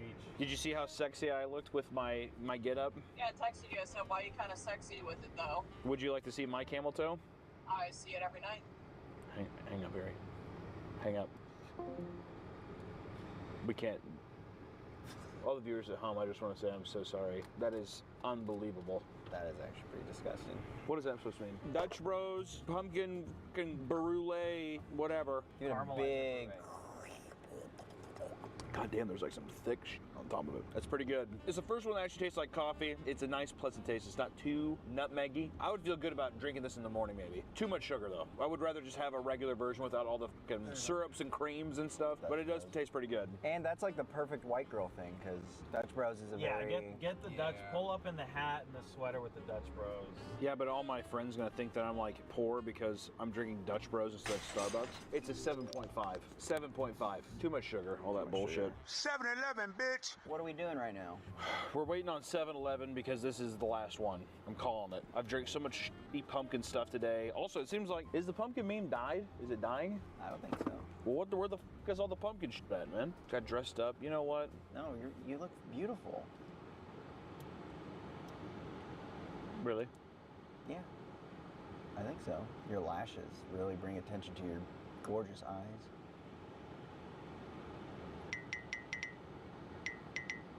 You could possibly mean that. I do. I really do. 7-Eleven, here we go. $2.